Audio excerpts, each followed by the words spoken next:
honey. Good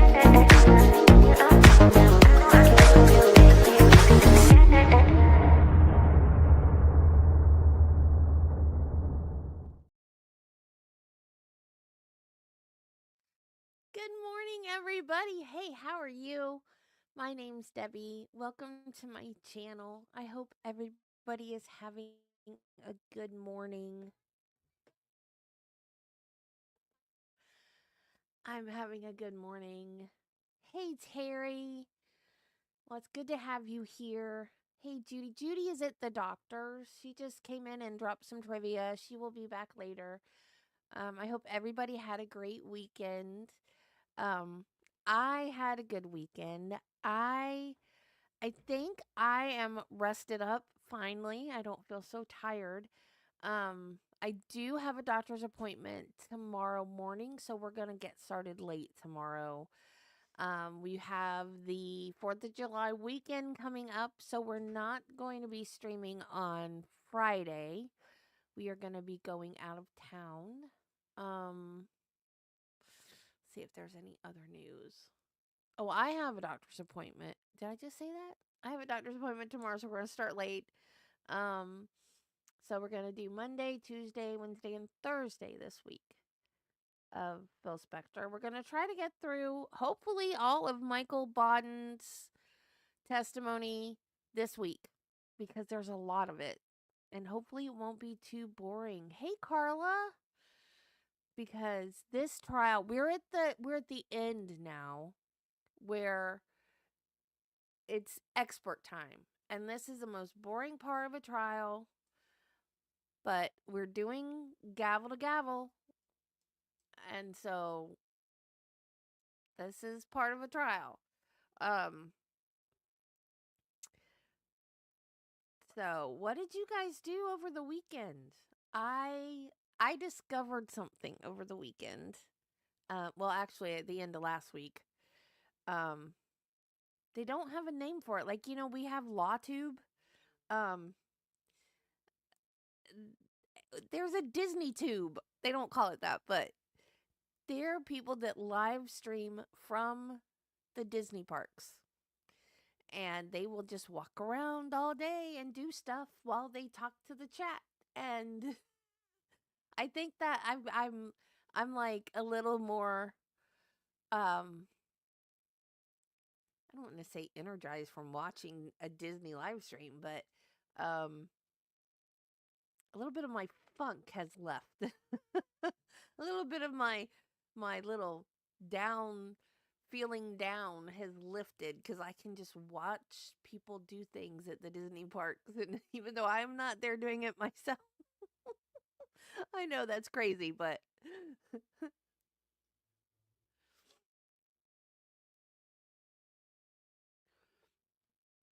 excuse me. Okay, Carla, have a safe trip. Um, I'm sorry about your friend. I hope everything goes okay. Um, yeah, so this weekend we're gonna go to Typhoon Lagoon again.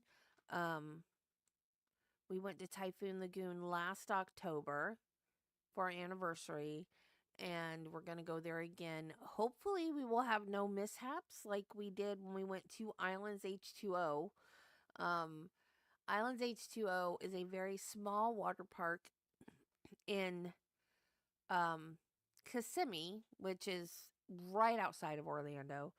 Um, and it's a very touristy, kitschy part of Orlando where they have all the like the stores that have like the knockoff shirts that kind of look like they came from the parks, but not really. And um, so we went there and we did a water slide and we got airtime off the slide and my butt came back down and I landed on my tailbone and I hurt myself really bad. Um, so we left. We did one slide and we left. We went home. um, Typhoon Lagoon though, I adore and I could stay there for hours and hours and hours and hours. And so that's what we're gonna do for 4th of July. Um, so I'm gonna try to get some pictures, some videos to show you guys. I'm gonna start maybe uh, hopefully, fingers crossed, um, start going to Disney and doing some Disney videos for you guys if that's something you would be interested in. I'm not going to live stream from Disney. That's just too much. Pad my tailbone. I thought about doing, they have like padded underwear for like people that don't have butts, and I thought about getting one of those to wear underneath my suit, because my suit is the boy shorts. I don't wear like I don't want to show off. I mean, why do people think that they have to be almost naked to be wet? Like, I don't get it. You don't have to show everybody all the stuff you got just because you're getting in the water. I don't understand that. So, my bathing suit bottoms are like boy shorts. And then my top comes down to meet the top of my boy shorts. I don't need to be completely everything hanging out to get wet. Like, nobody wants to see this, okay? So I thought about getting one of those like padded things to put, but we've decided. No, I did the same thing in the raft at Typhoon Lagoon, um, and I didn't. That didn't happen, and it was the same type of water roller coaster. This one was the one that I hurt myself on was super steep though, and so I didn't realize when a water slide is really steep like that you actually come off of it like in the air because like physics you remember I told y'all I failed high school physics, right? Because physics you can't like that's not possible. You come off of it. But I didn't at the ones at Typhoon Lagoon, so they must not be as steep as the ones at the other at the other water park. Okay, so this week is Michael Bodden, and Lord help us if he's as boring as Eyebrows or Warner Spitz. I can't. Why can I not remember Eyebrows' name? DeMaio. Yeah, Dr. DeMaio. That guy. Oh, jeez. But Bodden testified. Remember the hearing that they did? The hearing in the trial. Bodden didn't bother me. He didn't seem quite so know-it-all. But that was a hearing in the trial. This is a actual testimony in the trial. So let's just hope he's not as insufferable as the other experts were. Because there are some experts that are wonderful. Usually the younger ones. Well, I don't know. Dr. Russell and Dr. La Posada and Karen Reed's trial, they were older and they were down to earth and great. But it seems like most of the older ones are just, oh, it's the guys. It's the guys, y'all. It's the guys. Because La Posada and Russell, they're females and they were just as nice as they could be.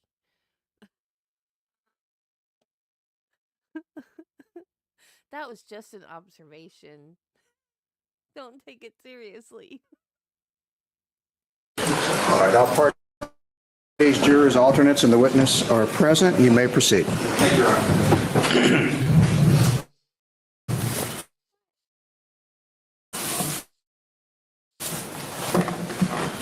Dr. Bodden, before we took a break, we were talking about you. Wait a minute. Did I put up the wrong one? I guess I did.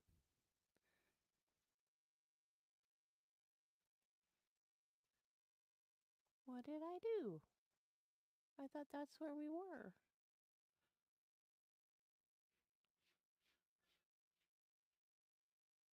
Did I grab the wrong one? I must have grabbed the wrong one.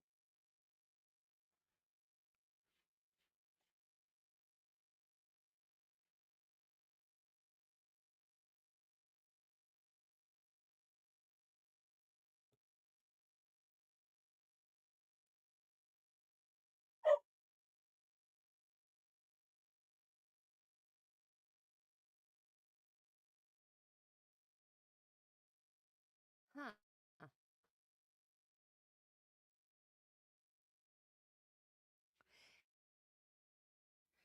Um,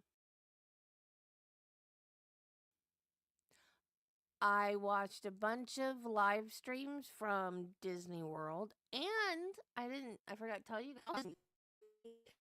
Joe had, um,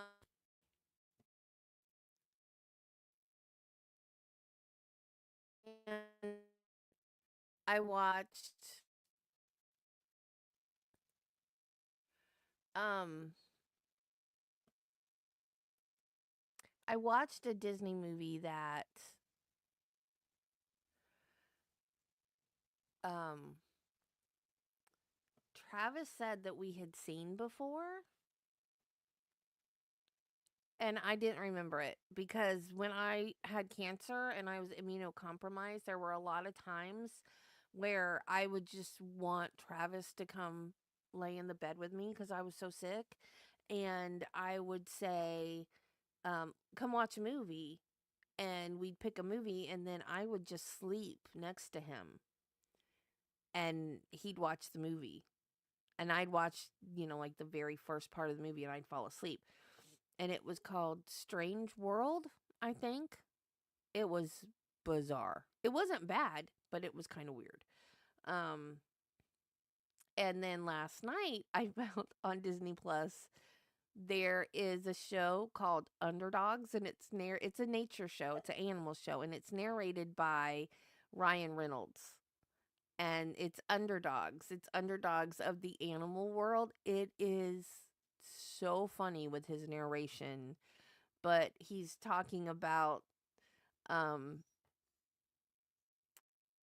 not like the majestic animals like lions and zebras and giraffes and elephants, but the underdogs of the animal kingdom, like the one like honey badgers and hyenas and weird insects and slugs and the stuff that don't get credit for their uniqueness. And some of the things, like there is a shrimp, it's called a pistol shrimp, that they can snap their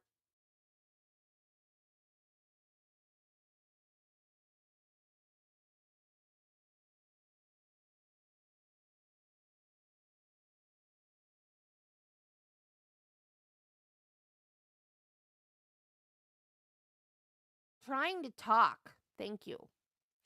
The little bubble of water when they snap heats up to the temperature of the sun and instantly kills whatever that bubble hits. They're called pistol shrimp. So it's so cool. If you guys have Disney Plus, you have to watch this show. It's called Underdogs. It is unbelievable. And hyenas. There's a show on sex and reproduction. Hyenas. That's all I'm gonna. Not gonna go into detail. Hyenas, female hyenas. You gotta watch it or Google female hyenas reproduct. You.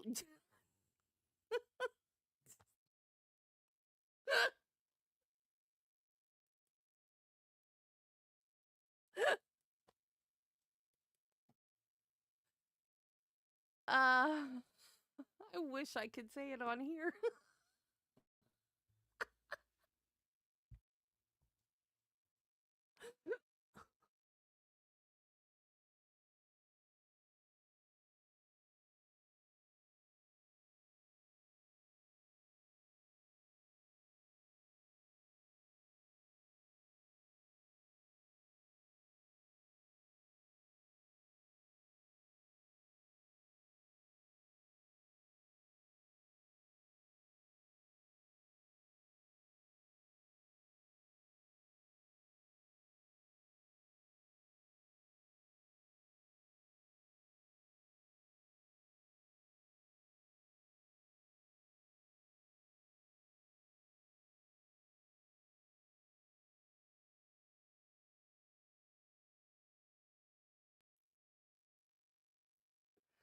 I am so tired of StreamYard telling me I'm not connected or they're having trouble connecting. It's I'm connected with an Ethernet cable.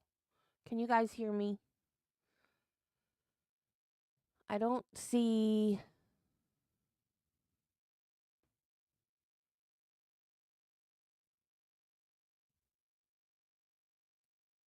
Nancy.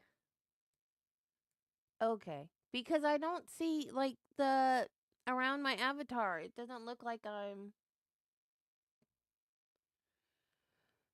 My avatar doesn't look like. Oh, I see it now. Oh, because I'm so low. I don't know why it's so low. StreamYard hates me. That's what it is. StreamYard hates me. I can't win. I just can't win.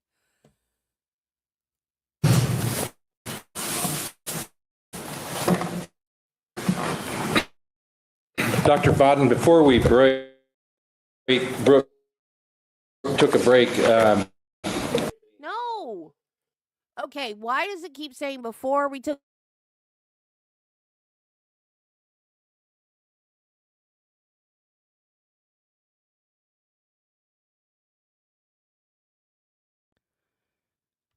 I am so confused. Because I thought we finished. That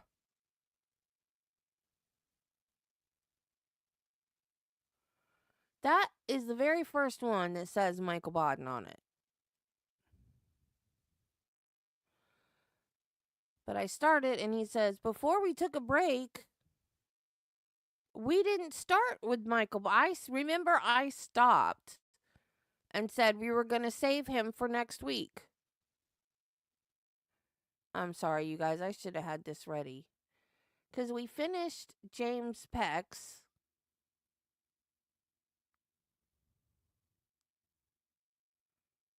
Did they not put the beginning of Bodden's testimony on it? What is happening?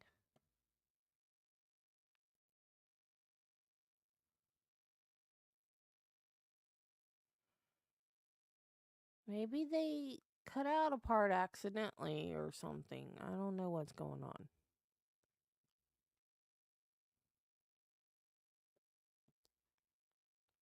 We finished and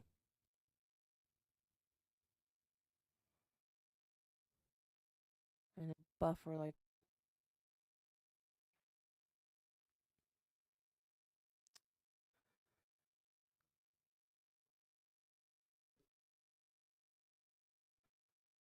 a kiss from a good looking man. Bye. Love you.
Okay, we are on the right part. I don't understand why he says before we took a break, so they must not. They must have cut something out.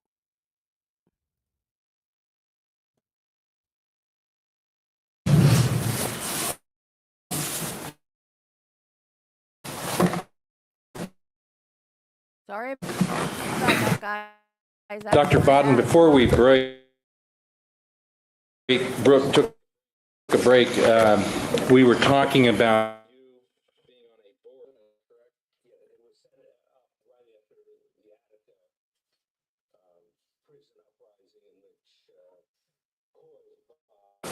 caused by, in part by medical deficiencies, so that Governor Rockefeller set up a board to try and avoid it in the future, and it has. Okay, and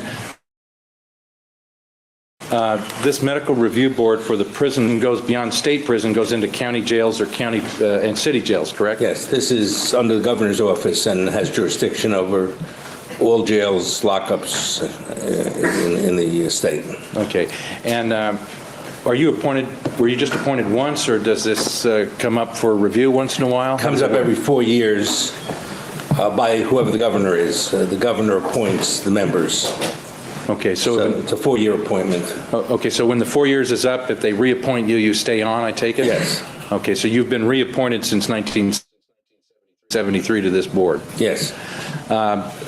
Dr. Bodden, when this board reviews medical issues within these lockups or jails or prisons, whatever the case may be, do they ever get involved in, if there's a death, as to the manner of death, whether it's a suicide or an accident? Yeah, yes. The reason the board was set up is that initial jurisdiction is in county, the prison, but the complaints by prisoners, and it's in the county, so the governor set up a state board to oversee this that was at a more of an arm's distance, and that would hopefully not have the same biases that a local agency would have. So our jurisdiction is to review the initial county decision and to change anything that we think needs to be changed. Mm-hmm. And that's worked out well over the years. Okay.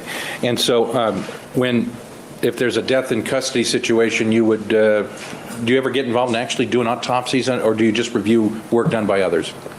No, we initially review work done by others, and if we feel it appropriate, we'll do a second autopsy. We'll exhume the body, do a second autopsy, or yes, as the case may be. Each case is evaluated on its merit. Okay.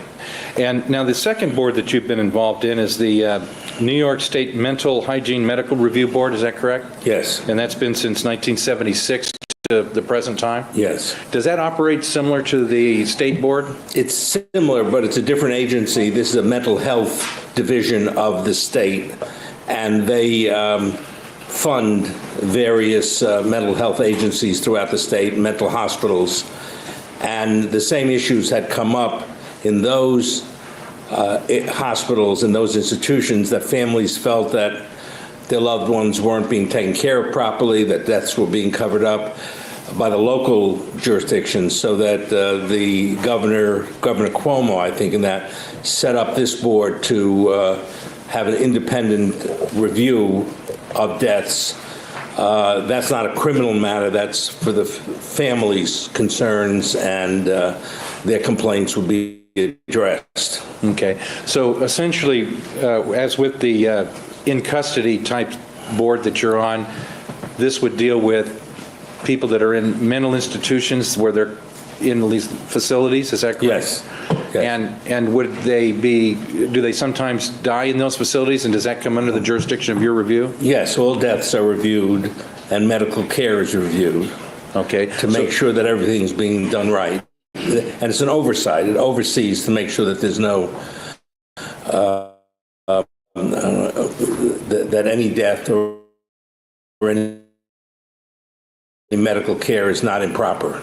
Okay, so as well as medical care, is that correct? Yes. Okay, and are there situations in these state mental facilities where somebody dies and you're reviewing the manner of death, whether it's an accident or homicide or suicide, something along those lines? Yes. Okay, and do you have the same jurisdiction and authority to do a second autopsy if that be called for? If it were called for, yes. Okay, and essentially, you mentioned that the state jail facility board has a number of members. What's your role in the mental health board, or this mental facility board for the state? Well, it's similar. It has a larger number of physicians and health professionals than the correction board, and I'm one of I'm the only forensic pathologist on the correction board, but I'm one of a number on the mental health board. Okay, and I take it now you're on that board presently along with the other one. Is that true? Yes. And you've got a half-time position with the New York State Police. Do you get paid anything for being on either of these boards? No, those are pro bono appointments. Okay. Now, other than these two boards, do you have any governmental appointments from New York State or any other states for that matter?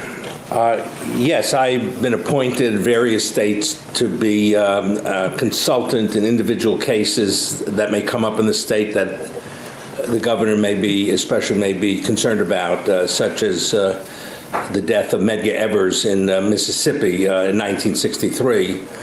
He was shot about 4 months before John F. Kennedy was shot. And as a courtesy to the state of Mississippi, we were asked to exhume the body, do a second autopsy. That led to the conviction 30 years later of the fellow who did the shooting. Okay, so this was something that the state of Mississippi requested and you were involved in? Yeah, they requested, and we did it as a courtesy from the New York State Police to a sister agency, and we're able to help resolve that problem. Okay, and you were the one that did the autopsy in that particular circumstance? And I testified in the trial, yes. Okay, anything, any other state appointments or affiliations with any state agencies or? Well, I've been involved, and I'm presently involved with a number of states in investigation of criminal cases. I'm involved with a number of federal agencies, the Justice Department, the FBI, the Veterans Administration, where I have done a lot of investigations into multiple deaths at veterans hospitals that were suspicious, including exhumations and testimony. Okay, that would be on the federal level, I take it. Those That's agencies. on the federal level. Okay, well, let's talk more about that then.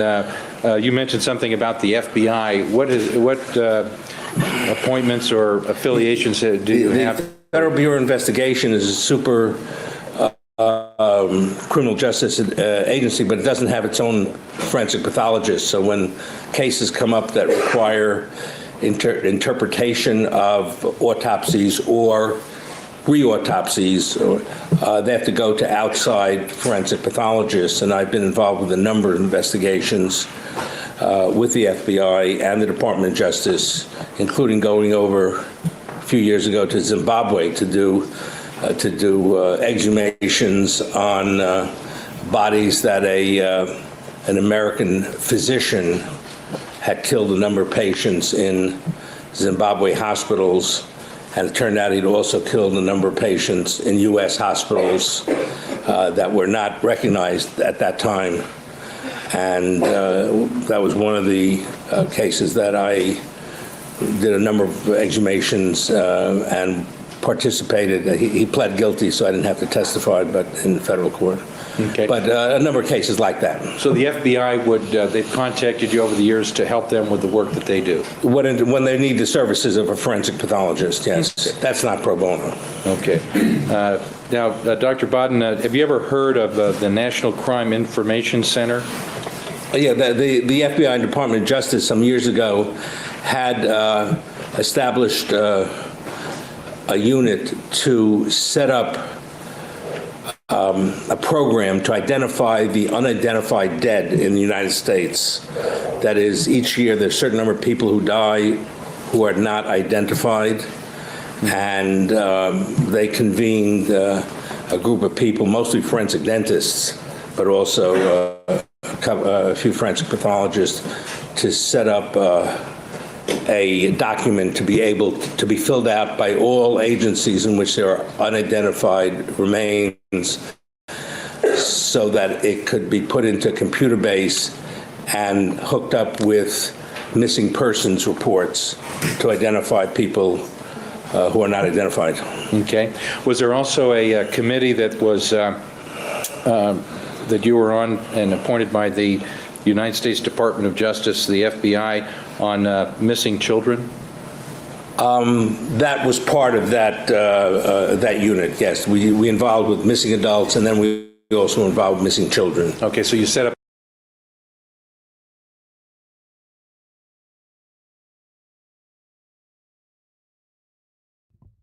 I just realized I forgot to read Judy's trivia. She left us trivia before she went to the doctor.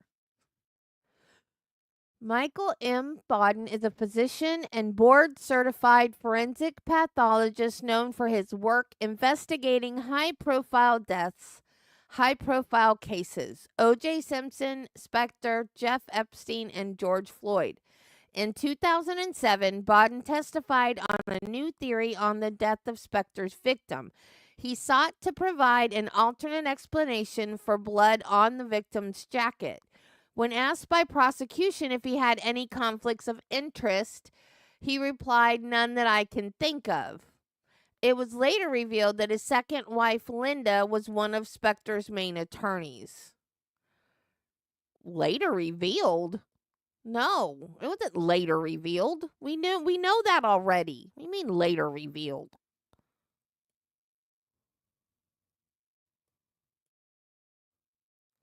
Alan Jackson will partner with the production company to develop the script about Reed's recent case. Ah, that's how they're going to recoup the money from pro bono. That makes sense. Okay. Sorry about that, guys. I forgot. And she is at the doctor's right now, and she made all the effort to come in and give us the trivia. And so I felt bad for not doing it, and I just realized that I had forgotten it. So, back to Dr. Bodden.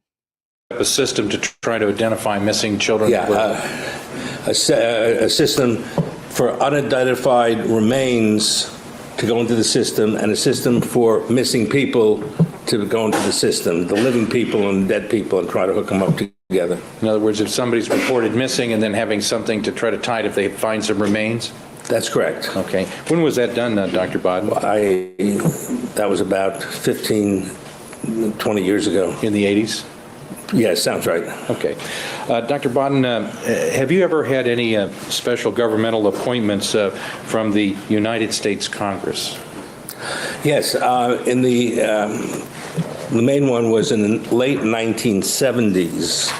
I was appointed the chairman of the Forensic Pathology Panel of the United States Congress Select Committee on Assassinations. That was set up in 1977 to reinvestigate the death of President John F. Kennedy, and later the investigation of Dr. Martin Luther King was also set up as a separate panel, and I was the forensic pathology person in charge of both panels. Okay, when you say you were in charge of both panels, you were the chairman of the forensic pathology panel. What were your duties that you did for the United States Congress for these two panels? Our panels which composed of just forensic pathologists, reviewed all the materials available concerning the death of President John F. Kennedy, the autopsy reports, went down to the scene of the shooting in Dallas. We interviewed any doctor who had anything to do with the treatment or autopsy of President Kennedy at Bethesda. Went over all photographs, went over everything in the National Archives. There's lots of material in the National Archives, including the car he was driving in, and to re-evaluate the cause of President Kennedy's death and the trajectory of the bullets that struck him, because as of 1977, there were still a lot of questions that had come up about the way in which President Kennedy was killed. So we spent our time reviewing everything, coming to a conclusion as to, and writing a big report. One of the volumes in the report of the Select Committee Assassinations is of the autopsy report of President Kennedy. Okay, and so basically you did that at the request of the United States Congress, is that correct? Yes. And you were appointed by somebody in Congress or this committee in Congress that was looking into that? I was appointed by that committee, the chairman of that committee. Okay, the congressman that chaired that committee, correct? Yes. And did you also, what did you do with reference to the investigation of the death of Martin Luther King? There was a separate investigation into the death of Dr. Martin Luther King, because there were also issues as to his death and whether or not he died of, as the official version was, or whether there were a cover-up. So we looked into both deaths, and there were different committees, different people on the different panels. I was the chairman of both, and gave our reports to Congress. It took us about 2 years. Okay, so as with President Kennedy, Dr. King, you issued a report to Congress that was the committee that was investigating this? Yeah, and that also was a volume included in their final report. Okay.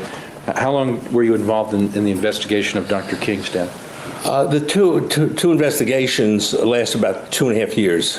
Okay. Not full time. That was, I still worked in the New York City Medical Examiner's Office, but it was continuous over 2.5 years. Okay, so you weren't working like 40 hours a week or anything on that? No, forensic pathologists always work more than 40 hours a week. Okay. But it was a continuous investigation by a number of people. There were, I think, 9 people on the John F. Kennedy investigation, all forensic. I was the only one who wasn't a chief medical examiner. I was a deputy chief in New York City, but all were chief medical examiners. And there was a 3-member commission that looked into the death of Dr. Martin Luther King. Okay, and so as chairman of these forensic pathology panels, did you try to get others to work with you on these panels, to work with Congress to present these reports? Yes, we... How did the other people get selected?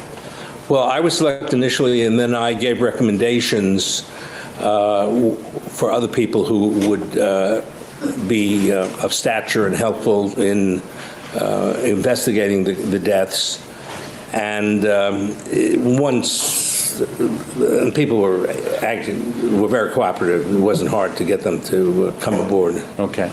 Was this considered kind of a prestigious assignment to work on one of these boards? Prestigious, but worthwhile, because all forensic pathologists know about continuing debate on how President Kennedy was killed and how Martin Luther King killed.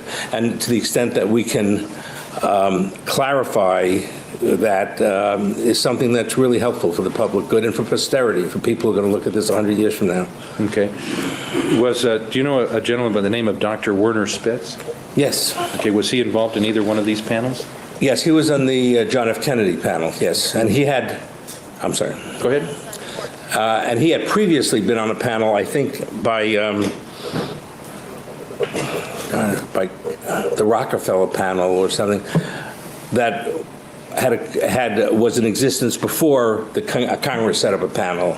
So Dr. Spitz was one of the people who had already made an official investigation on another commission, who then came aboard in our commission and had a lot to offer from his prior experience. And you recommended him for work on the panel that Yes. you were the chairman of? Yes, and that's back in '77, yes. Okay, and why would you recommend somebody like Dr. Spitz back in 1977 to do that? Well, for one, even in 1977, he was an outstanding forensic pathologist. I'm going to sustain the objection, and if you want to come to the bench, you may. I'll ask another question. In any event, with reference to this particular chairmanship of these panels, you served the entire period of time and did the work that Congress asked you to do in both of these investigations, both as to late President Kennedy and the late Dr. King. Is that true? Yes. Okay.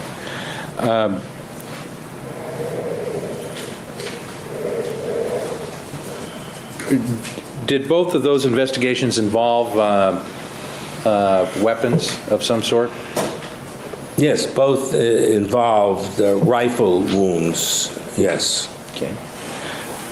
Dr. Bodden, as far as on the federal level, you mentioned something about being involved in Veterans Administration investigations, and does that have to do with some federal agency in the federal government of our country? Yeah, the Veterans Administration, the United States Veterans Administration, and they have an internal investigation group that looks into any suspicious death in a VA hospital. And when there is a suspicious death,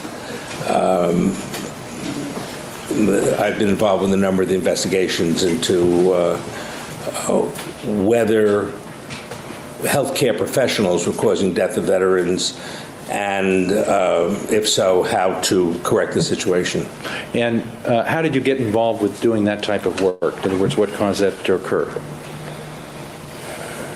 I got involved in the late 1970s when there were some suspicious deaths in an Ann Arbor Veterans Administration hospital in Michigan, and the investigator for the Veterans Administration had known of my work in New York City and asked if I could review some of the cases, and truly turned out that two nurses had been poisoning patients at that hospital and involved exhumations, and then they were able to correct that situation. And when other similar situations occurred, and these occur in lots of hospitals, but the VA hospital is the one institution that brings them out, because most hospitals, when a healthcare professional is doing a bad thing, wants to get rid of the healthcare professional without making a fuss about it, because it leads to lawsuits and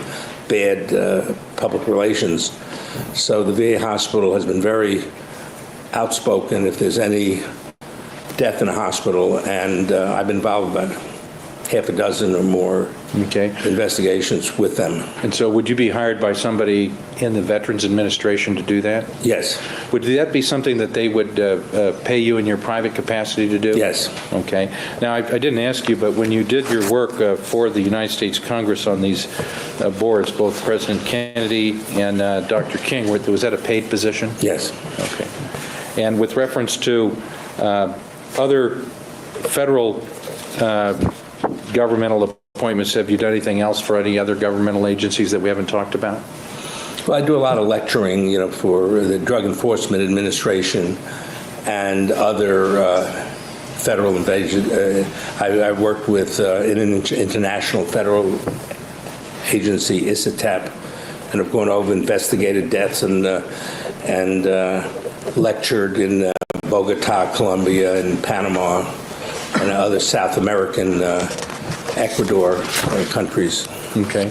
Have you done anything internationally in the field of forensic pathology by other countries? Or? Yeah, I guess internationally, I was one of a team of about 5 people who went over to Russia, to Siberia, in the early 1980s, at the request of the Russian government and the U.S. State Department, to look into the remains that were thought to be Alexander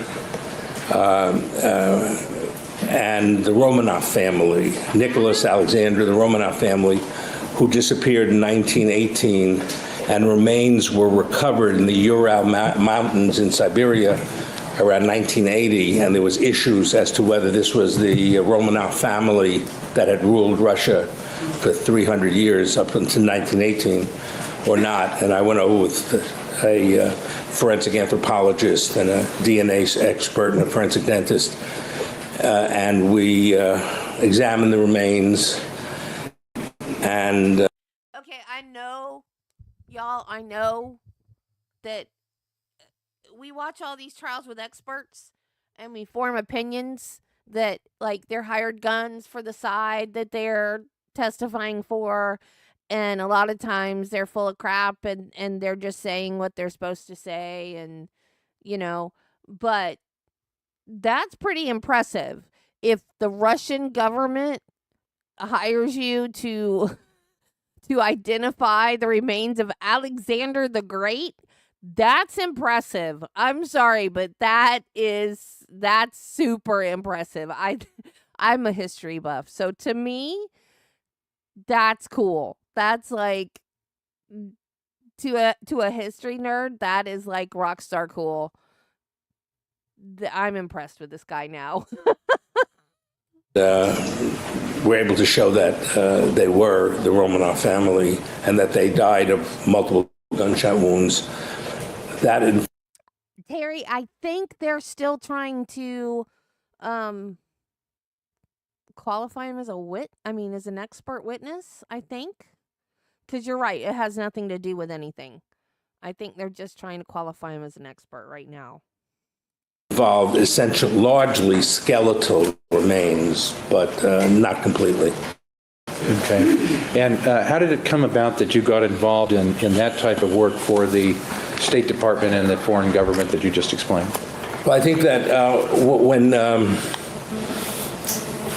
when the remains were found, the Russian government, there was a lot of dispute within the Russian agencies as to whether this was the Romanov family or not. There were a lot of biases. They had royalist people who wanted the return of the Tsar, and there were others who disputed the findings that these people could have been the Romanovs.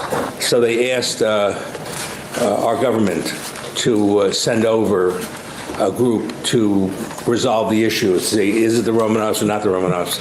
And it largely came through a forensic anthropologist, Maples, who was a consultant to the New York State Police, forensic anthropologist, who put the team together. Okay. Bill Maples. Is that something you were paid as in your private capacity for? Is that something you did? No, that was pro bono. Okay. Dr. Bodden, I now want to shift focuses a little bit and ask you about, in the field of forensic pathology, are there professional organizations that forensic pathologists belong to, and do you belong to any of those organizations? And if you do, if you could explain which ones you belong to and why. Yes, the main forensic medicine organization is the American Academy of Forensic Sciences, and I've been a member for a long time, a fellow. I was the vice president for a time. And another Society of Medical Jurisprudence, which is the oldest medical legal society in the country, which I was past president. And I've been a member of other medical and medical legal organizations. For example, the American Medical Association, AMA? Yes. Okay. Dr. Bodden, why do forensic pathologists want to become a member of certain organizations? What's the reason for that? The reason that the organizations serve a purpose in trying to keep forensic scientists, forensic pathologists up to date on the latest happenings in the field, the latest research, and all the various organizations have annual meetings in which papers are presented on new research being done, and it also provides a means of meeting other colleagues from different parts of the country, so that when there's a problem, they could communicate, networking among the different forensic sciences and different specialties. Okay. You classify yourself as being a forensic pathologist. How many doctors are in the United States compared to how many forensic pathologists are there? There are approximately 850,000 medical doctors in the United States, about 15,000 pathologists. There are 24 specialties, 15,000 pathologists, and of the pathologists, there are less than 400 who are full-time forensic pathologists. Such as yourself. There's 24 specialties in pathology alone? Dang. I didn't know that. such as myself and Dr. Pena and Dr. Spitz and Dr. DeMayo, yes. Okay. So it's a relatively small And group. Dr. Lakshmanan, yes. A small group compared to all the doctors in the United States, is that correct? Yes, it is not a very popular specialty, although those of us who are in it love it. Okay. Dr. Bodden, with reference, you mentioned something about these scientific conferences and meetings that papers are presented. In other words, is that the way that the forensic pathologists communicate with each other? They share their information in some way?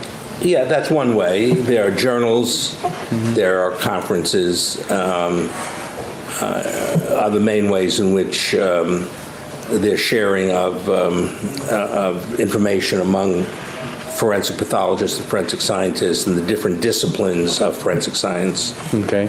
So the American Academy of Forensic Sciences has different disciplines within it, is that correct? That's right. That gives the forensic pathologists a chance to communicate with the toxicologists, with the forensic psychiatrists, with the forensic lawyers, with the forensic engineers, people who are involved in public investigations and public matters. Okay. Now, you mentioned that part of the keeping up with the field is publications. Have you ever published anything in the field of forensic pathology in your career? Yes. Give the jury an idea of the number of publications. You've been around for quite a while. And Variously about 80 or so publications in which mostly in the beginning when I was in New York City, my research and my publications had to do with drug addiction and alcoholism, where I had various grants and published various articles. I've been involved with child abuse publications and more recently with bioterrorism and current for the advances in forensic science publications. okay. Have you ever published anything in like the New England Journal of Medicine? Well, I think that just last year I was asked to do a review of a new encyclopedia forensic of legal medicine, and I wrote up a book review that was published there. Okay. Have you ever published anything in the area of accidental deaths, suicidal deaths, homicide deaths, things of that nature? Yes. Okay. In addition to your academic or your education that we've talked about and your experience in these review boards and so forth, do you ever give lectures to groups or organizations in the United States or outside the United States? Yes. Okay, what kind of, let's say, what type of groups do you ever lecture to or give talks to? Mostly to homicide seminars in which police agencies are involved in New York and around the country and around the world. I've been to lecture to homicide groups in China and throughout South America, Israel. They all have the same kind of tools as we have in the United States to do their job. I lecture to attorneys, defense attorneys, to prosecuting attorneys, to judges. Just a couple of weeks ago, to the annual Arizona Judicial Conference. A few months before that, to the Louisiana Judicial Conference, in which judges are anxious to learn about forensic sciences and the new things that are happening in forensic science. Okay. And to medical students and law students. Okay. Now, Dr. Rodden, when you do these speaking engagements, do you typically charge for your services, or do you do that some other way? Usually not. Occasionally, but usually not. Okay. You do that pro bono? Yes. Okay. Dr. Bodden, have you ever heard of a organization known as the California District Attorneys Investigation Association, or Investigators Association? The California District Attorneys Investigators Association, yes. Okay. How are you familiar with that organization? Well, I became familiar because I was asked to be a keynote speaker in their coming annual conference in September down in San Francisco. Okay. somebody from that organization contacted you to do this, is that correct? Yes. Is that something you're going to charge for? Or? No, that's pro bono. Okay. Have you ever given presentations on issues regarding cause and manner of death? I didn't hear you. I'm Have you sorry. ever given talks to lawyers, prosecutors, judges on cause and manner of death and how that work is done? Surely, yes. Okay. Can you tell the members of the jury, generally as a person who was a medical examiner, ran a medical examiner's office, what do you do? What is the role of the medical examiner in determining cause and manner of death? The role of the medical examiner varies from jurisdiction to jurisdiction, much depending on the local laws and local custom. In my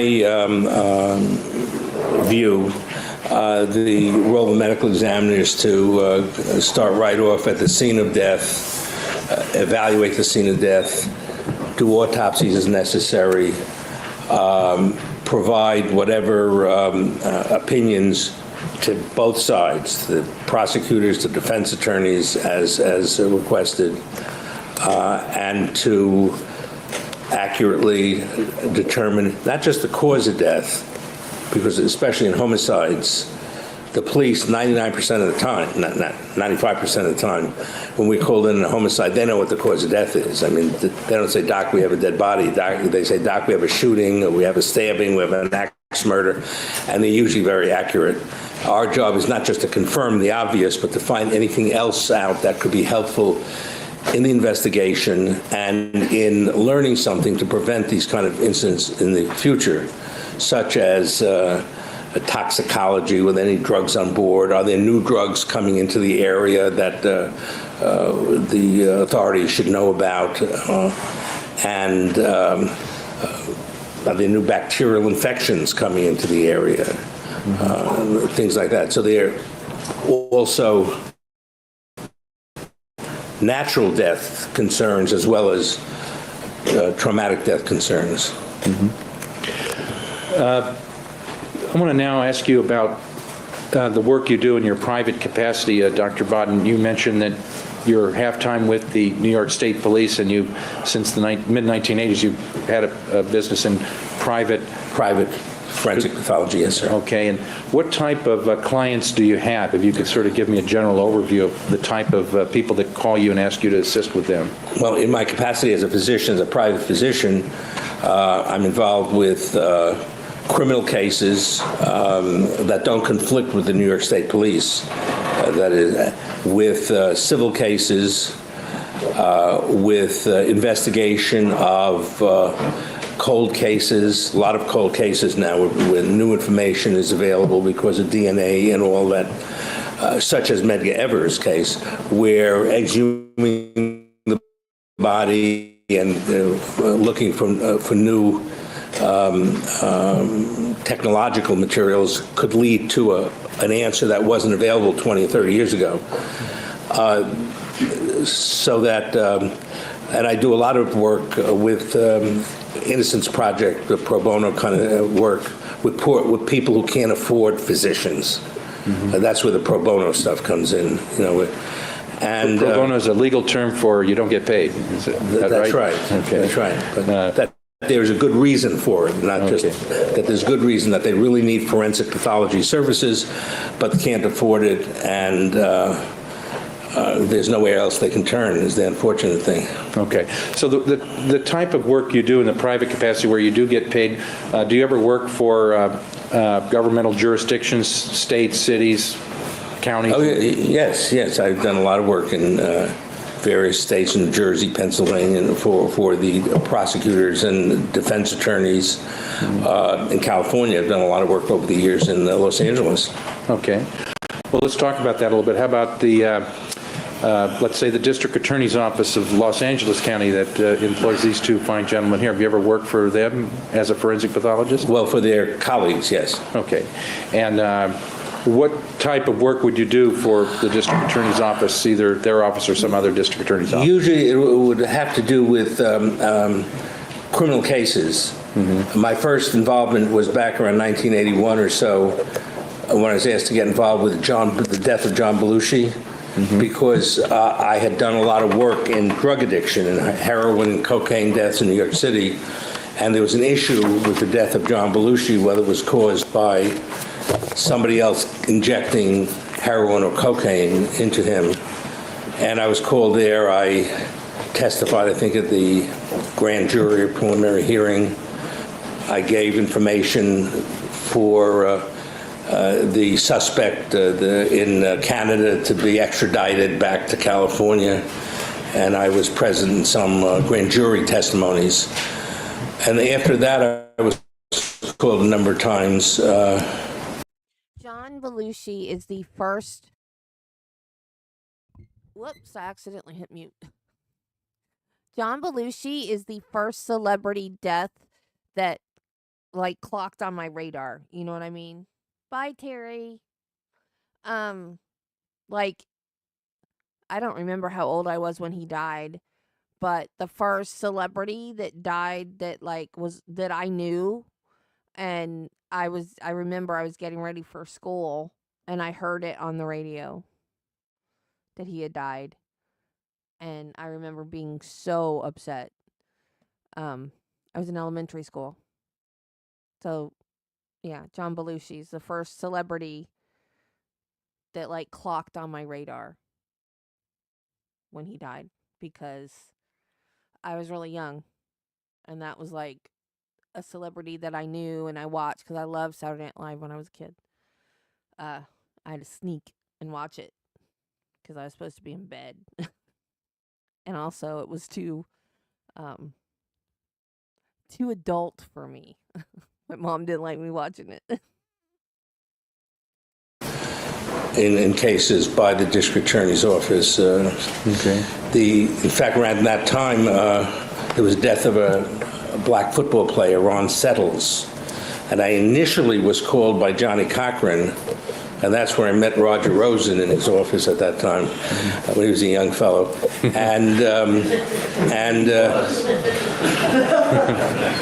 then as the investigation, there was an issue as to whether he committed suicide in a Signal Hill jail, or whether a police officer had hanged him, had caused his death and then hanged him to make it look like suicide.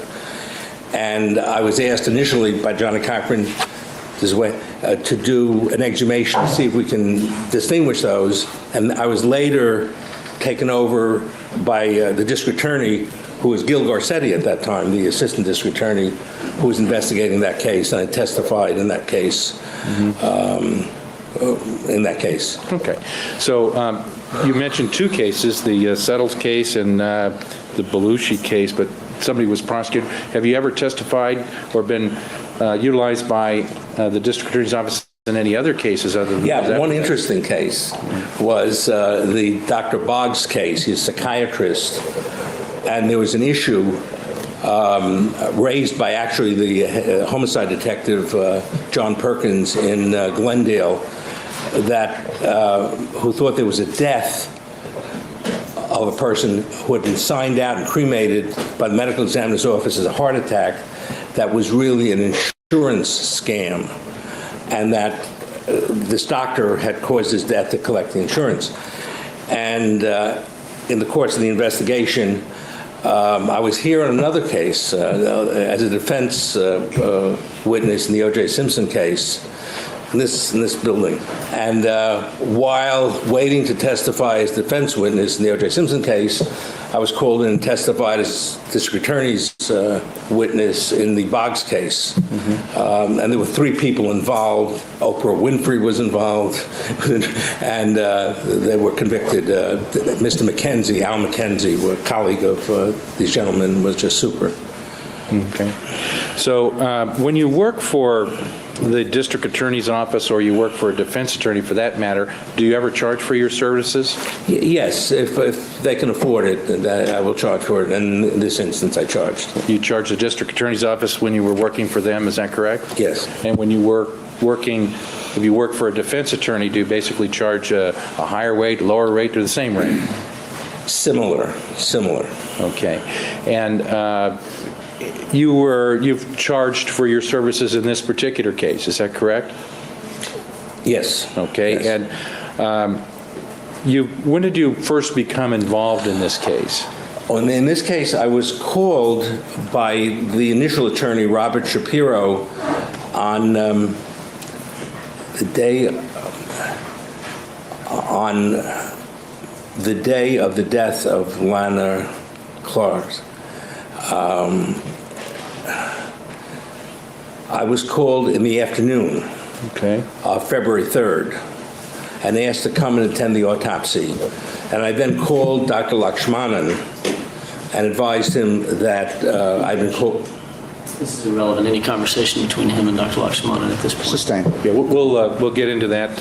You were contacted by Robert Shapiro. right, and basically asked in your private capacity to work with him involving the death of Lana Clarkson. Is that correct? Yes. And that was back on the day of her death, The day of her death, yes. February 3rd of 2003. Is that correct? Yes. And you've been working on this case since that time. Is that correct? Up until now, correct? Yes. Okay. And when you do you charge for your services? Yes. For all the work that you've done in the case? Yes. About how much since 2003, how many days have you worked in the case, and what's your daily average working rate or whatever? Last I checked, my fees have been about up to over $80,000 over the 4 years, involving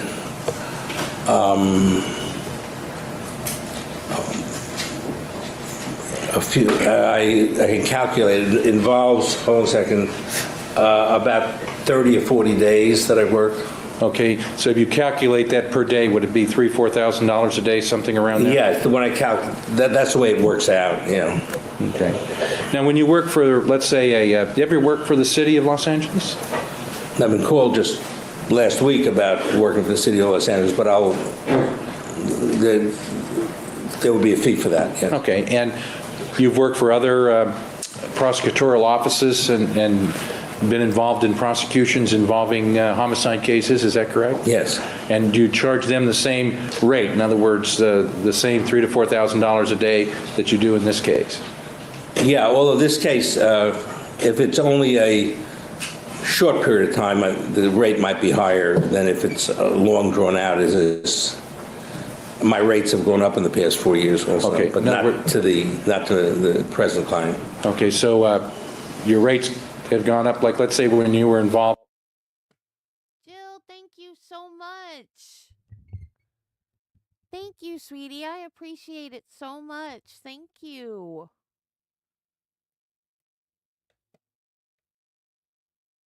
In the Boggs case a number of years ago, your rates have gone up.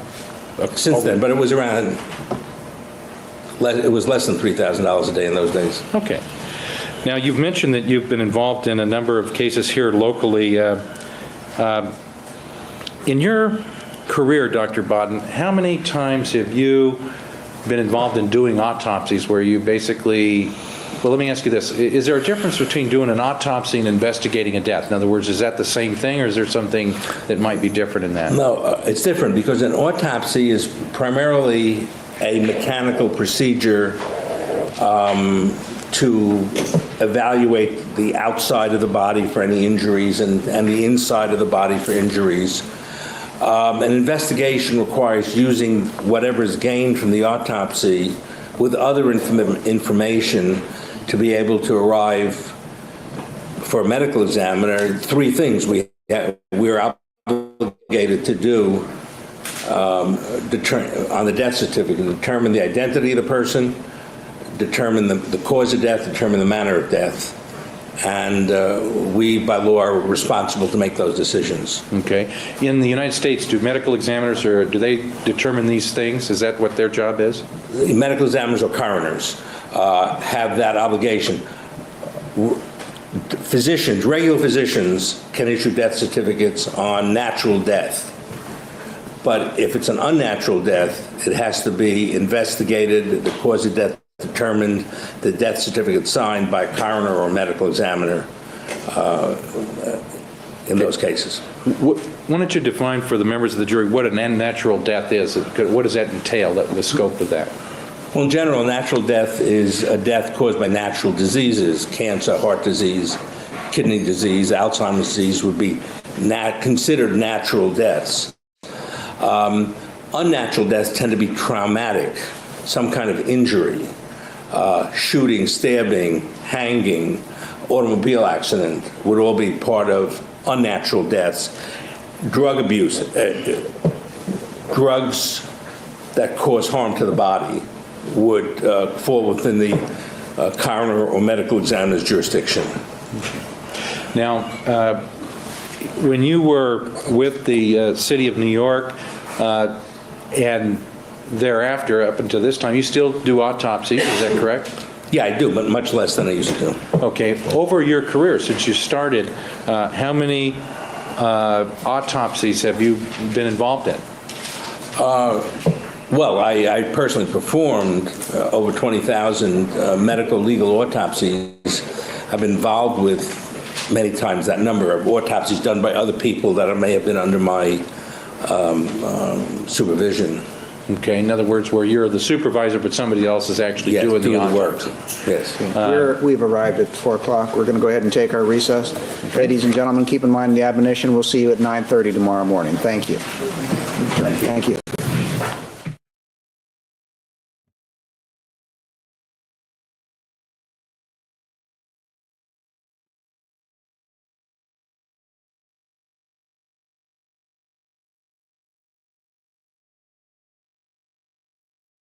Dr. Von, part 2. Part duh.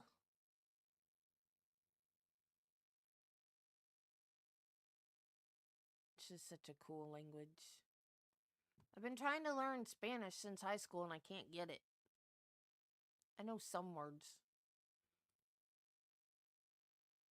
Okay, quit buffering.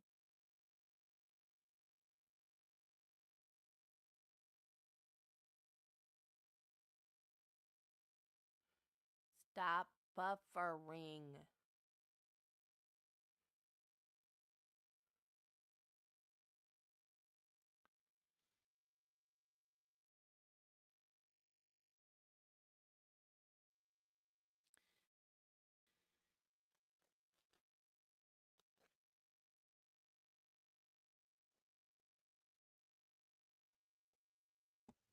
Player.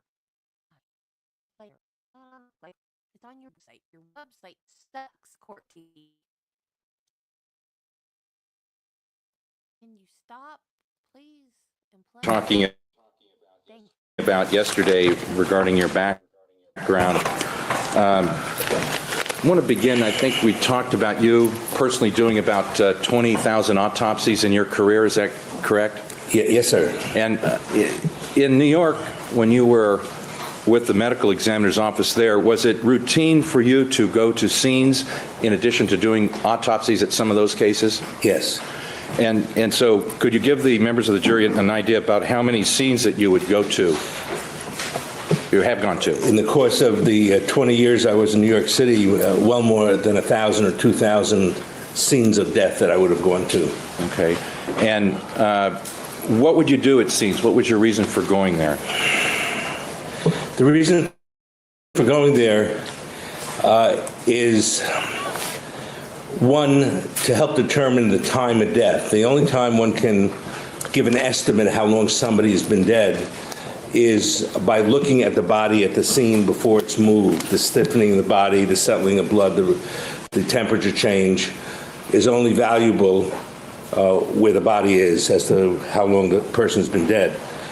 It's also important to evaluate the premises to see if there's any evidence of alcohol or drugs, any evidence of a struggle, any evidence of insulin or digitalis in the refrigerator. The person may be ill, because most of the scenes I'd go to would be non-homicidal, I mean, not homicidal scenes.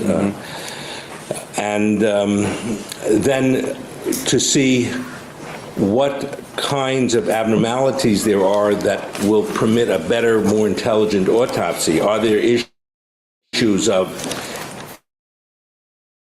extremity injuries, or how the extremities should be examined when they usually aren't in a routine autopsy?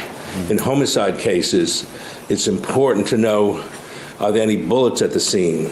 Did any bullets go in and out of the body? To be able to look to see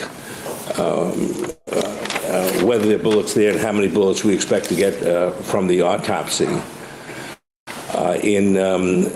When there's blood at the scene from stabbings or gunshot wounds, to be able to determine if there was a struggle, if the person moved after death. Also, to be able to interview whoever's at the scene that might have seen or heard something, the neighbor above, the next door neighbors, the persons that often the police don't get to talk to. We look more for the medical information. When was the last time the neighbor saw the individual? When was the last time the person picked up the milk or the mail or things? So there are a lot of things at the scene that help us determine how to do a better autopsy. Yeah, Dr. Bond, have you ever gone to scenes where there's situations where somebody took their own life? Surely, yes. Did they include self-inflicted gun wounds? Yes, yes. Okay. Have you ever seen blood spatter, blood flow from those types of situations? Yes. Is that something that is unfamiliar to you? No, that's something we would, the medical examiner would look at, would examine, and incorporate whatever can be helpful to the forensic pathologist, realizing that the blood spatter experts, for example, would have much more knowledge than we do in the spatter patterns, but certainly the blood at the scene would help us determine if there was a struggle or if the person walked around after the injury, for example. Okay. You've seen situations where somebody shoots themselves, let's say in the head or in the mouth, and there's blood spatter in the area? Yes, yes, certainly. I want to talk about a few more areas of your background, your expertise, Dr.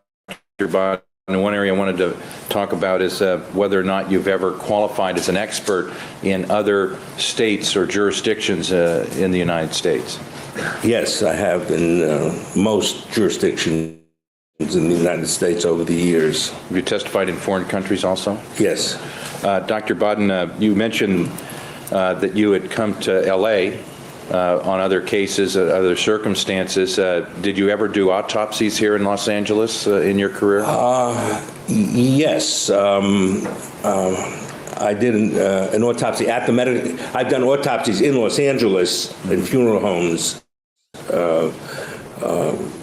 For example, when I did a second autopsy in a number of cases. However, one time I did do a second autopsy in his office. Here in Los Angeles? In Los Angeles. Okay, what was that? A gunshot case? Yeah, it was a gunshot. In fact, a gunshot case involving the neck area, involving Christian Brandau, who was shot Christian Brandau shot Dag Drolet in Marlon Brando's home. And I got a call about a week later because the bullet had not been found, and was able to go down to the medical examiner's office and do a second autopsy in the medical examiner's office. Did not find the bullet. The bullet was not there. Went back to the scene, to the home, and was able to find the bullet at the home. Okay. That had been overlooked.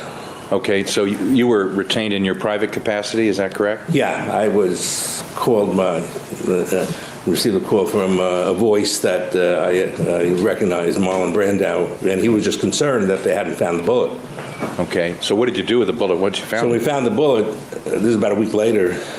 There was a concern that there was expression that, is this good or bad for the defendant?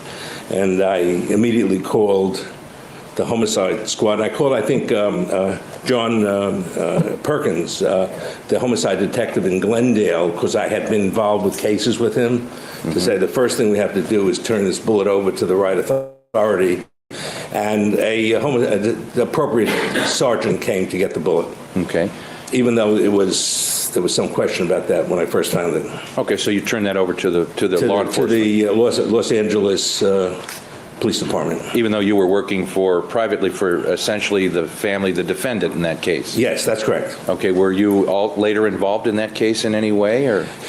Yeah, I did testify there was a plea bargain. I testified at the sentencing hearing. Okay.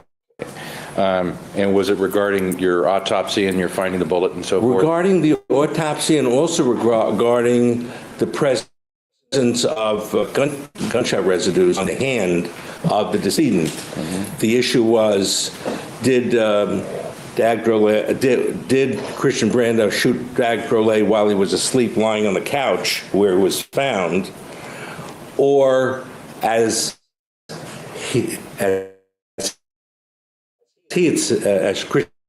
Brando said, that he had held a gun on the fellow to threaten his sister or something, and went off when Dag struck the hand to move it. Okay. And often the police will kind of assume that the person was shot in the position found, when often there's movements afterwards. In my opinion, from the trajectory, was clear that the story that Christian Brando told was consistent, that he was seated, bullet went through into the rug that was missed, and then he fell down in the position he was found. Okay, I don't want to get into all those details, but you mentioned that you were, hold on for a second. Thank you. You mentioned that you were, you got a hold of this detective Perkins from John Perkins. Well, you let him get into those details. Control your witness. You don't need all this extraneous stuff. We need to talk about Phil Spector and Lana Clarkson. No wonder this trial took so damn long. I'm getting bored. We need to finish this. Stop with the extra stuff. Perkins, yes. And then he led you to the Los Angeles detectives assigned to that case?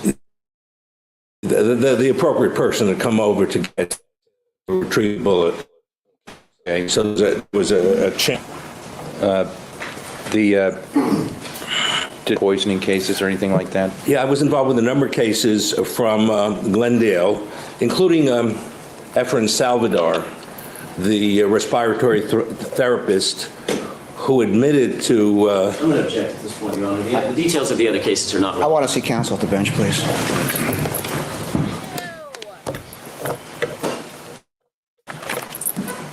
Dr. Bodden, I don't want to get into the details of that case with this respiratory therapist, but Right. he was being prosecuted by the district attorney's office, and you were involved in that. We'll leave it at that. Okay.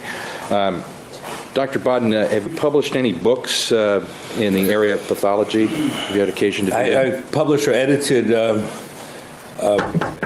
2 or 3 books in forensic pathology.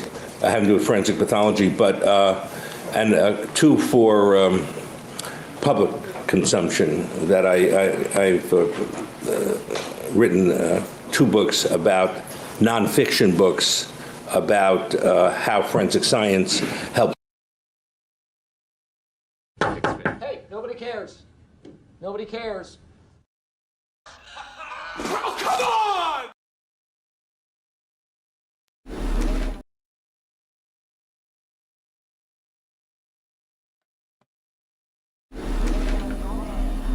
It's been 84 years. Solve cases. Okay, what were the names of those? Well, Unnatural Death and Dead Reckoning. Okay, these would be for what type of readership? For the general public. Okay. Are you involved in any other type of, in addition to your work with the New York State Police and your private practice, do you do anything else in the area of forensic pathology that's not related to those 2 things? Well, what happened with the Unnatural Death that was published back in 1988, has been made into a series on HBO called Autopsy. Okay. And that While we're at it, for good measure, just because I'm in the mood for it. Don't be suspicious. No. Don't be suspicious. Don't be suspicious. Don't be suspicious. Don't be suspicious. Don't be suspicious. Don't be suspicious. Don't be suspicious. Don't be suspicious. Don't be suspicious. John Ralphio? Kom, je dikke stem is op! Kom eruit! Je dikke stem is op! Je dikke stem is op! to demonstrate to the public how forensic science works. And there were then spin-offs there to Crossing Jordan and to Fox News, Fox National News, where I'm the forensic contributor to Fox News. Okay.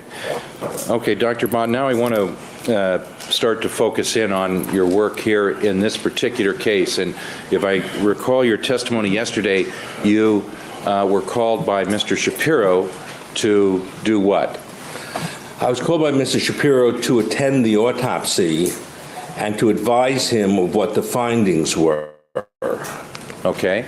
And how did you get to the place where the autopsy was being conducted? What led you to do that? In other words, what were the facts that got you to L.A.? And well, after I was called by Mr. Shapiro on February 3rd, I then called the coroner medical examiner's office here, spoke with personnel at the medical examiner's office, I think including Dr. Lakshmanan, who arranged to hold the autopsy the next day till about 11 o'clock, giving me a chance to fly in the morning. So I came in the morning, was fitted with a mask that's required in the medical examiner's office for health reasons, and then attended the autopsy conducted by Dr. Pena. Okay, so did you know Dr. Lakshmanan before this? Yes, I've known Dr. Lakshmanan for many years. How's that? What was your contact with him? When I was a deputy medical examiner in Manhattan, Dr. Lakshmanan was a resident pathologist, I believe a Columbia Presbyterian, and he would come down and moonlight, as I had done previously, and do autopsies in the medical examiner's office on holidays and weekends, and I would supervise him. So we met at that time. Okay. In I think it was the early 70s. Okay. Now you've attended and observed autopsies. What's the reason for you just watching or not being the person that doing the autopsy?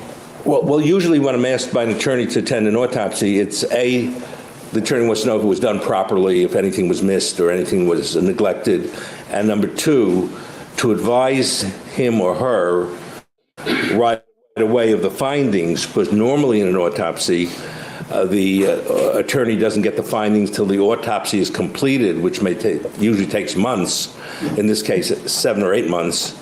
And by advising him of my interpretation of the findings, the attorney has a better means of deciding what he or she should do, whether they should plea bargain, whether they should get other experts, et cetera. All right, so you came to California, and this would be the following day after Lana Clarkson's death? That's correct. Okay, and you went to the Los Angeles County Medical Examiner's office, and you were there when the autopsy began, is that correct? That's correct. Okay, and did you observe and participate in that procedure? Yes. Can you tell the jury essentially what that was, what you did?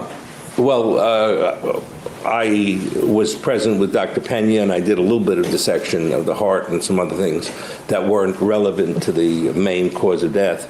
And that Dr. Pena did a very fine autopsy. And at some point, he was able to establish there was no gunshot residues on the face, for example. And on opening the mouth, there was evidence of a gunshot wound of the mouth. And on looking into the mouth, I found that there was a lot of gunshot residue and debris that indicated clearly that the weapon was inside of the mouth at the time, the muzzle at the time of discharge. And that was an important issue, because at the scene the evening before, when Mr. Spector was arrested, he was arrested because it was felt to be a homicide. And there are certain findings at autopsy that would establish that it's a homicide, which weren't present, and there are certain findings at autopsies that would suggest that it might not be a homicide. Okay. And that's why I was there to one of the aspects I was looking at. Okay, so what was the nature of the wound in the mouth? Was that one of the principal issues in the autopsy? Is that a Yes, statement? that was the principal issue initially. Was the cause of death, was it clearly a homicide? Because that would determine what the defense lawyer would do. Or was it not clearly a homicide? Okay, well, let's not worry about what the lawyers are going to do. I want to focus on what you did at the autopsy, what you observed, Dr. Bodden. And when you looked in the mouth, tell the jurors how you did that and came to the conclusion that the gun was in the mouth, and in the mouth at the time it went off. Is that correct? Yes. Okay. What did you see that told you that? If you could put that in kind of layman's terms and tell the jurors. Yes, that there, on opening the mouth, and Dr. Pena had a flashlight to be able to look into the mouth, there was what I interpreted as gunshot residues, none of which were on the face. All of it was inside the mouth, that the upper teeth that had dental replacements had been were not present. The dental prostheses weren't present, and none of it was inside the mouth. If the bullet had come from outside, there should have been some of that material inside the mouth, which it wasn't. So that was the important part of it. So my opinion was that it was not a distant wound, it was a intraoral wound. Okay, and what was the significance of it to you that it was an intraoral wound or inside the mouth wound? Intraoral wound meant that it could be, it could. Thank you, Wiggles, for becoming a member again. Yay! Yay! Could be the decedent discharging it, or it could be somebody else discharging it. However, intraoral wounds are almost always self-inflicted. Okay. So that immediately that became a concern, that this could have been a self-inflicted wound. And there was some damage that had been done to the right thumb. Objection, this is not a response. The problem is it's becoming narrative. Okay.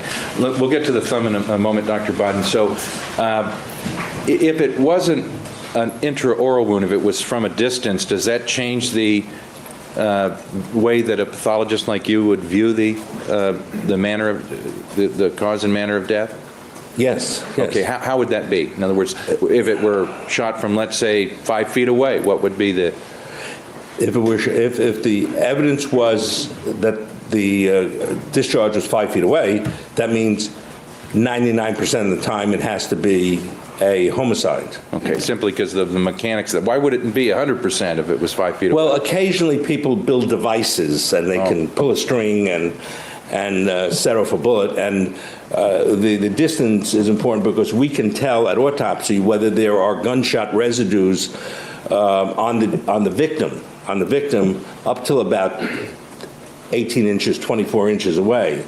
So if there's no gunshot residues on the body or on the hands of the decedent, then it means that the decedent didn't discharge the weapon. Somebody else it must have been discharged a different way, and it would be looked upon immediately as a homicide. Okay.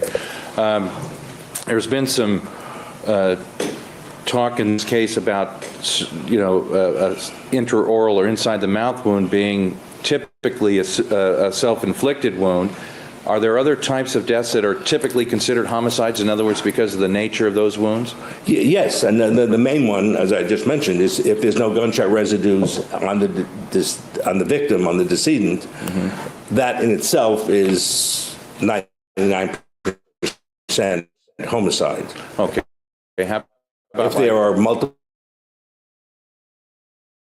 gunshot, 99 findings, you'd be focused on a particular Yes. notion as to how it might have happened. Yes, there are patterns of injury, and there's certain patterns that are homicidal, that are suicidal. Okay. Now, Dr. Bodden, the finding of these residues, and was there soot inside the mouth also? Yes. Okay, and then the autopsy continues, and eventually the body is dissected and parts of the body are looked at, is that correct? Yes. And that's the normal autopsy procedure? Yes. And does that ever involve looking at the lungs at all? Oh, as part of the autopsy, there is a thorough examination of the outside of the body, and then a thorough examination of the inside of the body, including all the organs, including the lungs. Okay, and let's start with the outside in, I guess that's the way it proceeds, that basically, were there any injuries to the outside of the body that were significant in this case? The only significant injuries from the outside was looked like a bruising on the left, as I recall, the angle of the left mouth, which looked like a stretch kind of hemorrhage, small, and an injury to the right thumbnail. Okay. Could you see any other, let's say, bruises, black eyes, anything such as that?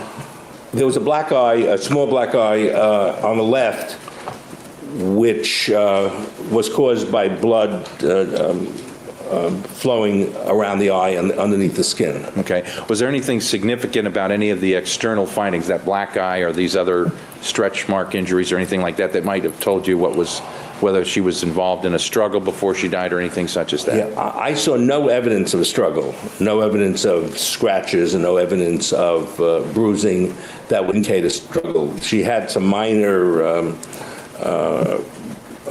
tiny marks on one of the forearms that Dr. Pena did take microscopic slides, and I think they're very nonspecific and do not indicate a struggle. What do you mean nonspecific? What's that mean to a doctor? Nonspecific, they could happen many different ways. There wasn't a specific cause. It was just banging against a edge of a table or banging against a door in or out.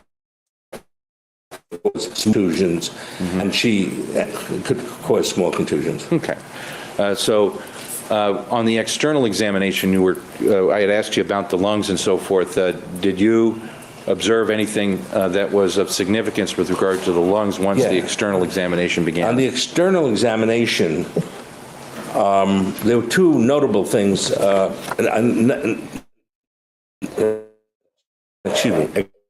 Externally,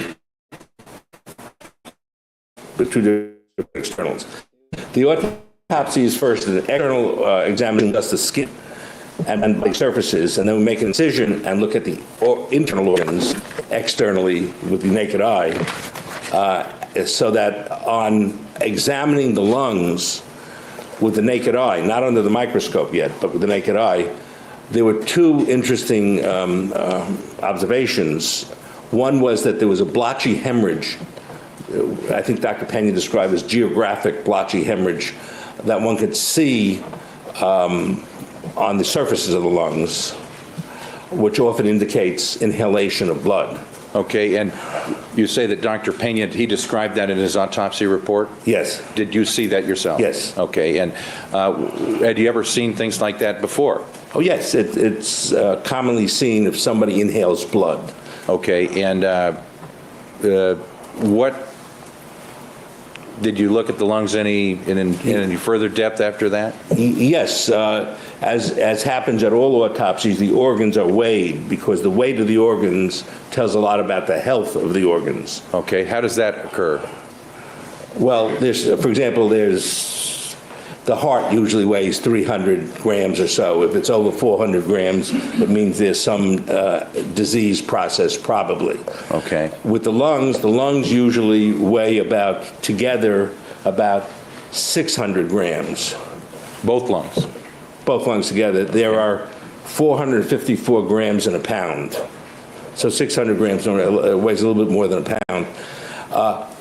The lungs of Miss Clarkson weighed over 1,800 grams. Okay. So they were like 3 times normal weight. Let me ask you some questions about that. The autopsy, and I know this is unpleasant to talk about, but Dr. Pena was doing the routine taking of the lungs and weighing it, and that's something that's done in properly conducted autopsies. Is that correct? In every autopsy, yes. Right. So he weighs it, and then he documents that in his records and eventually reports that. Is that true? Yes. He Okay. weighs each organ, makes a note of the weight, and when he dictates and completes his autopsy protocol, he includes those weights in the protocol. Okay, so the lungs were 3 times their normal weight. What was the import or significance of that, if any, according to Well, your understanding? Yeah, the importance to me is that while she's alive, it's about 600 grams. 1,800 grams means that while she's dying, about 1,200 grams of fluid, edema fluid and blood go into her lungs. Okay. Because the extra 1,200 grams is blood and fluid. That's called pulmonary edema. So that had to have happened after she was shot and before the heart stopped beating, and that would take a few minutes to develop. Okay. Why couldn't that happen after her heart stopped and just by sitting in the chair, gravity or something like that? No. Blood, fluids, water doesn't enter the lungs after we die. After the heart stops, it enters the lungs because as the heart beats, fluid goes to the lungs and comes out of the blood vessels and into the air sacs. And that's over a quarter, 1,200 cc is over a quart of fluid. Okay. And that's a lot of fluid to develop. Let me back up and ask you some questions as to the cause of death. Was it determined as to exactly what the path of the bullet took at the autopsy that you observed? Yes. What was that, if you could explain that to the jury? The path of the bullet was a discharge in the oral cavity, about the middle of the tongue or so, and it continued, as Dr. Pena described in the autopsy report, straight from front to back and slightly upward. Okay. And it went through the upper portion of the spinal cord and the back of the brain, and caused multiple fractures of the vertebra, the spine bone, and the bottom of the skull right next to the spinal cord. Okay, so when Dr. Pena was doing the autopsy, you observed the path of the bullet and the place where he tracked the bullet and that observation? Yes. Okay, do you have any disagreement with his description of that? No. Okay, and was there an exit wound? No, the bullet stopped beneath the skin in the back, and Dr. Pena recovered it. Okay. Dr. Bodden, when there's an inside the mouth or intraoral gunshot wound, and there's no exit wound, does anything come out of the mouth in those situations based upon your experience? Yes. What happens in those circumstances? What happens if the gases that come out of the muzzle of the gun... Foundation. I am satisfied based on his prior testimony and background. He can offer an opinion and you can cross-examine on it. The objection is overruled. Go ahead. Yeah. A bullet is discharged going 900 feet per second or so by tremendous explosion in the weapon that forces the bullet out. The gases created force the bullet out at a great rate of speed. When those gases get into the oral cavity, well, if the gun is away from the skin, the gases dissipate in the air. But if the gases are confined in the oral cavity, they either have to come out of the exit wound, which didn't happen here, or go into the cranial cavity and cause an explosion of the skull, which happens sometimes, or come back out through the mouth and nose from the opposite direction the bullet was coming. Okay, when these gases come out, do they come out just by themselves or with other material? No, the gases will come out with gunshot residues that are in the gases, the burnt, unburned powder granules, the soot that comes out. Some of it will stay in the oral cavity, some will come out with the gases that are coming out. Tissue and blood, saliva, mucus that's present in the mouth will also be blown out, so that there'll be a lot of things coming out from the oral cavity through the mouth, through the nose, in a situation like this where it can't go out any other way. Okay. And in trying to determine what happened and whether this was a self-inflicted wound or something other, do you ever take into consideration how that occurs and the dynamics of that in determining, what your ultimate opinion would be on a case? Yes. Okay. Why do you do that, Dr. Bob? Well, because normally in self-inflicted wounds, there are, especially of this nature of oral cavity, there'll be gases, gunshot residues, blood, tissue that'll come out onto the hands of the person who discharges the weapon. Okay. I'm going to have Exhibit QQ pulled up, Defendant's Exhibit QQ, and ask you a few questions about that, Dr. Bob.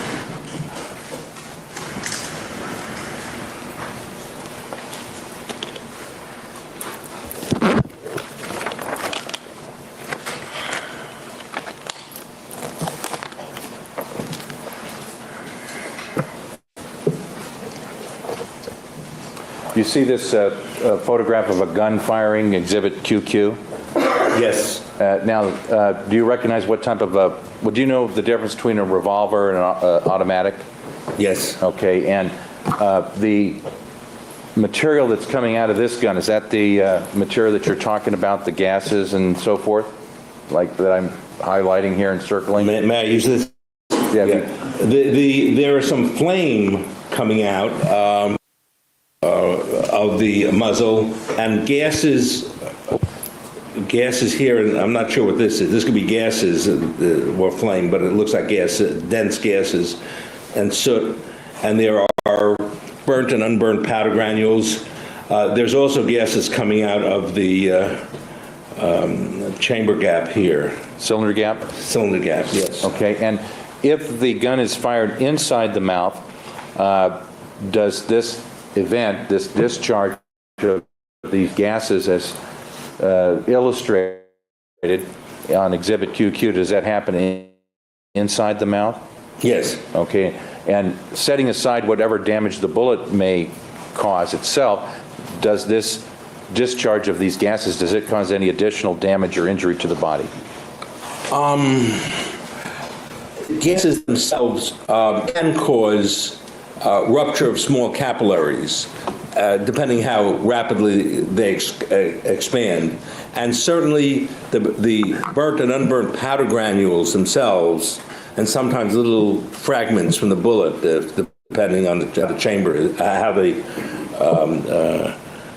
how well made the gun is, will embed themselves or strike surrounding pieces, surrounding tissues, and cause little punctate hemorrhages. Okay, and did you see this type of injury inside Lana Clarkson's mouth with the little soot, burn particles made these little marks and so forth? Yes, okay. That on the skin would be called tattooing if it's from a distance. Okay, now if the gun was discharged even close to the mouth or close to the lips but not in the mouth, would you see any of these little burns on the outside of the lips and things like that?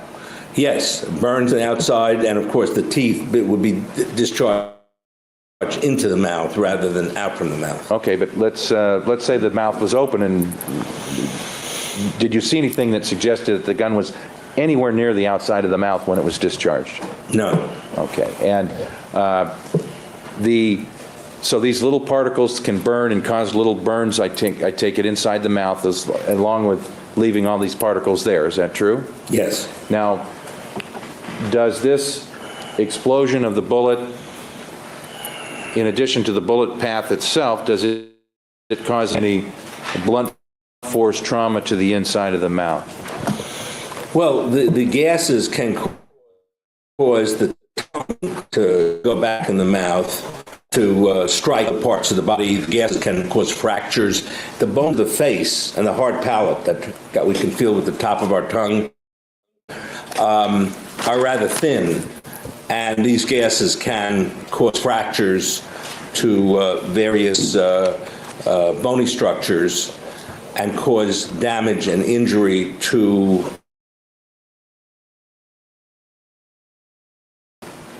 the soft tissues that can cause tongue. Okay. Now, inside the mouth, gunshot wounds where bruises to the tongue have occurred? Sure, yes. Is that something that was that's unusual? No. Is it something that's common? Yes, because of the forces of the gases. Okay. And in this particular case, when you were at the autopsy, did you see any injury or damage done to the tongue area of Lana Clarkson? Yes. Okay. What did you see? There were some fresh subcutaneous hemorrhages, bruises, primarily the back of the tongue, and there were some areas where the tongue had been pushed up against the back teeth of the upper jaw. Okay. Did you see anything that looked like teeth marks on the tongue? Yeah, I think there were teeth imprints on the back from the molars, the upper molars, where the tongue struck that because of the gases, and there was a tear also of the top of the tongue. Okay, and what were these caused by? Was it these bruises, these tears? I think that by the gases that had caused the tongue to go backwards and upwards, and the impact of the tongue against those rigid places caused some of the bruising. Other bruising was caused by just the force of the gases. Okay. Is that something that you've seen before? Yes. That type of bruising and so forth? What type of circumstances in your experience have you seen that occurring? Well, my experience over the years, I've seen a few dozen intraoral gunshot wounds, and handled more than that. I saw one homicidal, the rest were self-inflicted. Okay. And did these types of injuries, these bruises, did they appear in those cases also? Yes, because of the tremendous amount of force that goes into the mouth. And I've seen, in addition to those shotguns, rifles in the mouth, where the additional force really causes extensive damage to the skull and fractures of the skull, and because there's more gases than in a handgun. Okay. I'm going to put up Exhibit RR now, which is here.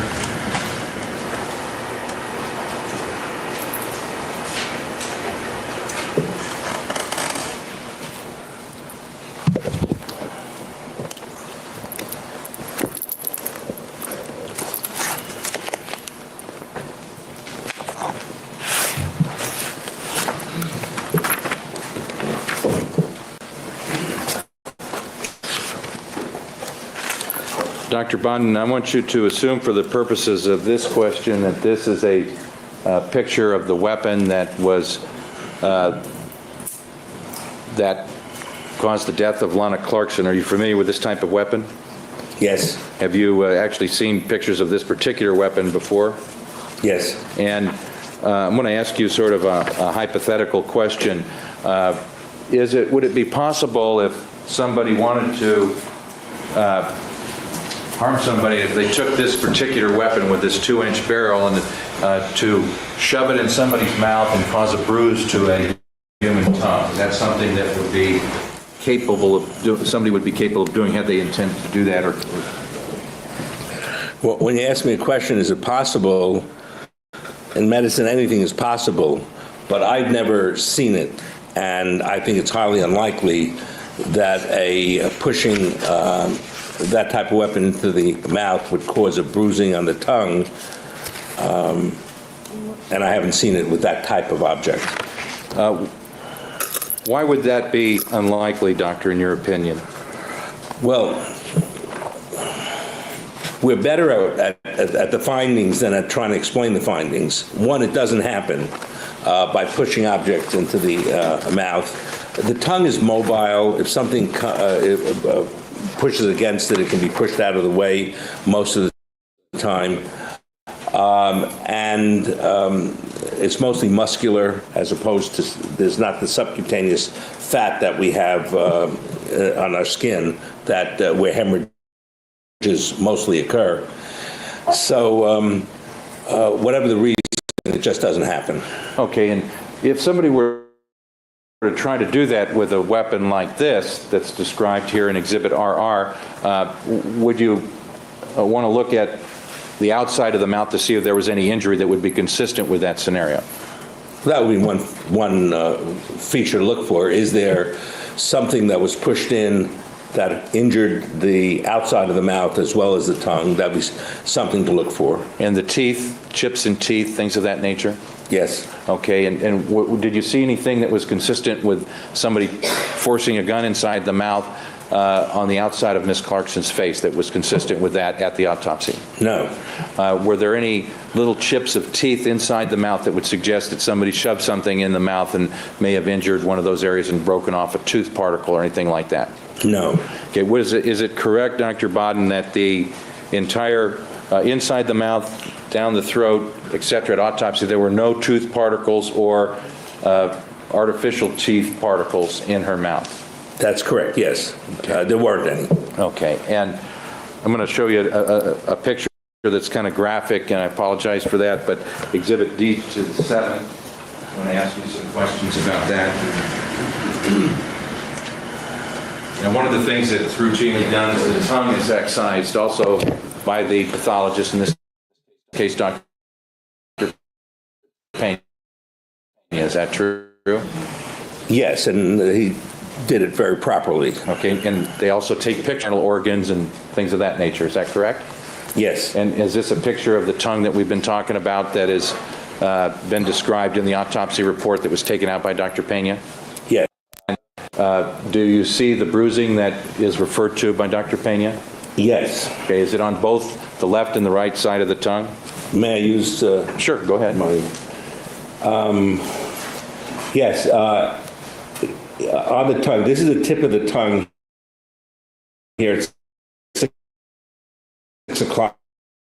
Okay. There's some laceration of the top of the tongue, which separated because it could cause this tearing effect. Okay.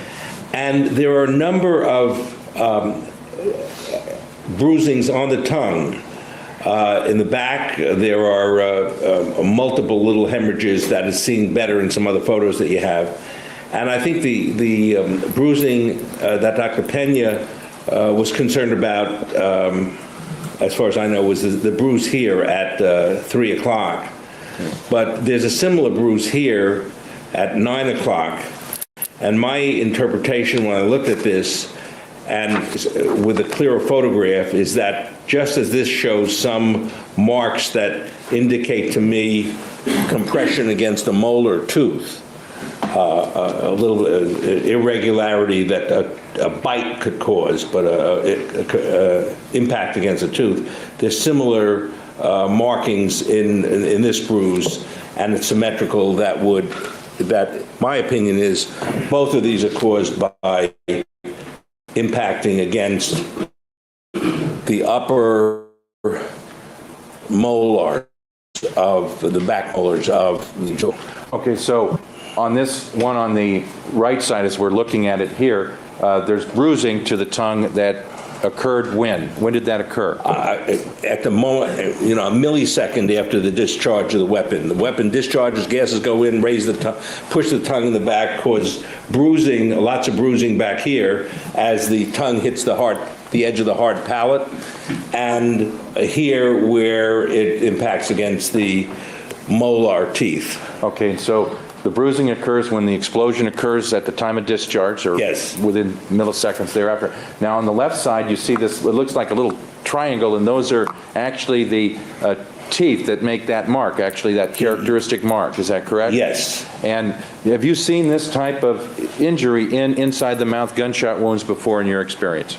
Yes, when the teeth are pushed against the tooth. And there are more than just three. When you look at these more carefully, there are a bunch of little pinpoint abrasions that, in my opinion, match up the surface of the molar teeth. Okay, and in this area here where you see this kind of, it looks like just an irregular bunch of lacerations where the tissue is cut, there's a lot of bruising that's associated with that. Is that Yes. correct? And then there's bruising here, left, right, also all through the back. Is that true? Yes. And you observed that when you were at the autopsy?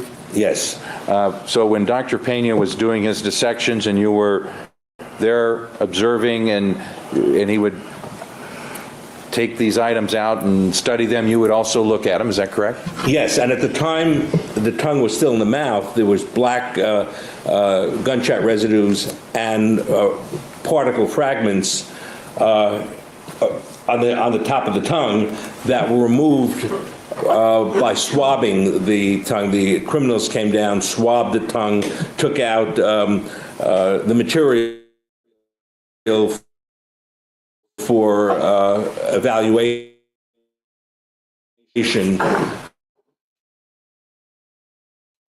to see whether or not they indeed were gunshot residues. Was there any, say, the cheeks inside or anything such as that? Yeah, there was a little stretch mark on the left, as I recall, the angle of the mouth on the left. Okay, and the teeth, you said that there were some missing dental prosthetics or Yes. artificial teeth that were missing, is that correct? Yes. And at the time of autopsy, did you know where they were, what happened to them? I didn't, but I had heard that they had found some possible tooth material the day at the death scene. Okay. All right, if we could take this down, and I'm going to proceed to another area, and I'm sorry for interrupting, but I want to get back to the lungs and so forth. When an autopsy is done, do pathologists usually take tissue specimens of various areas of the body? Yes, there are two parts to the autopsy, what's called the gross autopsy, meaning what can be seen with the naked eye. We look at the body outside and inside with the naked eye, magnify the tissue under the microscope as we did in biology class 400 times easily to look for findings that can't be seen with the naked eye. Okay, and when you say findings, what do you mean by that? Well, to look at all the different organs for any abnormality, any deviation from normal. Okay. And then decide if it has any significance. Okay. I want to talk about the lungs and kind of go on that subject for a while. Did Dr. Pena, to your knowledge, did he take any slides or sections of the lungs for making these, for further study? Yes, he did. Okay. And at some point after the autopsy, did you get a chance to look at those? Yes. Now, in Dr. Pena's autopsy report, he describes the air sacs of the lungs, and he gives it a medical name as having blood in them. Is that something that you wrote the slides?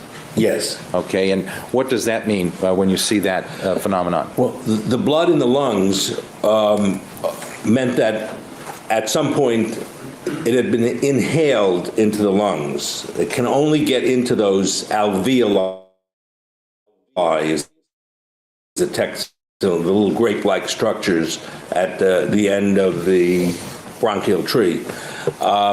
Is referred to as aspiration, aspiration, aspiration of blood, and that's was present widely in the lungs. Okay. Widely, would that mean in many different areas or in the air sacs all around the lungs? In many different areas. Okay. And can that happen if somebody is just left unattended after they're deceased, and can gravity cause that to occur? It can happen after somebody's left unattended as long as the person is breathing. It cannot happen from gravity alone.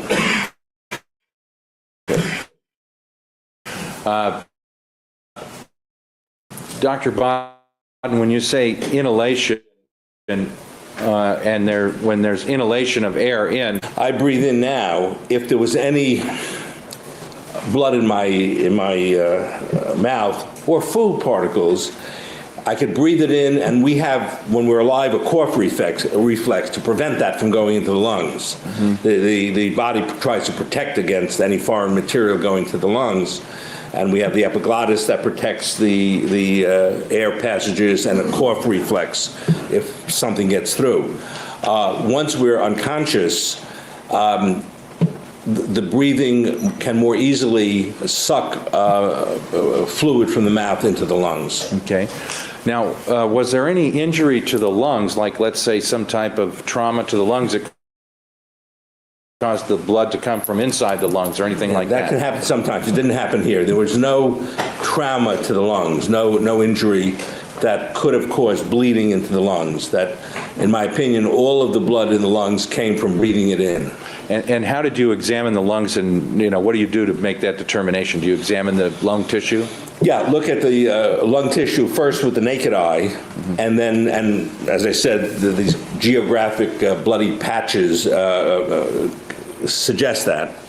And then the best test is looking at it under the microscope, and under the microscope one can see actual red blood cells filling up the little the alveolar sacs, and by filling up the alveolar sacs, then air can't get in, the person can't. Now, where did the blood come from that ended up in these sacs all the way into the lungs through all the tubes and into these sacs? The only place it could have come from is from bleeding points in the mouth, in the oral cavity. Okay. That is, the bullet, among its destructions that it did, also destroyed little blood vessels, capillaries, and little arteries, arterioles. And these kept bleeding as long as the heart kept beating. And the heart beats after we lose consciousness. Okay, so in this particular case, is there some suggestion that the heart kept going for a while, even though Ms. Clarkson suffered this traumatic injury? Yes, I think the traumatic injury to the brain and spinal cord would have caused her to lose consciousness immediately. But the heart has its own intrinsic mechanism of beating. Vice President Cheney just had a pacemaker put in because sometimes the mechanism, the signals that our hearts, the conduction system in our heart doesn't work. So we have to put a pacemaker in. The conduction system we have in our heart will continue to set off signals and beat for many minutes after we're brain dead, after the brain no longer is sending signals to the heart. Okay, and the path of the bullet in this particular case, if it hit the spine, what effect would that have on a person's ability to breathe or to inhale air, exhale air? Well, if the bullet, if the trauma completely severs the spine, then there are no signals going to the diaphragms to breathe. The diaphragms are responsible for most of about 85% of the breathing is due to the diaphragms going in and out, the bellows that we have internally. When we breathe in, the reason we're breathing in is because our brain is telling the diaphragms to go down and the rib cage to go out, and that sucks in air, and then passively diaphragms come up and we exhale, we breathe out. So if the spinal cord is completely severed, there are no more signals going to the diaphragms. We can breathe out. We might be able to take 1 or 2 breaths in, reflexively, but essentially we wouldn't be breathing a lot of material in. Okay. Now, can you tell whether or not there was any inhalation and what happened in this particular case based upon the physical findings at the autopsy? Yeah. What was interesting at the autopsy, at the time of the autopsy, there is blood that's been inhaled into the lungs that would have taken a few breaths, a number of breaths.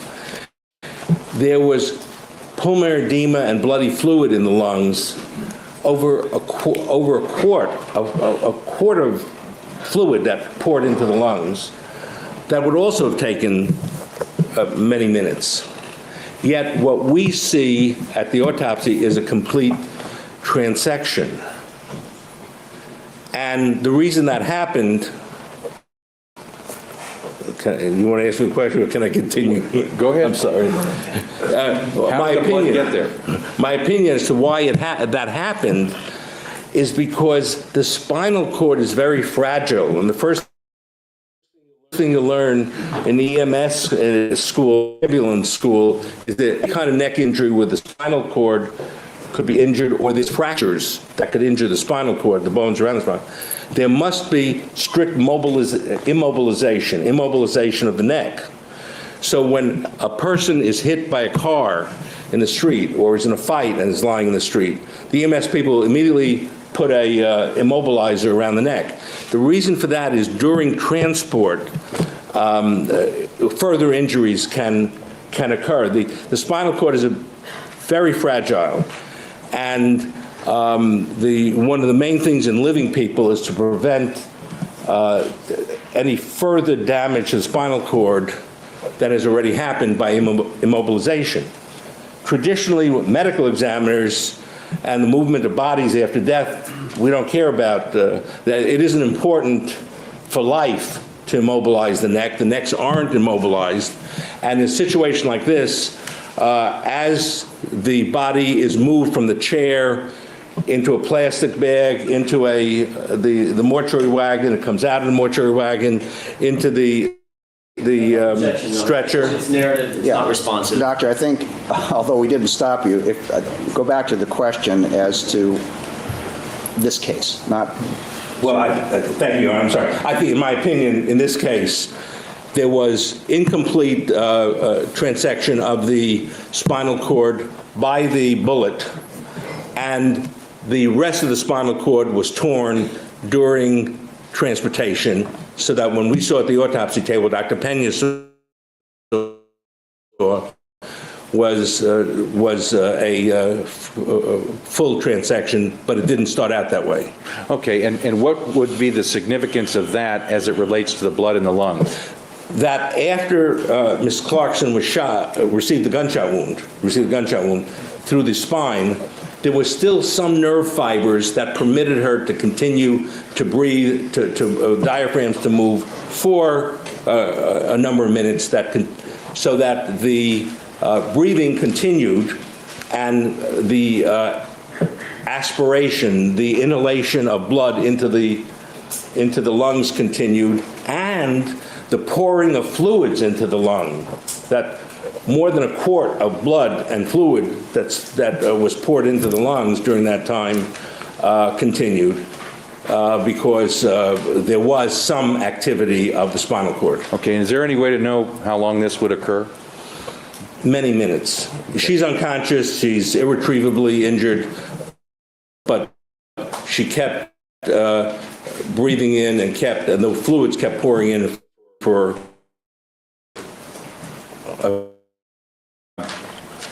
the inhalation of blood and so forth. If there's inhalation, is there also exhalation? In other words, does it have to come out some way? Yeah, when we inhale, it will come out, yes. Okay, and when people do that, if there's a area of the mouth and blood, does blood ever get expirated from the mouth? Surely, once there's blood in the cranial, in the oral cavity, as we breathe out, some of that blood will come out of the mouth or nose. Okay. In this particular case, and when you were at the autopsy, did you look at all the other organs of the body? Were they all taken out and examined, et cetera? Yes, Dr. Pena did totally appropriate autopsy in that regard, yes. Okay. About how long does an autopsy like this take? I think the autopsy here took about 4 or 5 hours, Okay. around that time. And in addition to doing the work in the that you described, does documentation occur at the time of the autopsy? Yes. Okay. And what's the role of documentation? What's the purpose of that? There are 3 roles for documentation. One role is to identify the findings so that the medical examiner will remember them and be able to relate them at future proceedings. Another is to document findings for other medical examiners or to review the findings and draw his or her own opinions. And the third is so that they can be used as demonstrative evidence in a court procedure such as this. Okay. I'm going to ask you to look at Exhibit PP. Is it typical to look at the hands of a decedent to see if there's anything on them that might be of interest as far as determining the cause or manner of death? Had a nail been removed from Lana Clarkson's right hand? Yes. Thumbnail? Yes. Okay, and was it your understanding that there was some type of a defect in the nail that led them to do that? Yes. Okay, and showing you Exhibit PP, the defect in the nail, would that be the one that's shown in this photograph here? Yes. Okay. Yes. And this is the right hand of the hand, the other fingers and so forth, that we could have the overall view. Do you typically look at that to see if there's anything that might suggest that that person handled a weapon? In other words, do you physically look at it to try to determine that? Well, I would, as a pathologist, physically look at it to see if there are any injuries or any abnormalities in any of the fingers. The criminalist had previously examined the hands, I believe, at the death scene and later on at the morgue, later that night when the remains came to the morgue, and had done scrapings of the nails and looking for any foreign materials that might be helpful in determining whether there was a struggle or whether anything had occurred that would be of importance to the investigation. Okay, and let me ask you this question. If Ms. Clarkson's hands would have been near the cylinder area of the gun or the muzzle area of the gun at the time that the gun was discharged, would you see any effects of that on her hands, any injuries that you might be able to document that would suggest that that occurred? Yes, there would be. What would you look for? Soot, gunshot residues. Burns? It could be burns, yes, from the heat of. Was there anything visible to you when you looked at that? No. Okay. On that note, we're going to take our recess. Ladies and gentlemen, keep in mind the admonition, 15 minutes. Thank you. No, there's an issue outside of presence. Yeah. All right.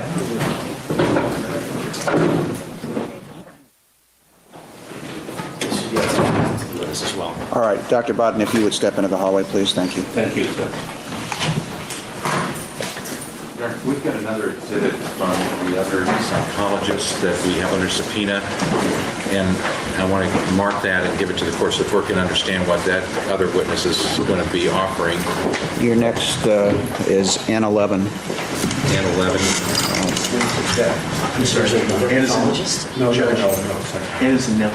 N is in after M. N. You may. Can I point out something, folks? When we take a break, it's not only for the jurors, it's primarily for the court reporter.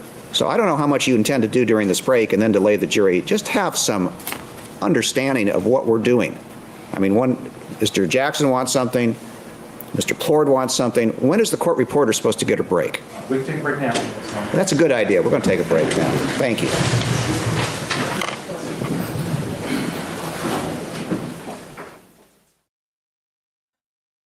Okay, it's gonna buffer again. Because it always does when it switches. Okay, this is outside of the presence of the jury.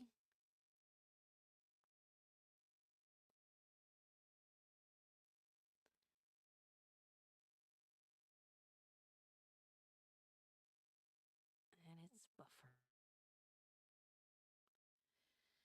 Yeah, Jill, I agree.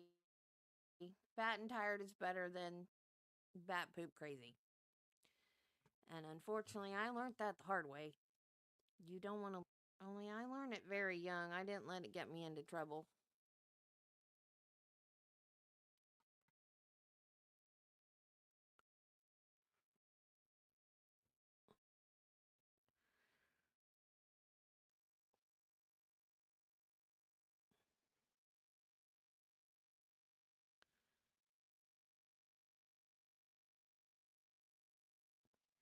Although my angry outbursts, I'm starting to wonder now if those were depression or ADHD.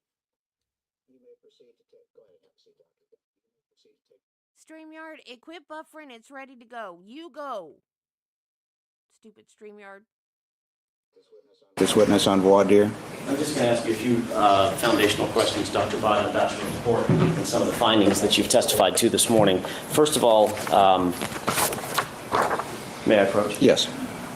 Just ignore the handwriting on this. Does this appear to be your report? Yes. This is the 3-page report, correct? Yeah. Okay. This said it was outside the presence of the jury.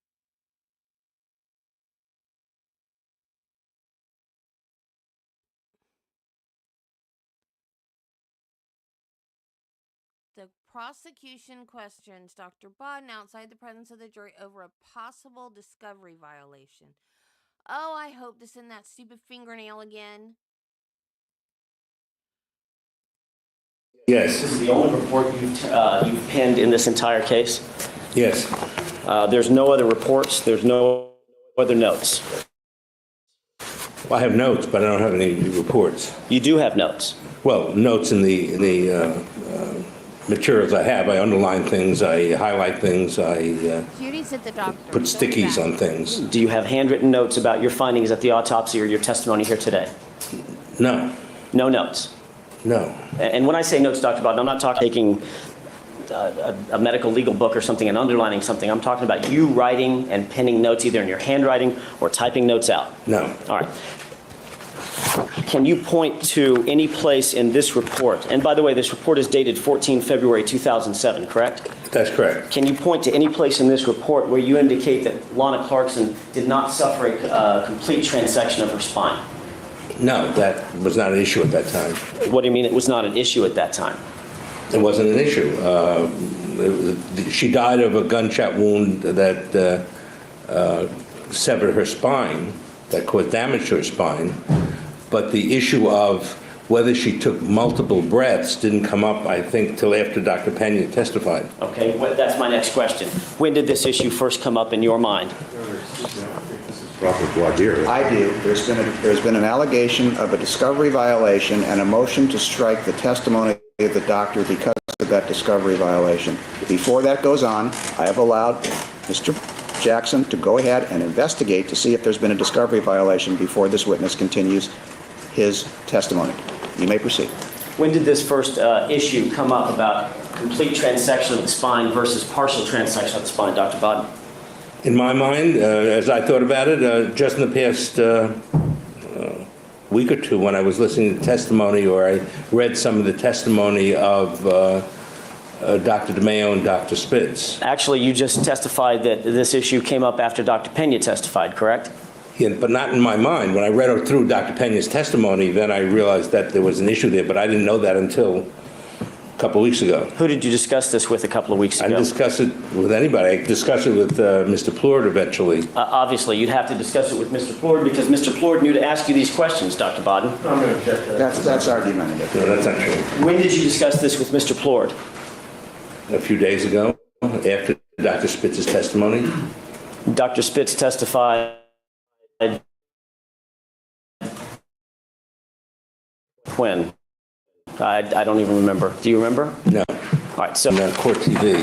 who called whom? Did Mr. Plord call you and ask you about this complete or partial transection, or did you call Mr. Plord? It was a telephone call. Well, how did you have, whatever the, Mr. Plord, seriously, whether it's a phone call, an in-person conversation, a fax, is that important to what we're discussing? Well, I think it is. I don't. If I get to the answer, yeah, I'm sorry. Go ahead. I first discussed it with Mr. Plord and thought about it when he was preparing me for testimony a couple of days ago. Because there was an obvious difficulty between breathing in blood and having the spinal cord severed. Something had to have accounted for that, and the weights of the lungs. So that I didn't discuss it. I didn't discuss it with Dr. Mayo, I didn't discuss it with Dr. Spitz, I discussed it with Mr. Plord as we sat down and he was preparing me for testimony. Did you discuss it with your wife? No, Not at all. not at all. This subject has never come up with Mrs. Kinney Bodden. Overruled. This has never come up with Mrs. Kinney Bodden. No, apart from the fact that there was Mr. Plord and Roger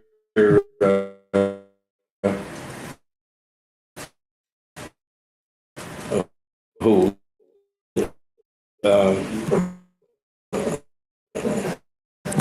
Rosen? thank you, Roger Rosen. So she's been recuperating, so I didn't discuss any of this with her.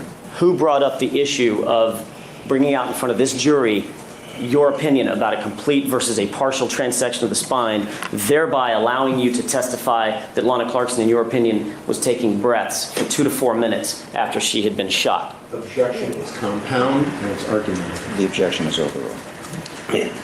When we sat down, I explained to Mr. Plord, I explained to him, this is a few days ago, that something here doesn't make sense because here we have obvious evidence of inhaled blood and this huge amount of fluid that came into the lungs. You know, over a quart of fluid had to come into her lungs, blood and fluid, and yet the spinal cord was completely transected. So I raised that with Mr. Plord, and I said the only way this could have happened is if some of the tracks were still not severed. And the way the body is handled, I'm not worried about it would sever that. I'm not asking what the substance of the testimony is. I'm asking about when the subject matter was brought up. A few days ago when I sat down with Mr. Plord. What day, what? Yes.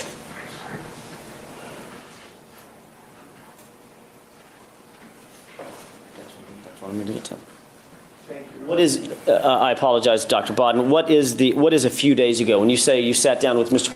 Plord, when did you sit down with Mr. Plord? Yeah, I'm going to object, asked and answered. Now it's 5 times. Mr. Rosen, the objection is overruled. I would have to, today's what? Today is Today is the 14th. Today is, what is it, Tuesday. I think I came in on Thursday. I don't recall. After it happened after I flew into Los Angeles, and after Dr. Spitzer testified, and at a time probably over the weekend when I sat down and started to talk to, in fact it was Sunday, that I sat down with Mr. Plord, and he was going to go over what my testimony would be. And Dr. Bodden, you were actually here. You flew out here. I think Mr. Plord indicated, or Mr. Rosen may have indicated to me a combination flight, we'll put it that way. You were actually out here in Los Angeles about 2 weeks ago, prepared to testify at that time, and the defense decided not to call you at that time, correct? Objection compound. Overruled. Isn't that No, right? I wasn't prepared to testify. at that time. I came here because my wife was sick. Well, so if the defense said that you were here in Los Angeles and ready to testify and put you on the witness list and actually listed you in the order of witnesses they were going to call the next day or two, that would have been incorrect? Objection, compound. Overruled. That would have been incorrect. Okay, so if that's what they told the prosecution, they were just leading us on. Objection, calls for speculation. That you can argue at a later time. Well good. Dr. Bodden, when you were at the autopsy, you actually attended the autopsy, correct? Yes, sir. You saw the weight of the lungs at the autopsy, Yes. correct? You saw Dr. We are investigating a discovery violation, Rosen. Sit down and shut up. Pena actually removed the tongue in block. You saw the wound and the spinal cord reviewed and looked at and inspected, correct? You were there for all of Well, that? yeah, the spinal cord wasn't really inspected. It was removed and saved for the neuropathologist to look at. All right. It was looked at by the pathologist, Dr. Pena, as all of this was going on, correct? I mean, all of his findings were being all of his investigation, we'll put it that way, the actual autopsy was done at the same time, and you were in the room, correct? Objection, calls for conclusion, speculation, and compound. Overruled. You may answer. I looked at the specimen, the spinal cord and the brain, but further studies were then done on it. But you were aware of the weight of the lungs? Yes. You were aware that there was fluid and blood in the lungs? Yes. You were aware that the spine had been completely transected at that time, correct? I wasn't aware of that. I was waiting for the neuropathologist report. Okay, but when did that's you- what the neuropathologist determined, yes. When did you get that report? 8 months and 10 months later? Okay, so let's say September or so of 2003. Well, I didn't get it right away, but I got it eventually. So this was all information that you would have and should have known back as early as September or October of 2003 when you got the neuropathologist reports. Basically, the spine had been transected, but the weight of the lungs was inconsistent with that. That's all information that you've had for 4 years, correct? Objection, should have known. Calls for speculation, no foundation, also compound. The objections are overruled, not based on the nature of the question and what the subject matter is. The objection is overruled. Number one, I didn't get the full autopsy report 8 months later. That wasn't sent to me. That was sent to the attorney. However, I knew the weight of the lungs at the time of the autopsy, certainly. So all of this, And I Dr. knew there Bunn- was... Wait, let him finish his answer. Yeah, and I knew that there was severe damage to the spinal cord. All right, Yes. so all of this information, there's no new medical findings that you just came up with 4 days ago or whenever it was, as of last Thursday. All of the medical findings that you're talking about are medical findings that you would have been aware of as far back as 2003, correct? Objection, compound. Overruled. I knew that there was blood in the lungs. I knew that the lungs were heavy. I knew there was damage to the spinal cord, but I didn't know that any of that was an issue in this case. Okay, and when you did determine that that was an issue, did you seek to amend your report that you're testifying about today? Did you write a new report? I didn't. Objection, relevance. Overruled. Yes or no, doctor? Did you write a new report? Wait, may I finish? You can answer the question, yes or no. Did you write a new report? All right, all of you, stop it. You heard by the tone of my voice, I'm not going to have this. We are having an examination as to whether there has been a discovery violation. I am going to allow the people great leeway into determining whether or not that has happened. And on cross-examination, if you wish to cross-examine the witness, you will be given great leeway. But when there are allegations of misconduct, I will get to the bottom of it, and no one will stop me. Is that clear to everyone? It is, and you will let the witness answer the questions, and that's where we are going. Now you may proceed. My question is very simple, Dr. Bodden. Did you or did you not prepare an additional report or an addendum report to the one that I'm holding in my hand? I did not. Did you prepare any notes based on your conversation with Mr. Plourde concerning this new opinion that you had come to, you say, a few days ago? Asked and answered. Overruled. I arrived at the opinion I expressed today on Sunday. We were talking, I think it was last week, about how there wasn't a whole lot of the red stuff around her. And I was saying about trying not to say, because it's so graphic, but about gravity, because she was sitting in a chair and she was pew-pewed in the mouth. So gravity is going to make the blood go, or the red stuff, whatever. I don't know what word to use on YouTube anymore, but gravity would make it go like inside, right? So there wouldn't be a lot around her cuz she's sitting. Even though, she's slumped down with her legs out in front of her, it's going to be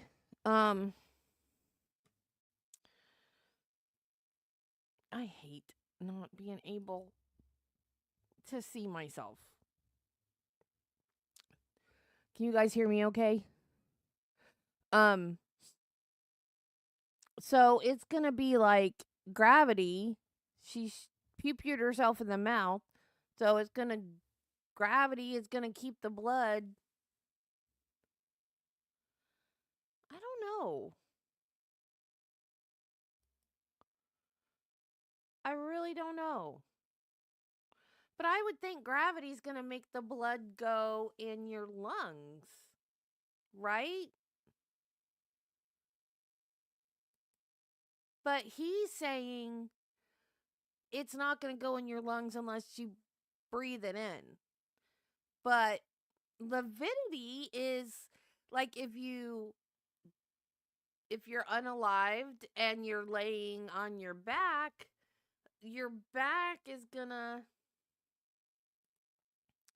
your back is gonna be it's gonna look all blue like from the blood. It's gonna look like all bruised, but it's not a bruise. It's where the blood pools from gravity. So if all the blood goes to the back, or if you're on your front, if you're face down, all the blood goes to your front. So why, if you're sitting, why can't the blood, the red stuff, whatever, the red stuff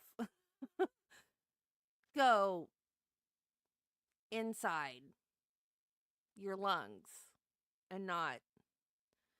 Because that's what I was thinking when they were like, there wasn't a lot of blood around. But now he's saying you would have to breathe it in. Maybe to get down into the little bitty alveoli that's in the very, very bottom of your lungs. Maybe. But yeah, it could go into your lungs, like into the big branches of your lungs and all without being breathed in, I would think. Because of gravity. Because, like, how do you drown? Do you go underwater? You don't have to breathe it in well, I guess you do breathe it in, don't you?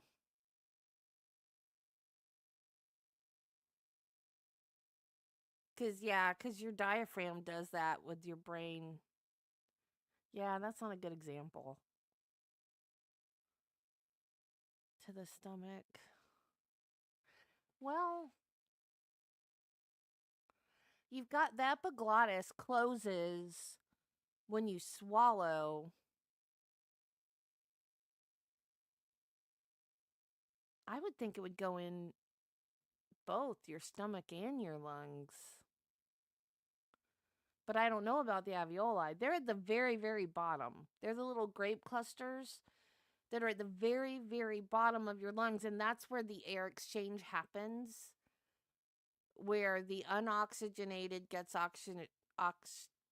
oxygenated in the little grapes that they keep talking about, little grapes at the very bottom. So now he's saying you have to actually breathe in for the blood to go in there. But once your brainstem is severed, you're not going to take a breath. Now that like death exhale thing, that's cuz you have gases and stuff in your body. That's not a breath out. That's just gases escaping. And again, how does this determine who actually pulled the trigger? Whether it was partially transected or totally transected. I would agree with that. I would agree with that. Yeah. Absolutely. it could even go into your sinuses in the right position. Because it's a liquid and it's going to be subject to the laws of gravity just like anything else. I don't think they do. How does this, whether it was completely transected or partially transected, it's not going to prove who pulled the trigger. This is the trial from hell. I am so sorry I put you guys through this. I did not know it was going to be like this. I apologize. I had no such opinion prior to that. I did not take notes. I did not write a report. Did you discussed it with Mr. Plore. Sometimes thinking. I thought about it for a while and then came to this opinion on Sunday. And of course, Mr. Plord was taking notes while you were discussing this with him. I don't know that. Did you watch him? I don't know what he wrote. I don't know if he's doodling, and he writes sometimes he doesn't write. I don't know at all if he took any notes about what I was saying. Did he have a pad of paper in front of him? I don't recall. Yeah, he might have. Did he have a pen in his hand, Dr. Bodden? I don't know. Was he writing as you were talking? No. He was listening, and I was talking. So the first time this came up between yourself and Mr. Plord, you claimed is Sunday this past, meaning the day before yesterday. I'm sorry. Yes. Yes, the day before yesterday. Yes. So it wasn't a few days ago, or Thursday, as you earlier indicated. I came on Thursday. Okay. I didn't sit down with Mr. Plord until Sunday. I came on Thursday to be here earlier because of my wife. I'm just trying to clear up some timing, Dr. Bodden. Yeah. I'm just trying to clear it up. And you didn't come to these opinions after Dr. Spitz testified. No. Asked and answered. Mr. Rosen. Yes, sir. Overruled. And you didn't come to these opinions after Dr. Pena testified. No, I didn't even know what. Okay. No, I did not. I didn't know of Dr. Pena's testimony really for quite a while. And didn't you just testify in front of this court 50 seconds ago that this issue came up after Dr. Pena's testimony? Isn't that what you said first? The issue came. Excuse me. Objection. Misquotes the witness. I don't think it does. The objection is overruled. The issue came up as I reflected back on it. I didn't know at the time that there was such an issue. But when I read through Dr. Pena's testimony a few days ago on that issue, then I realized that there was this discontinuity. There was some problem between what's in the lungs and what's in the spinal cord. You were aware, ultimately, of Dr. Pena's testimony based on your review, correct? Some of his testimony, yeah. Dr. Not all of DeMaio. it. Yeah. I'm sorry, Dr. DeMaio's testimony, yes? Some of it, yeah. Dr. Spitz's testimony? Yes.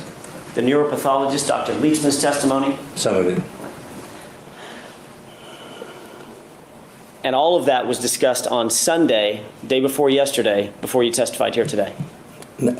I don't know all of what. What I discussed with Mr. Plord was, there's a real disconnect here as the testimony had come out between the lung findings and the spinal cord findings.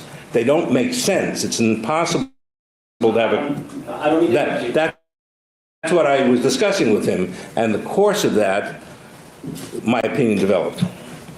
I hadn't focused on it previously. And of course, Dr. Bodden, one more time, and then I think I'm done.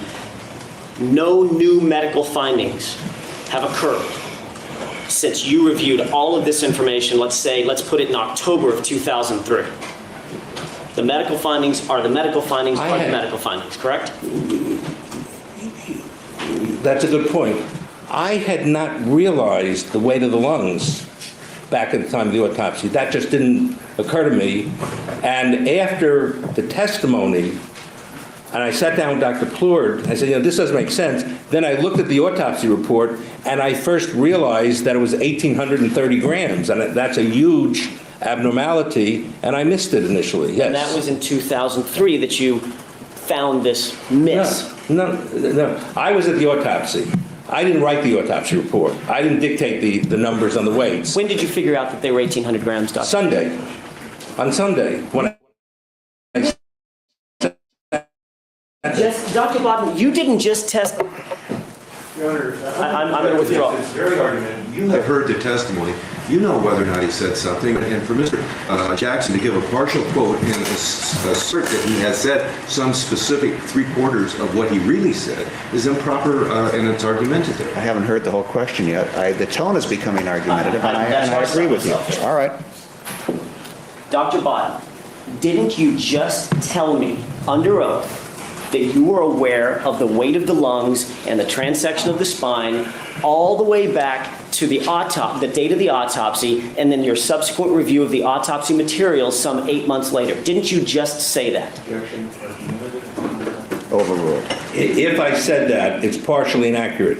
I was aware at the time of the autopsy that the autopsy was being done, that the lungs were removed, that Dr. Pena had weighed the lungs, or was going to weigh the lungs.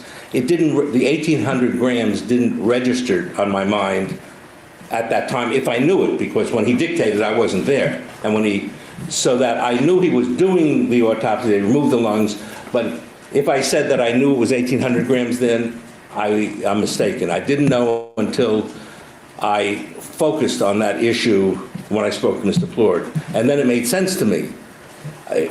That could cause edema too. But I get what the problem is. If she took a breath, her spinal column had to have been partially, not completely, transected. But I don't know why it matters, because that's not what we're trying to decide. That's a good point, Jill. Is the defense trying to distract from what we're trying to figure out? We're not trying to figure out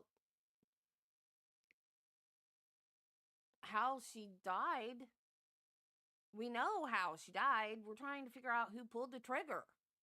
And none of this makes a difference in my mind. I wonder if this is why, one of the reasons why the second trial wasn't televised. Maybe Fiddler thought that they were playing for the cameras. I don't know, but I hope the second trial was streamlined, because there's been a lot of stuff that just does not matter. It's just needless. A lot of this stuff. It's just, how does this tell who did it? It doesn't. Until they tie it together, it's useless.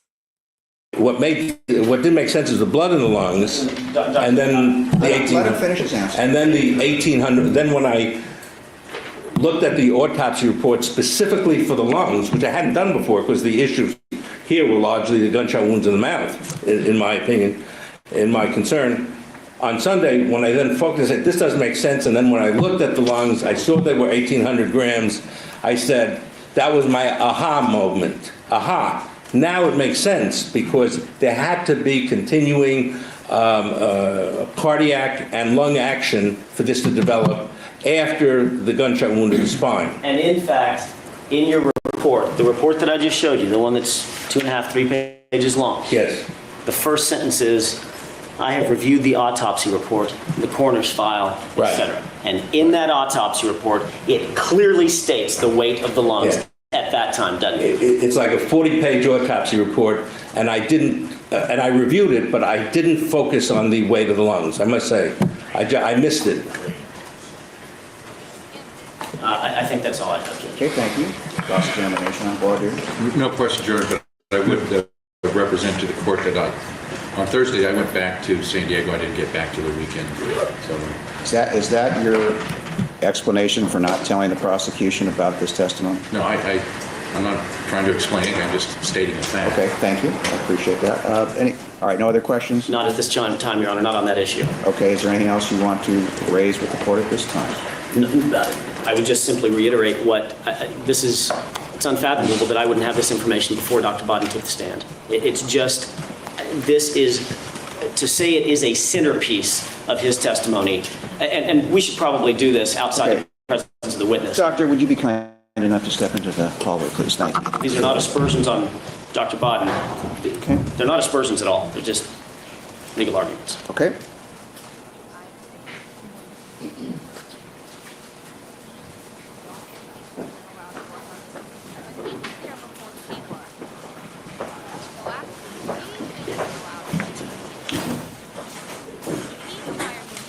don't know if I can articulate it any more eloquently than I did at the bench. There's nothing more to say. This is the centerpiece of Dr. Bodden's testimony, and it's very clear now why they wanted Dr. Bodden to testify, even though Dr. Spitz and Dr. DeMaio and Dr. Lietzma they're all forensic pathologists, so one of them is a neuropathologist, have all testified to basically the same type of stuff. This is what they wanted out of Dr. Bodden.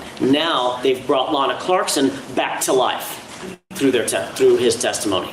That being, we got to explain how this blood is expirated. I think the defense realized very clearly that through cross-examination of Dr. DeMaio, through cross-examination of Dr. Spitz, and through cross-examination of Dr. Lietzma, they were getting nowhere closer to Lana Clarkson sitting in that chair coughing on Phil Spector, and that's what they want, and that's what they need. So they've got Dr. Bodden now on the stand, and lo and behold, he blurts it out. While I'm staring blank-faced into a 2.5-page report that says nothing of the kind. And Chris Plord obviously had this information at least on Sunday. And I would find it pretty remarkable if that's the first time this issue has been raised, either with Linda Kinney Bodden, we know her level of preparation, and this is her husband. Or Chris Plord, we know his level of preparation, and he's been in contact with Dr. Bodden the entire time. This is an absolute blatant discovery violation. This is exactly the kind of sandbagging and blindsiding that the discovery rules are meant to protect against. And now here we sit. The jury has all heard it. It's been rung. The bell has been rung. I'm going to ask the court to take the step to strike that testimony, to ask Mr. Plord not to go into that area anymore, and to instruct the jurors they should disregard it because of discovery violations. Well, first of all, I want to hear from Mr. Plord. Before you argue, Mr. Brunon, and please do not tell me that you didn't recognize the import of this. I got it, guys. I got it. Can you hear me? I figured it out.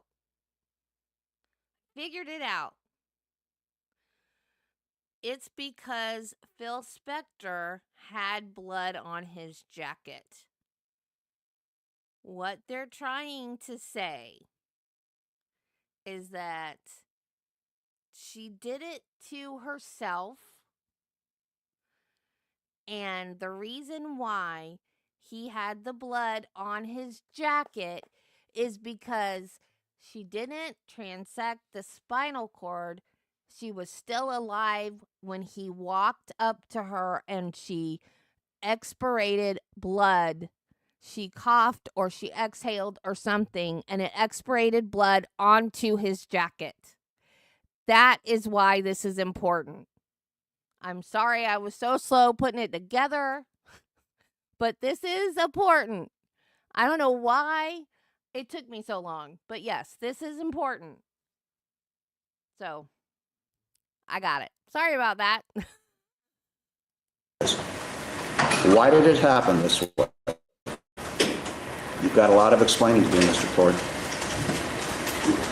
The first time I learned about this opinion or interpretation of the physical findings was Sunday, as Dr. Bodden testified. I discussed it with, to the extent I could, other counsel, not including Mr. Cutler, of course, and nor Miss Linda Kinney Bodden because of her physical illness. But basically, I didn't feel that it was something that we had to necessarily discover out in advance. I wasn't certain I was going to get into it till Monday, yesterday, and then I thought I was going to go with that and make it, a point with his direct examination. And why didn't you discuss it with the prosecutors before you made a point of it? You had to know this reaction was going to come out. You had to know how important this testimony is. So why wasn't the prosecution notified of it? I don't think, well, at least I'm not going to say it's an explanation, but I don't believe that there's a requirement that Dr. Bodden would have to write a report on this. When he makes an oral report to you, you are obligated to pass that on. That's the discovery law. I'm not going to argue the law, Your Honor. Those are the facts, and I'm not going to say that I told him anything exactly what Dr. Bodden had told me about the transection of the spine. I talked to him at length last night about it because I wanted to better understand it, and so be it. Okay. Thank you. Mr. Bruno? Your Honor, I mean, this is not the first time expert testimony has evolved. Throughout this case, the whole issue of the sequelae of events that occurred after the gunshot has been contested, and none of the experts know for sure. And as the testimony of Dr. Spitz came in, as the testimony of Dr. Lietzma, as the cross-examination developed, different avenues of interest become apparent. And we have all had these aha moments where things that are apparent to us don't connect until sometimes all of the facts are lined up and the other side starts challenging something that you haven't thought about. So this is a natural evolution. This happens in every case, particularly in every case where there are complex scientific or medical legal issues. So this is not an issue of that type. The question of does this have to be discovered? Go back to Dr. Pena. Dr. Pena had an aha moment at some point where he decided that the bruise on the tongue may have been caused by a gun. We didn't get apoplectic. We didn't start accusing him of dishonesty. We said, okay, he's changed his opinion. That happens. And if we went back through the transcript, we would find numerous occasions where people have changed their opinion. They don't come running and telling us that. They didn't tell us that until we heard it on the stand. So the fact that we don't write down every single development, that the expert doesn't write down every single development, that's normal. That's the way it happens. It happens in every case, and it happened in this case. If they need time to address it, so be it. But to have them accuse Linda Kenny, who's laying in a sick bed, who hasn't been able to participate in 2 weeks in this case, or Mr. Plord for not scurrying over to his word processor and writing out a report, that just doesn't happen. And it's not a discovery violation. The parameters of his testimony were known, the issues are evolving and have evolved, and now he's come to this opinion.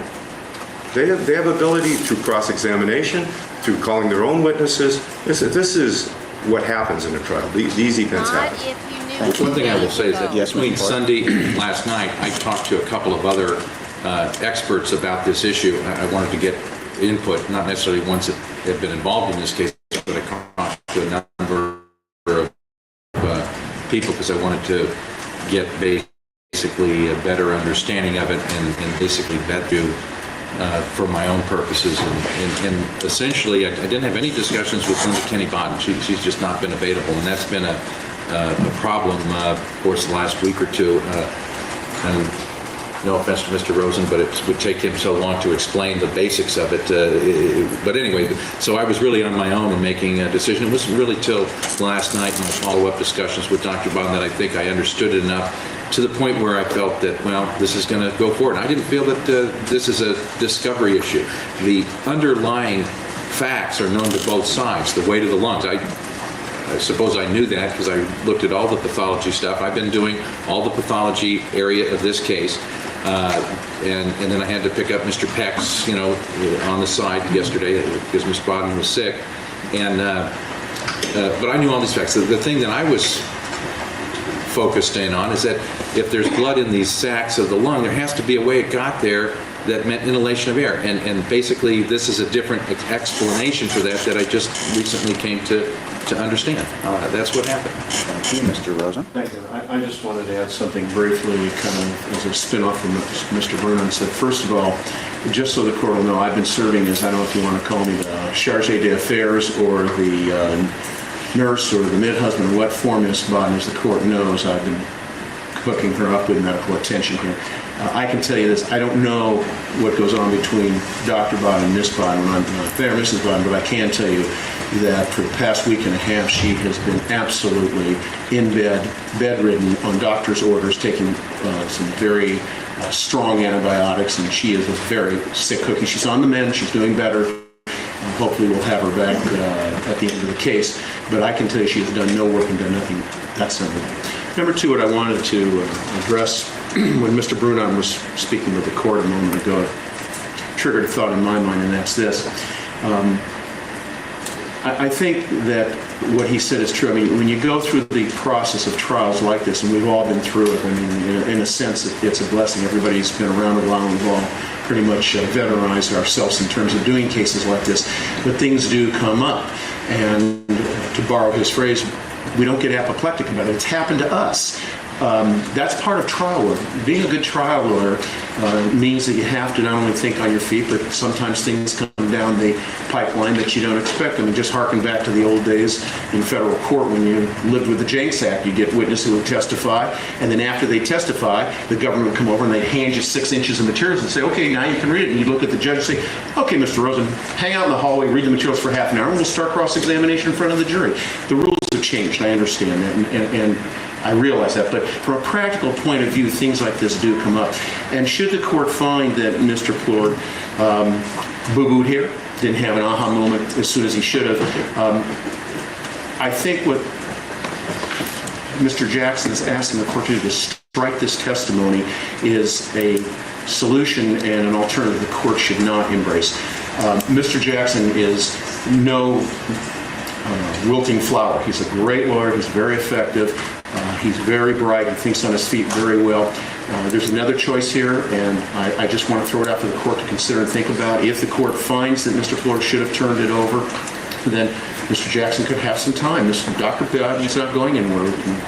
He can go ahead and cross him on everything else, and on that one area, if he wanted to have a little time, we wouldn't object to it. He could work on it all over the evening. It is just the one area. I'm not diminishing it or minimizing it, but there is another solution, and I'm just suggesting that to the court because I think that Dr. Battle's testimony in this area certainly should be allowed. I think the jury should consider it.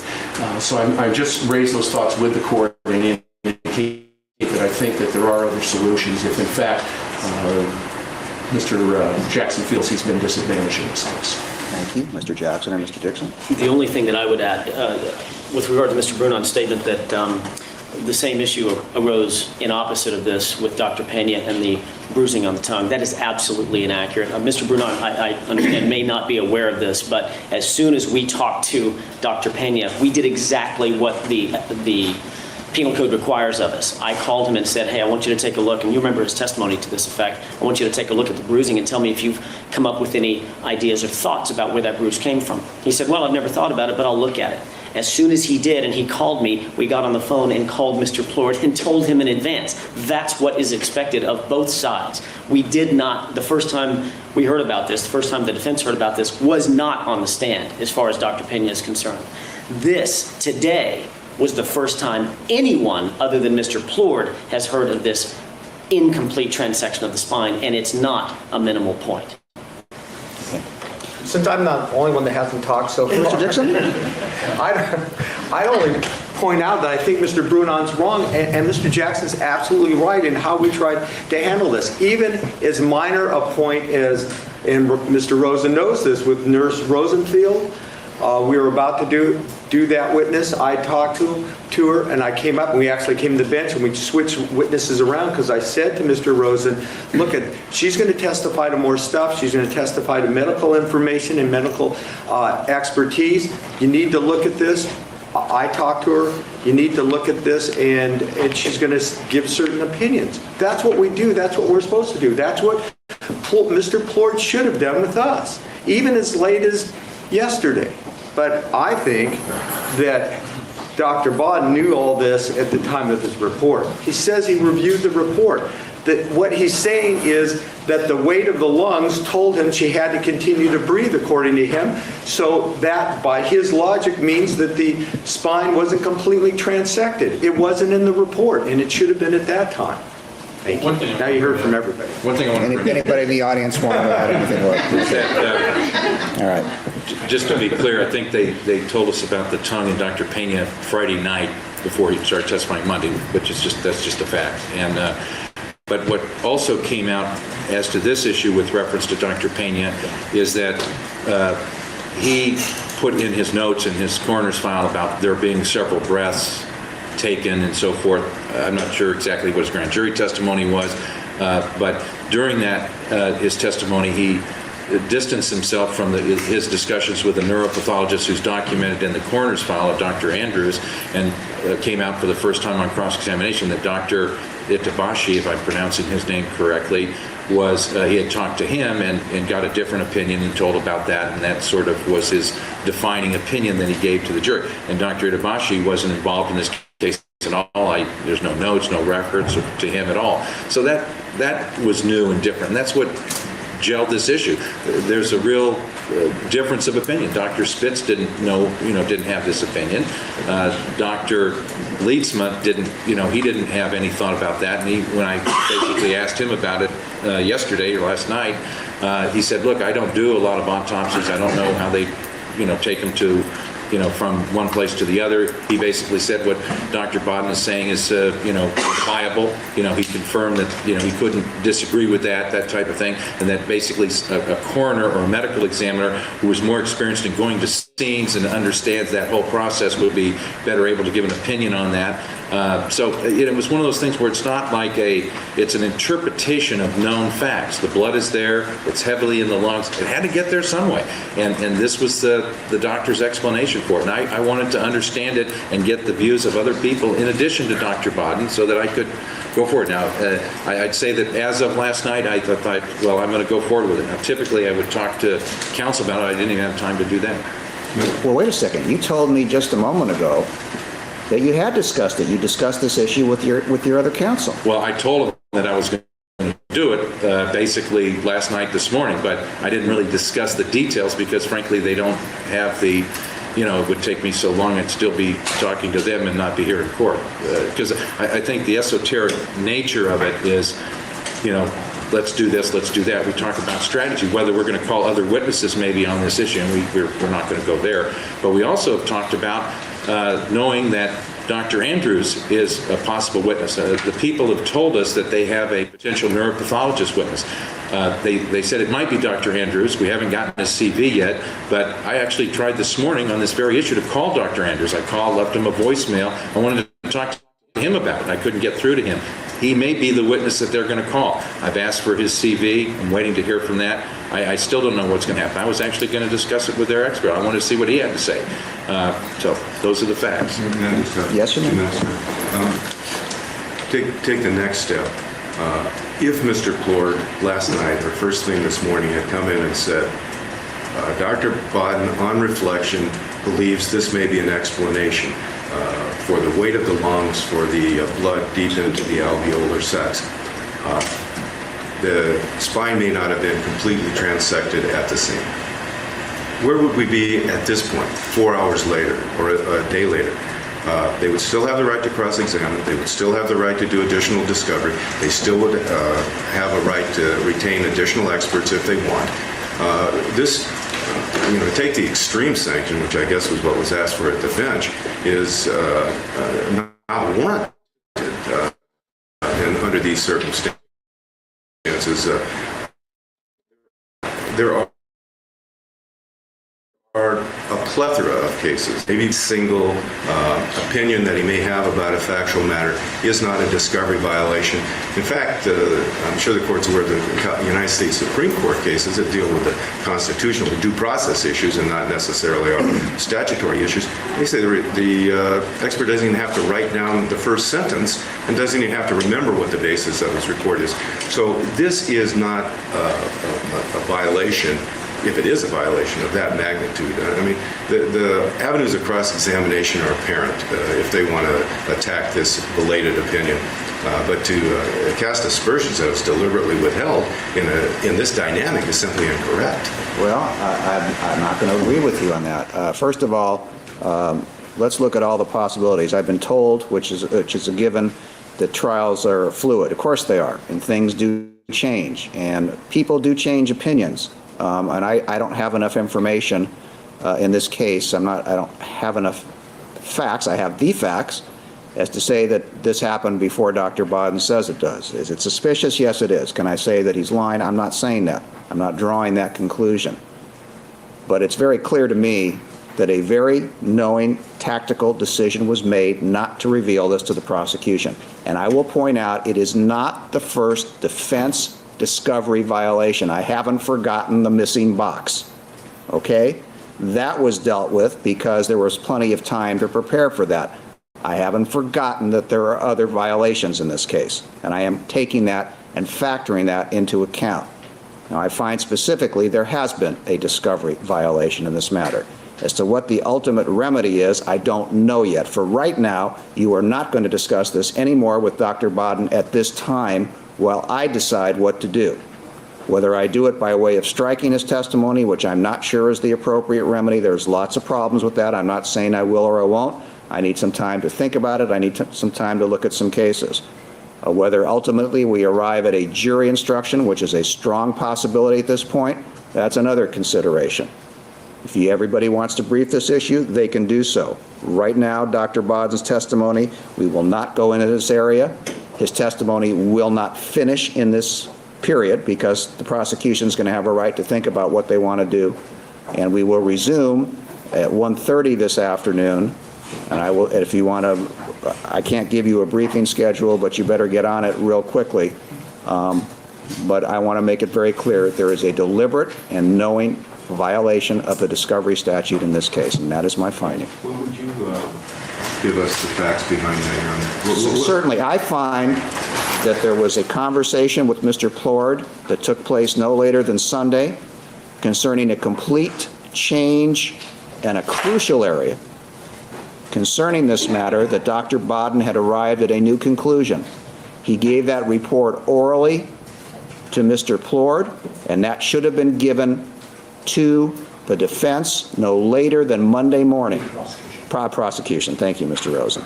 Your Honor, what about the factors that Mr. Plord indicated that he was vetting this among other experts? Excuse me, Dr. Bodden, I'm sorry, you want a response? I'll give you a response. Dr. Bodden is a foremost, he has a reputation that goes on for at least 2 hours until I finish. Okay? That's the bottom line. Finding that Mr. Plord did not do those things. Did not do what things? I'm about to give you my findings. Oh, I'm sorry, I thought you... No, I haven't finished. That at the time Dr. Bodden told Mr. Plord, the importance of this testimony is apparent. It is not esoteric. I'm no expert in science. I mean, I have what I've learned through 25 plus years on the bench and 10 years as a practicing criminal lawyer, but it's just that. It's just so much. But it's not esoteric. It's easy to understand. The importance is patently clear. And to suggest that it had to be vetted through some other expert before it was going to be put on, I'm not accepting that. Once Dr. Bodden said it, it should have been, and to my mind, it was clear that that testimony would be presented to the jury. And the reason that the prosecution wasn't told, so it would have just the effect that it did have with the prosecution at this point being unable to rebut it. That is my finding. We are on recess till 1:30. Ooh, somebody in trouble. That is how they got the hung jury. The defense playing dirty.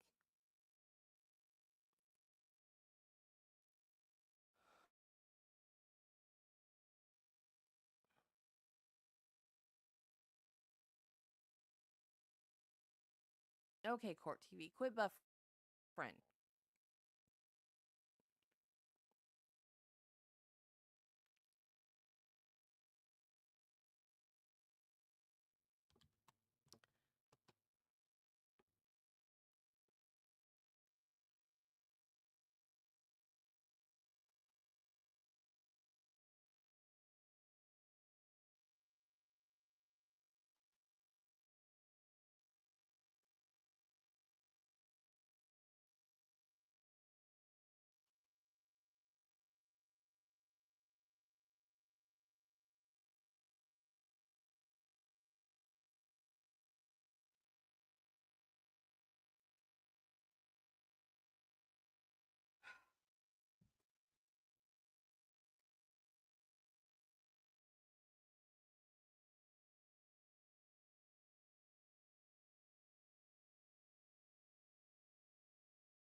every time it quits buffering, StreamYard goes stupid.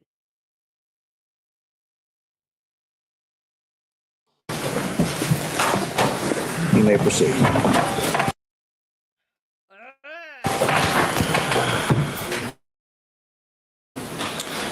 Dr. Bond, good afternoon. I wanted to continue talking about the hand of Ms. Clarkson and the autopsy. Did you observe the hands of Ms. Clarkson as part of your review looking at portions of the body? Yes. Okay, and was at the point in time you did that, had the body already been cleaned in preparation for the autopsy procedure?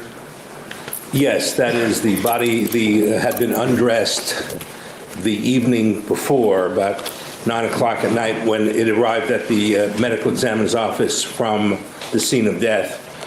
And various criminalistic materials had been removed from fingernail scrapings from her right thumbnail, and the body had been washed. So when I saw the body, it had already been unclothed and washed. Okay, and at that time, did you know anything about the results of the examination of the fingernail scrapings or anything of that nature? No, except that there was some kind of injury to the thumb.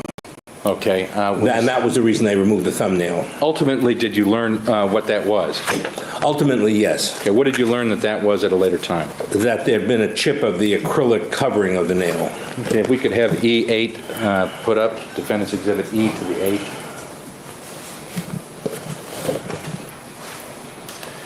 If you look at this particular photograph, do you recognize this, doctor, as being a photograph of Lana Clarkson's hand at the scene where there's a defect in the nail?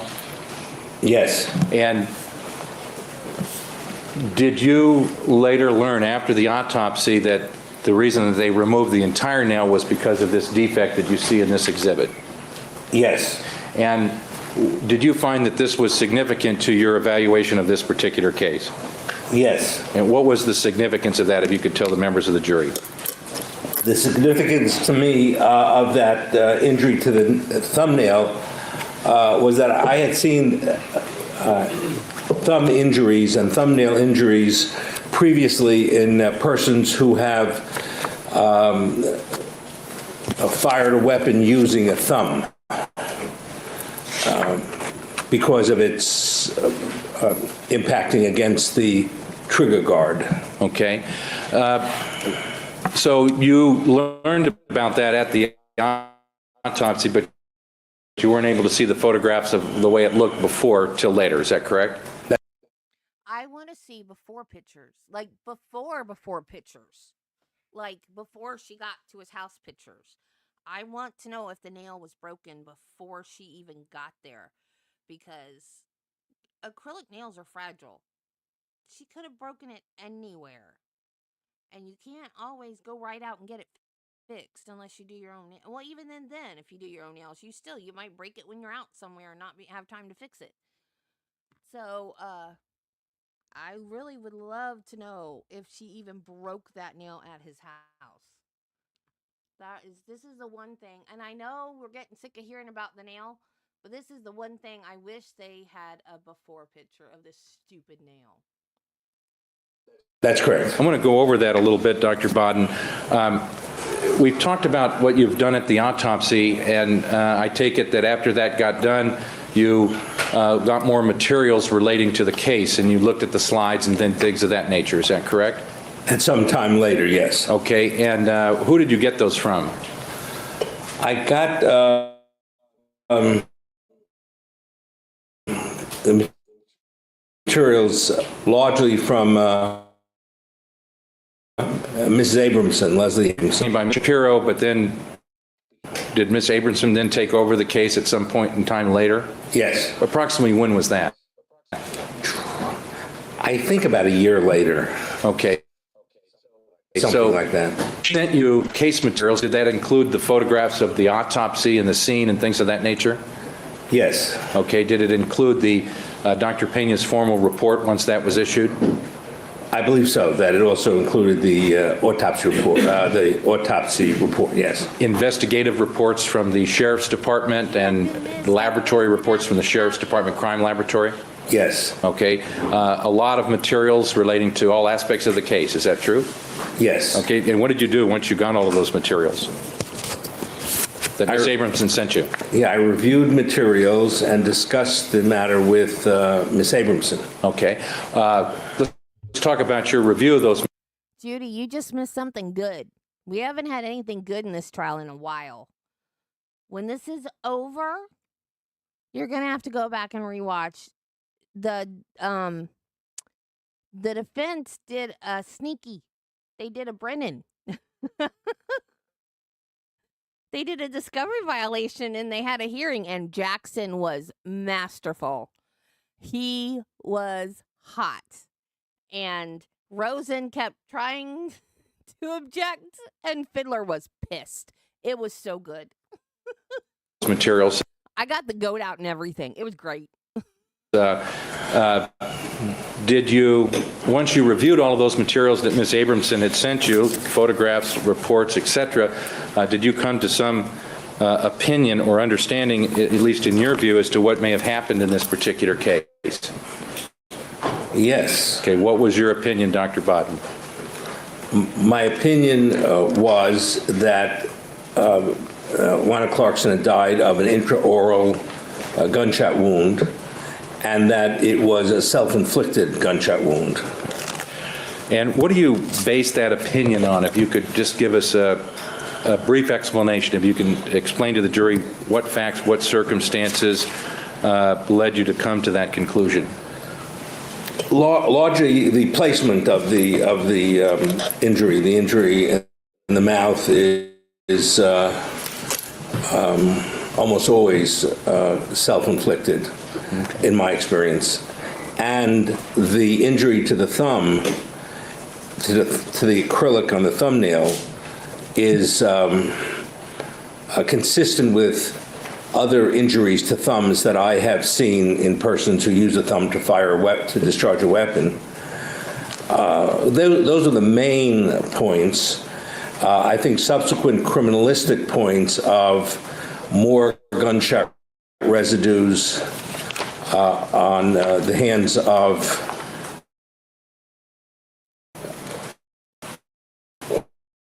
Miss Clarkson added to the certain blood stains, bloody material on her hands and jacket, some tissue on the jacket, also indicated that it was self-inflicted. Dr. Bodden, whether a death is a self-inflicted wound or not, do you ever consider the state of mind of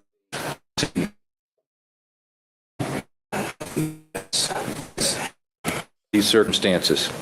Well, an issue, if there's a indication that a wound is that a death is self-inflicted, then the next step is to determine if it was intentionally self-inflicted or not. If it's self-inflicted and intentional, then that would be called suicide. Mm-hmm.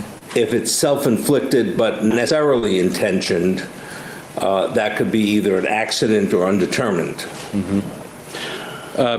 When you seek to try to understand what a person's state of mind is, what types of materials or information does a medical examiner look to answer those questions? A medical examiner looks to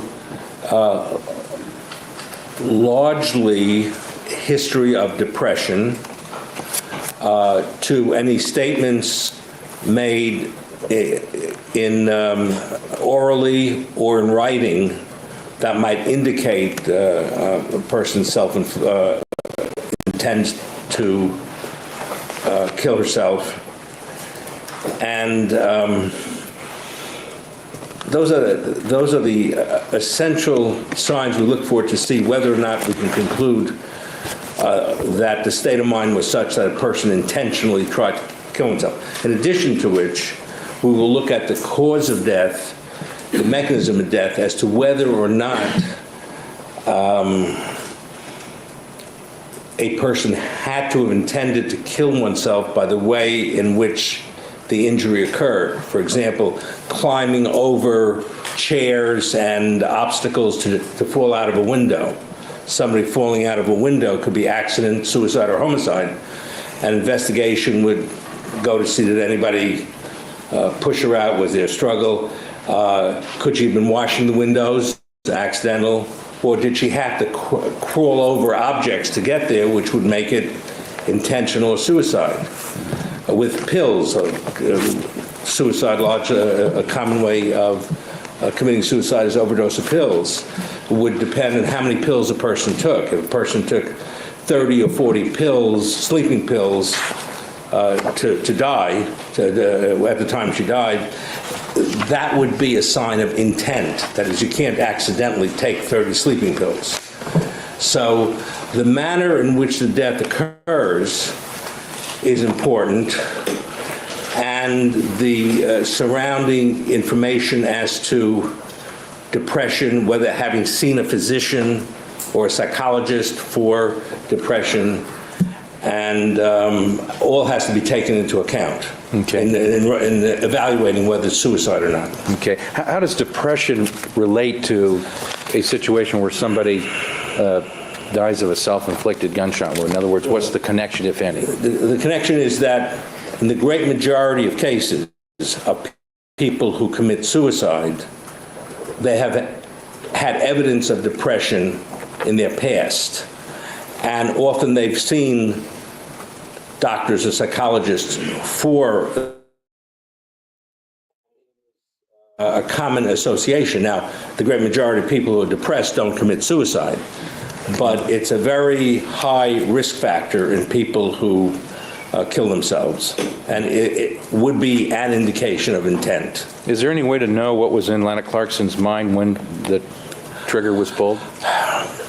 After I've reviewed all the information that I have, and all past medical record, toxicology,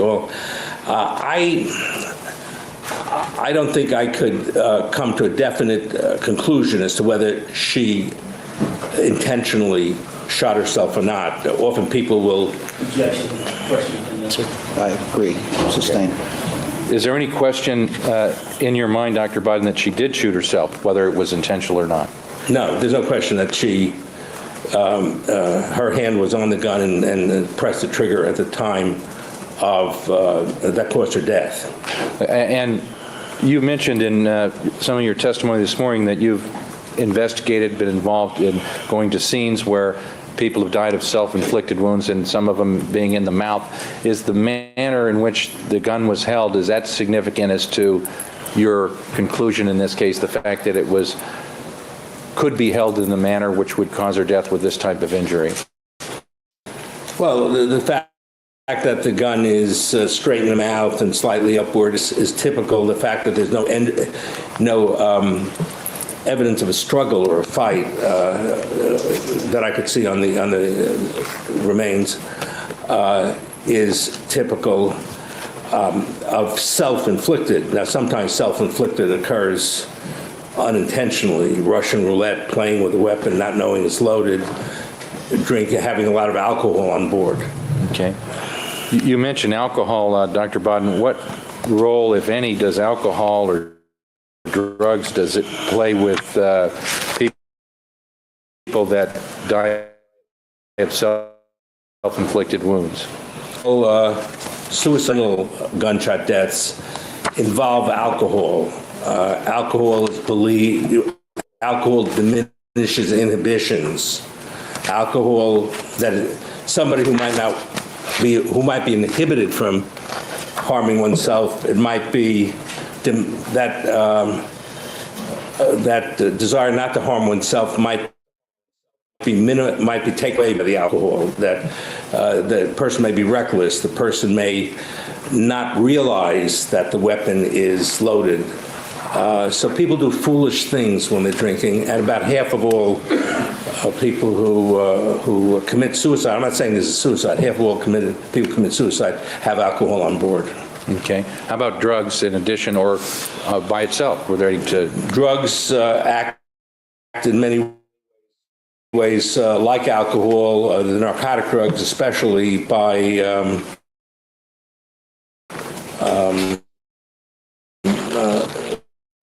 diminishing ability to freely by do foolish things while under medical examiners, when they do an autopsy, to take specimens for toxicology evaluation? Yes. And what types of evaluations are typically done?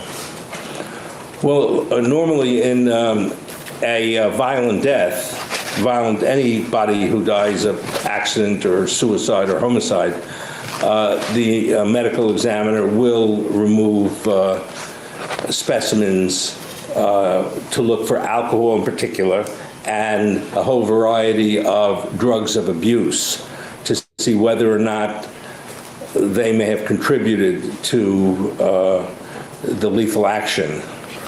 Okay, and with reference to Ms. Clarkson, what were the toxicology results in her case? The toxicology results showed a 0.12 alcohol. I think in California, 0.08 might be the DWI, driving while intoxicated level. So this was higher than that, 0.12 alcohol. And she had a therapeutic level of Vicodin. Vicodin is hydrocodone, related to codeine, and also is a narcotic painkiller. Okay. What's the effect of both of them if they're both taken at the same time, if you know? They will add to each other's effects on the body, both as far as killing pain and as far as any kind of inhibition of activity. They will act to impair. Well, not when I do them because I suck at it. I'm not a professional, but I do my own because I can't afford to get them done professionally. Judgment, impair vision, impair hearing, impair driving ability, and impair the ability to protect oneself. Okay. Now, when you have a 0.12 blood alcohol level, how many drinks is that? Are you able to tell? It would be about the equivalent. Well, I think you do need like a foundation on this matter. Have you published any papers on alcohol and drug and their effects on the body, how they're ingested and how many, what kind of levels people get to after that occurs? Yes. Okay. Have you testified as an expert in that field before? Yes. Okay. And when somebody drinks, basically the process is that they consume the alcohol, it goes into the stomach for a period of time, then it gets absorbed into the bloodstream. Is that true? Yes. And once it gets absorbed into the bloodstream, you test the blood, you can tell the level. Is that correct? Yes. And how long does it take, based upon your knowledge in this particular area, for once, let's say, a drink of alcohol is consumed to the time it actually gets to the bloodstream? That depends on how much material is in the stomach. It's slower if one has just eaten a meal, and it's very fast if the stomach is empty. So on an empty stomach, the alcohol will be absorbed in half an hour. Lana Clark had pretty much an empty... Let me ask you a question. That wasn't the question, Dr. Barber, but let me ask you this. Is one of the things that the pathologist does to look at the stomach to see if it has anything in it? Yes. Okay, and did you do that in your presence? Yes. Okay, and what was the result of that? What was the observation? There were about 180 cc of fluid in the stomach. 180 cc would be about 6 ounces, 30 ounces to 30 grams or 30 cc to an ounce. So there'd be about 6 ounces fluid in the stomach that shined. Okay, and no solids, no food, that type of thing? Now, there's a little white material, but no solid food. Okay. And was it possible that some alcohol was in her stomach and just not digested? Sure, there could have been, I would think there was alcohol in that fluid, yes. Okay, and do they test for that? Does the autopsy check for that? Dr. Pena collected that material and sent it to the toxicologist together with the blood and urine and other materials, but it wasn't tested. Okay. So we don't know what was exactly in the stomach, presumably alcohol, but the blood had a 0.12 level. Well, the femoral blood had 0.12, the heart blood had 0.14, was higher. Okay. What does it take for somebody of Ms. Clarkson's stature and build and weight to get to a 0.12, the number of drinks of alcohol? It would take about 6 ounces of hard liquor, 6 shots, or 6 12-ounce cans of beer, or 6 to reach a 0.12 level in Miss Clarkson.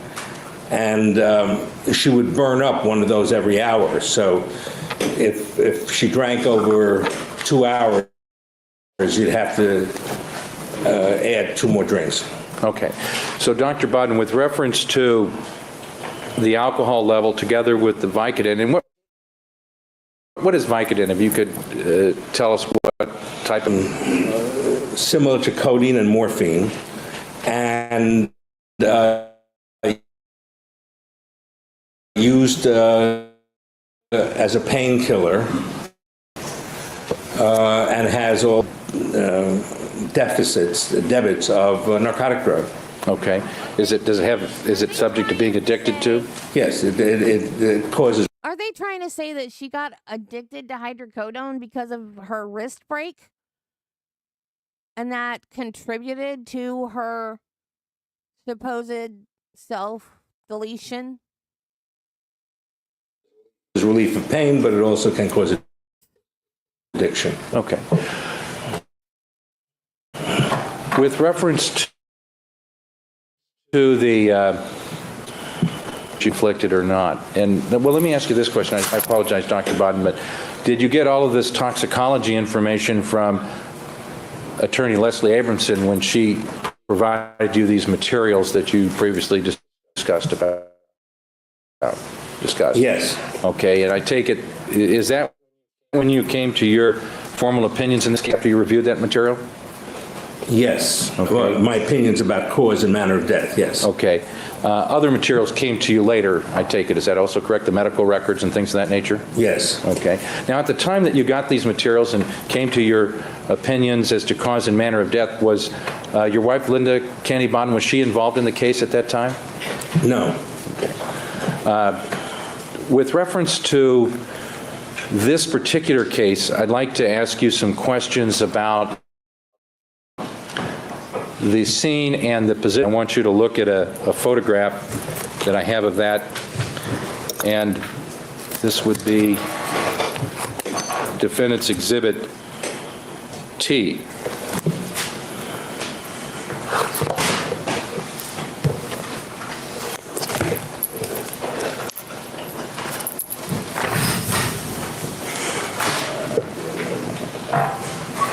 You see this photograph, Dr. Bodden? Yes, I do. What do you recognize it to be? The scene where Miss Clarkson was found and the position that she was in when she was found by the police. And was this one of the photographs that was given to you by Leslie Abramson to review along with the other materials that we discussed? Yes. And the position that Miss Clarkson was found, as shown in this photograph, Exhibit T, is that the position that she was in at the time that the shot was fired? Were her arms and legs in the same position? Was she in the chair in the same way that's shown in this photograph? My opinion would be not, that was not the position she was in when she was, when the shooting occurred. Okay, why is that, Dr. Bodden? Because arms and legs move after head and spinal cord injuries. There are reflex actions, there are other actions that can occur with a spinal cord injury, and the very statement that dancing at the end of a rope really is based on the fact that when people were hanged and they suffered a fatal cervical spine, C1, C2, fracture and injury to spinal cord, there was a lot of movement of the arms and legs that looked to the onlookers like dancing, but that's often happens when those injuries occur. Have you been to scenes where this has been an issue or something that's come up? Yes, when I go to, or used to go to death scenes, often I'd be able to talk to friends and relatives or who saw the death occur. And very commonly, arms and legs would move after the fatal injury occurred, a stab wound, a gunshot wound of the neck, for example, or head. And they would describe that there was certain motion after the injury occurred and after the bad guy ran away. Is there any way to know where Ms. Clarkson was, how she was seated when the gunshot went off? Not from this. My opinion would be that it would not be proper to assume that she was in this position just because she was found in this position. But I can't tell you from this exactly how she was. Okay. We know which way the bullet went in. Is that true? Yes. Mm-hmm. Can you demonstrate, or could you come to any type of opinion or conclusion that you could explain to the jury as to how she was seated when the gunshot went off? Is that possible? Well, taking in other information. That's what I'm asking you to do. Yeah, taking in all the information I do have. My opinion would be that her right hand was on the thumb of the weapon, the hand being on the grip of the gun, thumb on the trigger, weapon in the mouth, the gun in the mouth, and the left hand being in proximity or a little bit on top of the right hand at the time of discharge. And that takes into account the injury in the mouth caused by the discharge. It takes into account that there were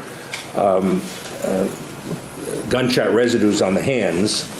It takes into account that there were tissue that came out of the mouth on her jacket or jacket sleeve, and a button on the left button on the left. And it takes into account some blood spatters that can be seen in some of the photos on the left hand and on the right hand. Unfortunately, the whole hand doesn't show on the photos. Okay, let me ask you about the blood spatter and so forth.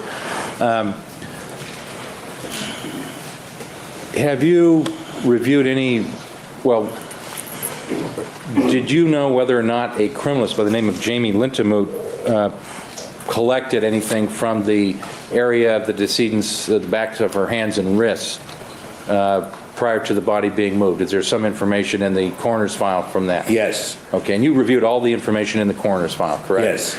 And does it describe her swabbing what she described as possible blood spatter on the back of the hands and wrists? I think, as I recall, she swabbed. She says there was blood on the back of the hands and wrists, but only swabbed, if I recall, the wrists, but didn't swab the back of the hands, but asked for photos to be taken of the back of the hands, and that those photos didn't come out good. Okay. Now, Dr. Bodden, with reference to this particular death of Ms. Clarkson, did you look at or determine how the teeth were ejected from the mouth? Yes. In my opinion, the dental materials, not so much the actual teeth, the dental materials that covered her teeth were ejected away from the body and some distance to the staircase directly across from where she was seated. I'm going to show a photograph of her mouth and teeth area from the autopsy and ask you to take a look at it. And I believe it's Exhibit C to the 9th. Being one taken at or near the time of the autopsy. Has a date on it of February 5th. This was taken the day after I had seen the body. So I wasn't there when the photo was taken, but I was there, if I may use this, at the autopsy, did see the dental material that had been blown off from the two upper incisors, two upper teeth, and the one on the left, what I'm pointing to, just the outer covering. The outer covering, would that be the veneer? Yes, that would be part of the dental material that was covered. Okay, and the portions of the natural teeth that are showing in this particular photograph, those would be natural teeth as opposed to material. Yeah, these are natural teeth prepared for dental material to cover the teeth. And did you examine this area? Now, while we're here, there's a number of what appear to be bruises and different things on the outer areas of her mouth, on her lips. This is leading. Well, I don't, it depends. It may be leading even though it has facts in it. I have to hear the whole question, and I'll hear the question and make a decision. There appears to be a number of marks, bruises, whatever they're called, in the outer areas of the lips and the inner part of the mouth. What are they? Yeah. I think that's stippling. That's little fragments of gunshot residues or even material from the teeth that struck the inside lining, the mucosa of the lips. For example, on the left, looks like there's something here. I'm pointing to it. I don't want to say what it is, in the inside and outside. What causes those that? Well, the force of the gases moving any small object, any tiny pinhead-sized material against the lining can cause little punctate hemorrhages, and on the margins here too, and more prominently on the left, which I don't see here, there can be stretch injuries from the time when the gases come in and stretch the mouth out, and little hemorrhages will occur at the points of stretch. And what causes the mouth to expand? The gases that come from the muzzle of the gun. Okay. Is that something that's usual in this type of intraoral, inside the mouth gunshot wound? Yes. Are these types of injuries that you see in the mouth, are they similar or characteristic of other cases where you've had people when they shot themselves inside the mouth? Yes. Now, what actually, let me ask you this question. Did you come to understand, Dr. Bodden, that at some point in time the gun was looked at that was found at the scene, and that would be Exhibit RR. I don't want to show that again, but do you recall seeing photographs of the gun and reading reports regarding the gun and any material that might have been found on the gun? Yes. Okay, I want to show you another photograph, Exhibit SS. Ask you to take a look at that, and then we'll get back to this photograph.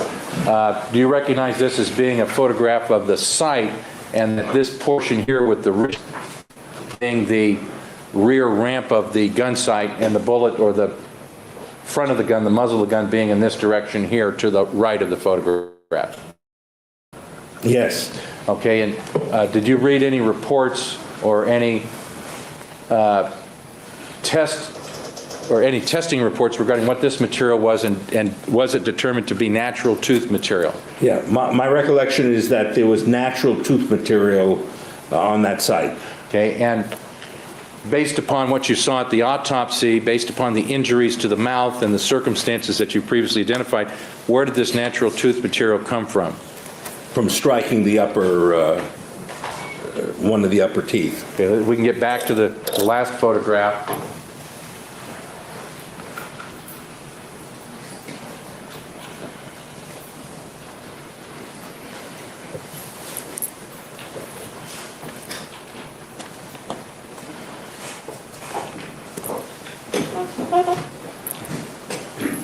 Yeah, this one here. Does there appear to be in the natural tooth material, was there some defect in it that was different than the defect that was created when the crown was put on the tooth? In other words, was there some change in it?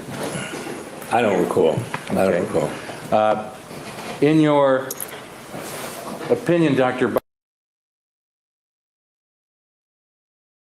Baden, what caused the prosthetic or the crowns to portions of teeth?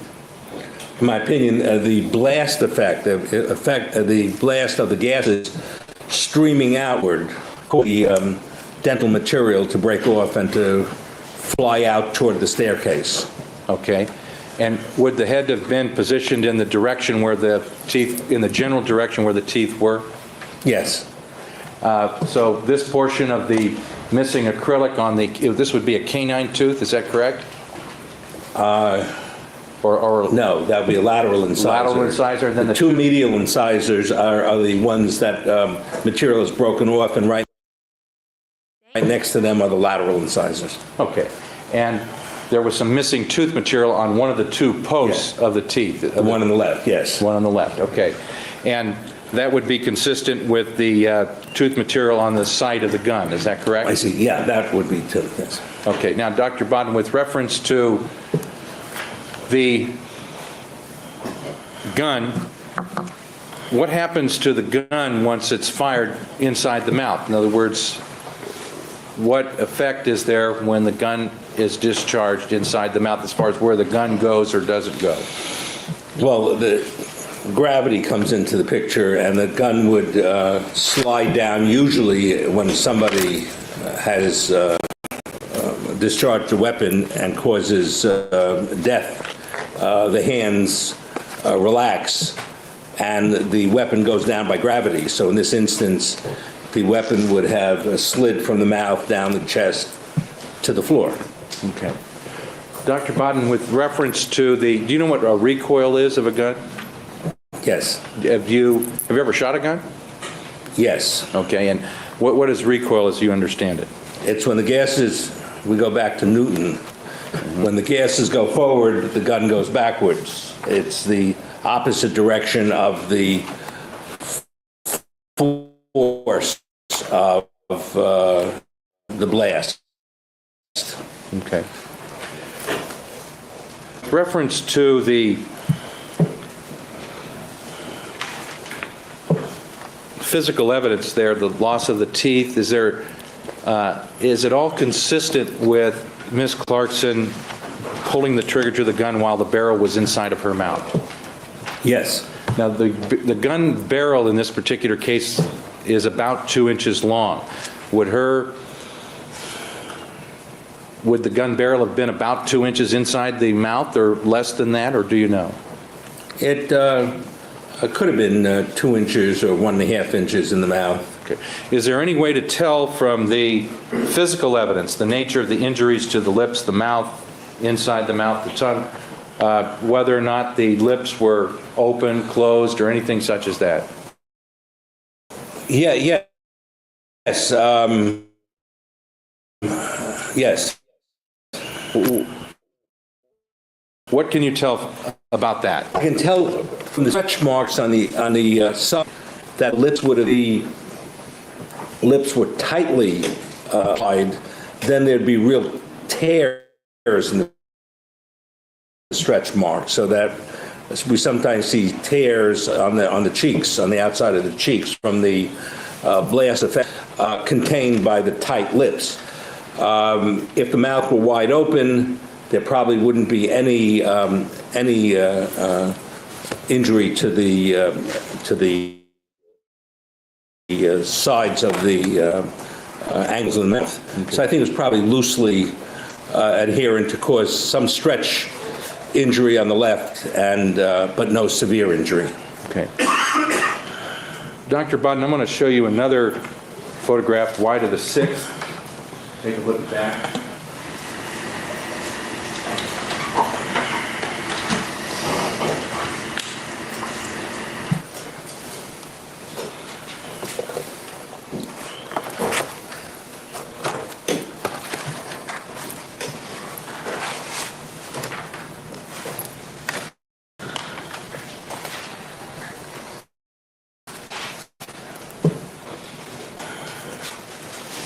You see this photograph, Dr. Bott? Yes. And do you see this, what appears to be some type of a darker object on the web area of the hand? Yeah, the red, yes, it looks like blood. Okay.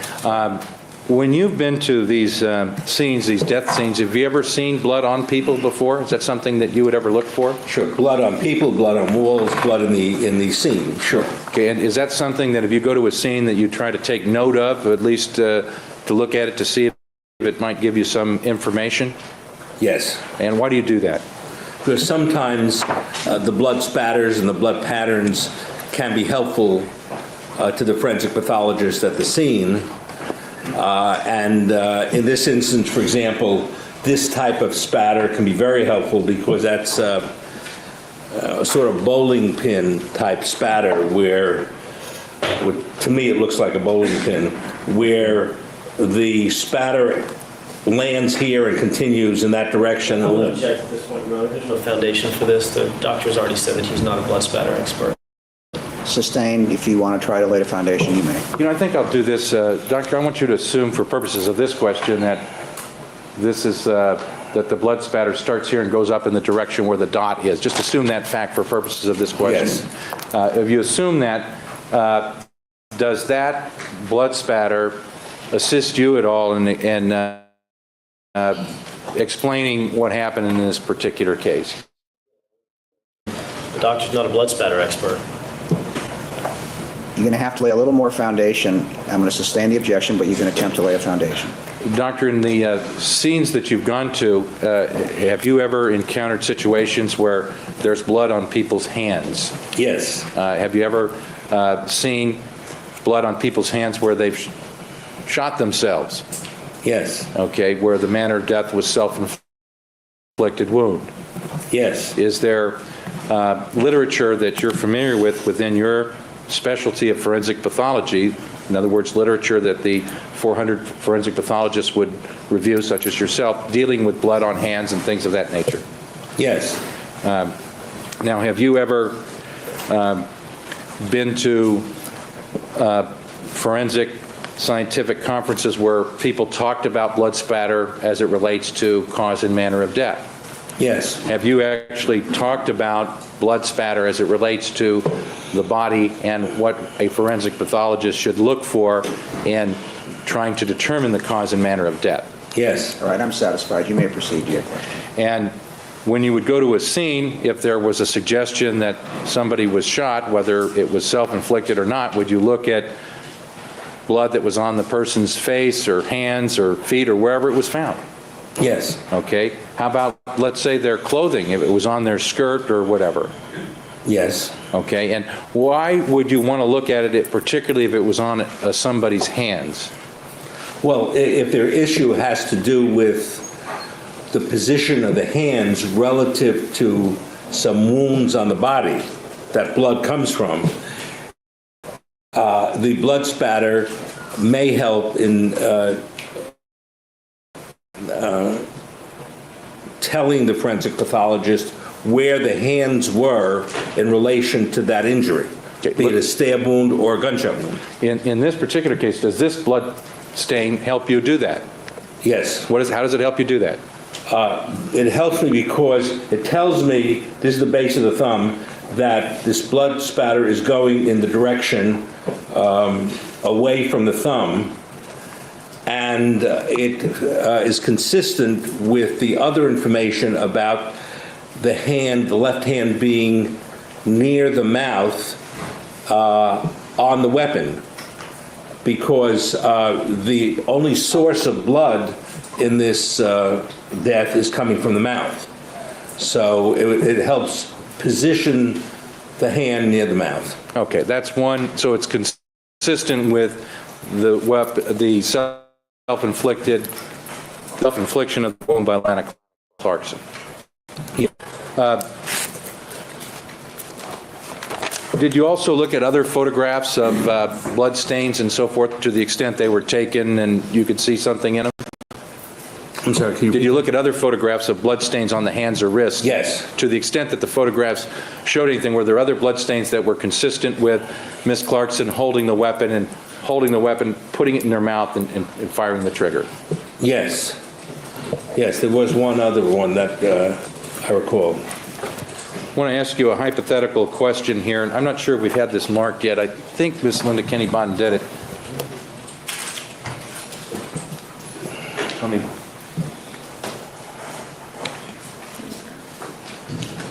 I'm not sure which one it is. I'm going to ask that this be marked, and then if it's been marked, we'll change it back. But next in order. Did you mark this exhibit that was done outside the presence of the jury, this 2 pages? I wanted to if I didn't. We never saw it. Then I think... So we're on N. That's what I was asking. Thank you. N11. N11? Yes. Okay, and I want to show you what's been marked N11, jacket.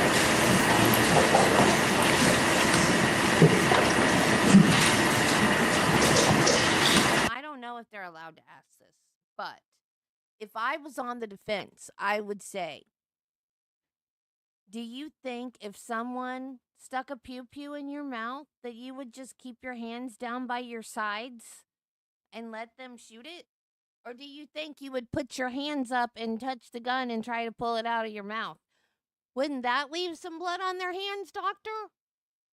Don't you think that that would leave some blood spatter on their hands if they put their hands up to the gun and try to take it out of their own mouth? That would leave some blood splatter on their hands, wouldn't it? They'd be touching the gun, but they didn't pull the trigger.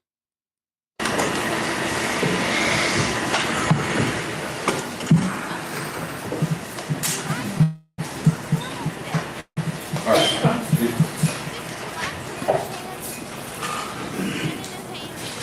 I want you to assume that this exhibit N11 is a kind of a composite of all the bloodstains that are on a coat that was worn by Mr. Spector, and it reflects the various testing that was done, some by the Sheriff's Department laboratory, and the statements of other people regarding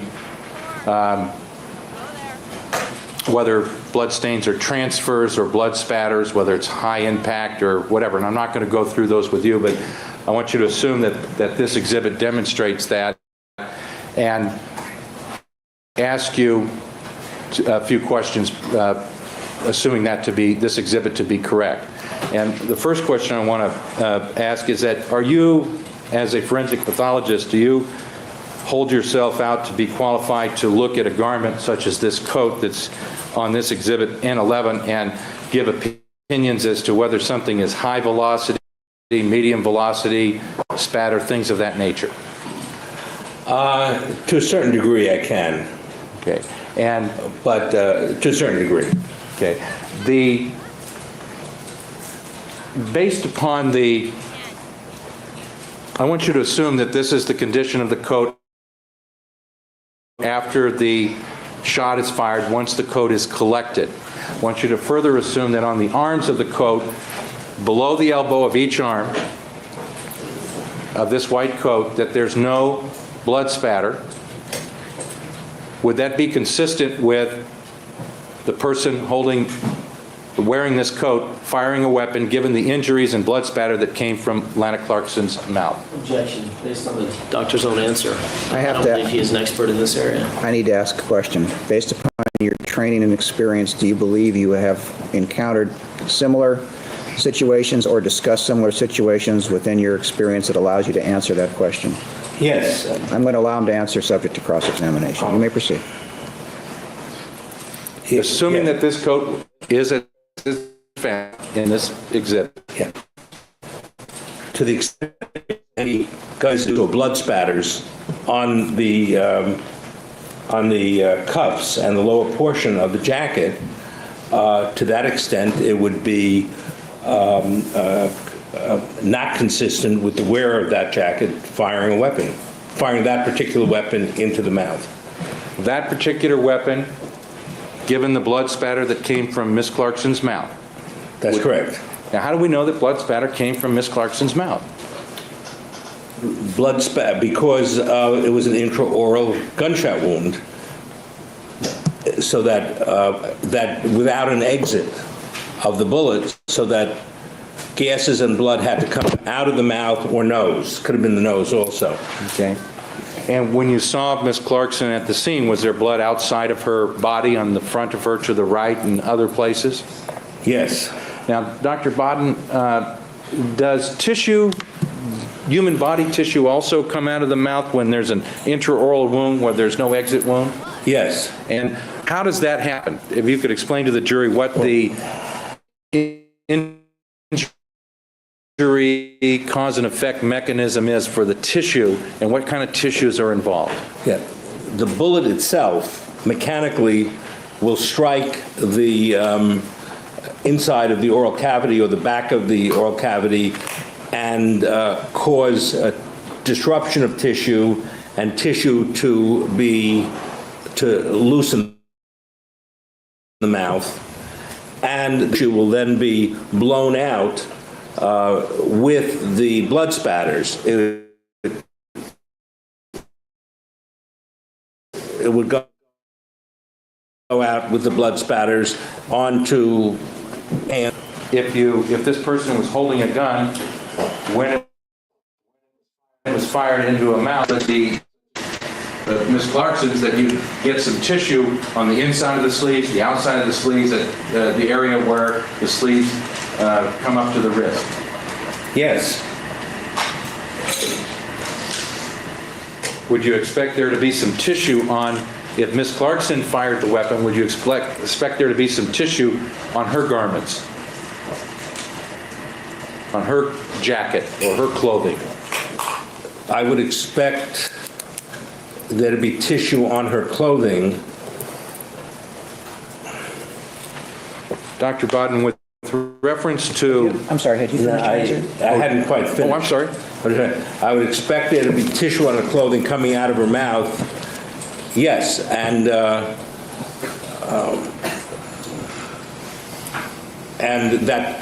that tissue could go further or not further. I can't tell.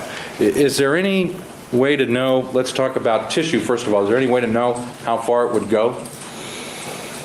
It depends. Sometimes heavier objects go further, but if it's too heavy, it doesn't go very far. But tissue would go out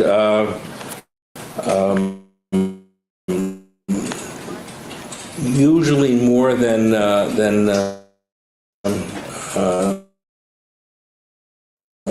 more blood stains. The material from the tooth went out quite far. So depending on how much force there is and energy in the discharge and in the gases that are coming out. Okay.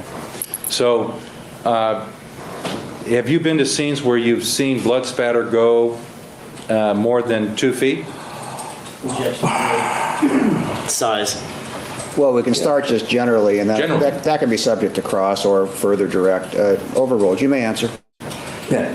I've gone to scenes where if the gunshot wound, a discharge of the weapon, was up into the cranial cavity and caused bursting of the cranial cavity from the gas. I'm sorry. And this is irrelevant. It is irrelevant to these proceedings. Okay. Have you seen interoral gunshot wound scenes before? Yes. Have you seen blood spatter being ejected from a person's mouth before? Yes. Okay. What do you see when you see these types of wounds? The interoral, inside the mouth, such as Ms. Clarkson suffered in this case? That there could be tissue and blood spatter that goes great distances onto the walls, for example, that can be many feet away. When you say many feet, can you give 5, 6 feet away, 7 feet away, to the ceiling sometimes, with tissue. And I've seen that. Okay. All right. Do you look at where the blood spatter is when you would go to a scene to try to determine whether somebody was at the position they were at or whether they were at some other position when they were shot? Do you do that? I looked at the spatter to see what the position of the individual was at the time of discharge, and also to see if there are any void areas. Did some of the tissues come out, and is there an area that is void of any tissue? God bless you. That can be identified. Dr. Bodden, after you got the materials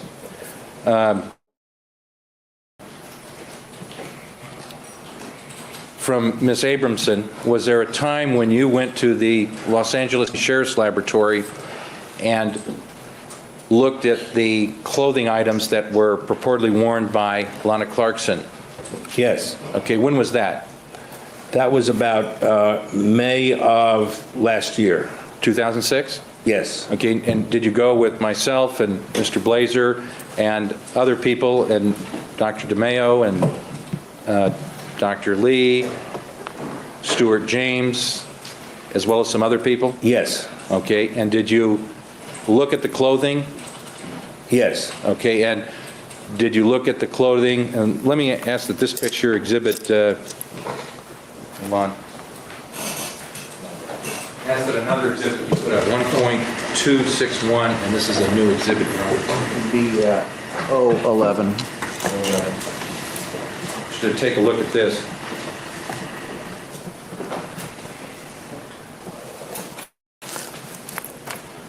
And do you recognize this particular garment as being the black coat that Ms. Clarkson was wearing at the time of that she was found at the Alhambra residence? Yes.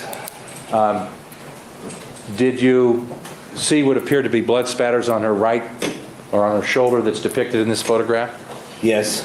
And was there anything else that was on the jacket other than blood that you thought was important for you to consider and look at?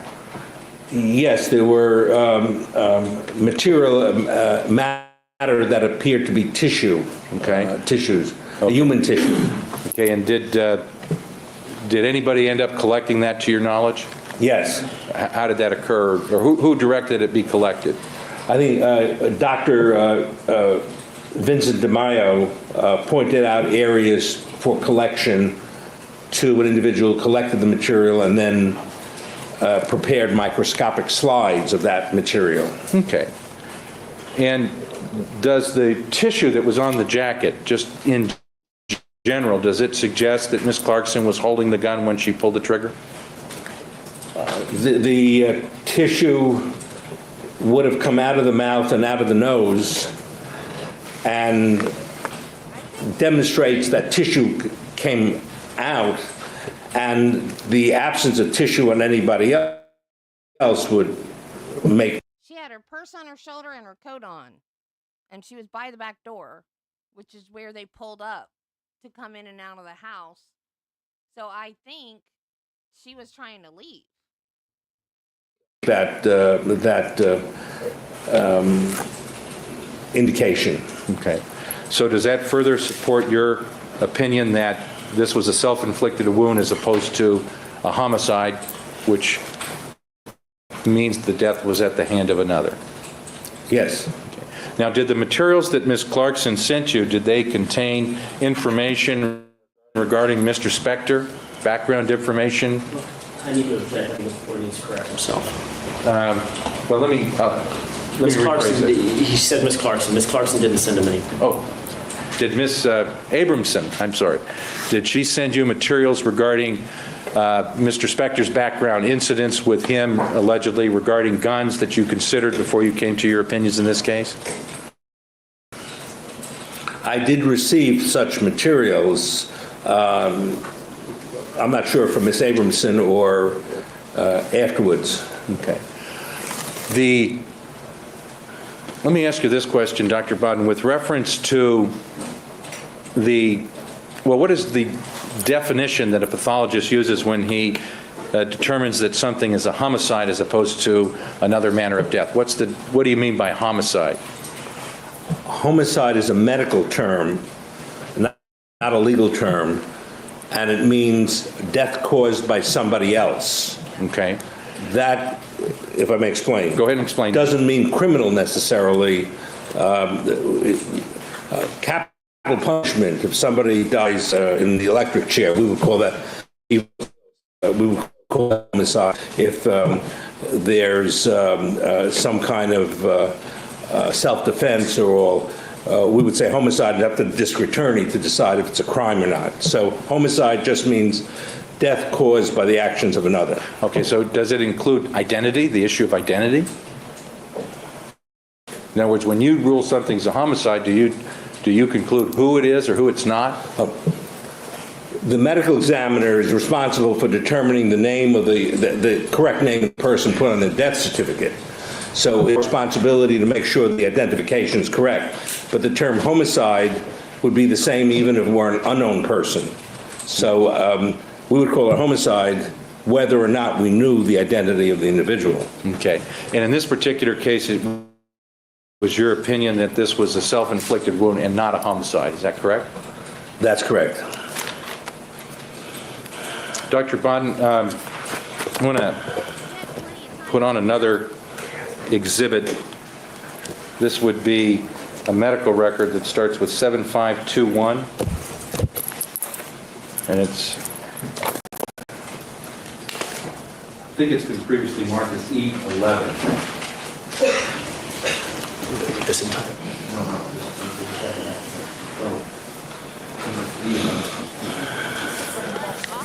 7571, E11, page 1 and 2. Yes.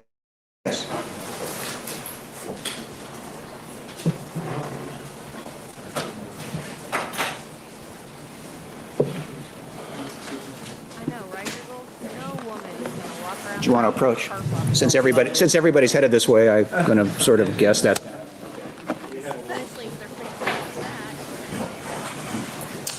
Dr. Bodden, I want you to look at this exhibit E11, which purports to be a Cedars-Sinai medical record relating to Ms. Clarkson. During your review of materials involved in this case, did you have occasion to look at medical records relating to Lana Clarkson from various contacts that she had with medical professionals? You recognize this particular exhibit as being one from Cedars-Sinai's hospital that was associated with a incident where she fractured her wrists in a fall accident? Yes, I have it in front of me. Okay. I want to ask you whether or not you found to be significant. Is this the type of material that a pathologist such as yourself would review and coming to a conclusion as to the manner of death? Yes. Okay, and why would something like a medical record be something that you would want to review? Well, in general, we review records to see any prior illnesses, any that might help determine the cause of death. In this instance, the cause of death is fairly obvious. The manner of death, what she was thinking, whether she was depressed, can be evaluated from past medical histories. So it's helpful in that way. It's not dispositive, but helpful. Okay, and what was this document? So the wrist thing is she was depressed because she lost work when she broke her wrists and or she got addicted to pain pills? Is that what the wrist thing is supposed? That's the one thing that I hate about trials is that they put all this evidence out there and they want you to connect the dots. I mean, they do pull it together in closing arguments, but still, my brain is going 100 miles an hour trying to connect the dots. Like with the other thing, I was like, this doesn't, the spine being fully transected or partially transected, I was like, that doesn't matter. And then when Jackson got up there and started arguing that it was a discovery violation, that's when it clicked. And that's the part that was done outside the presence of the jury.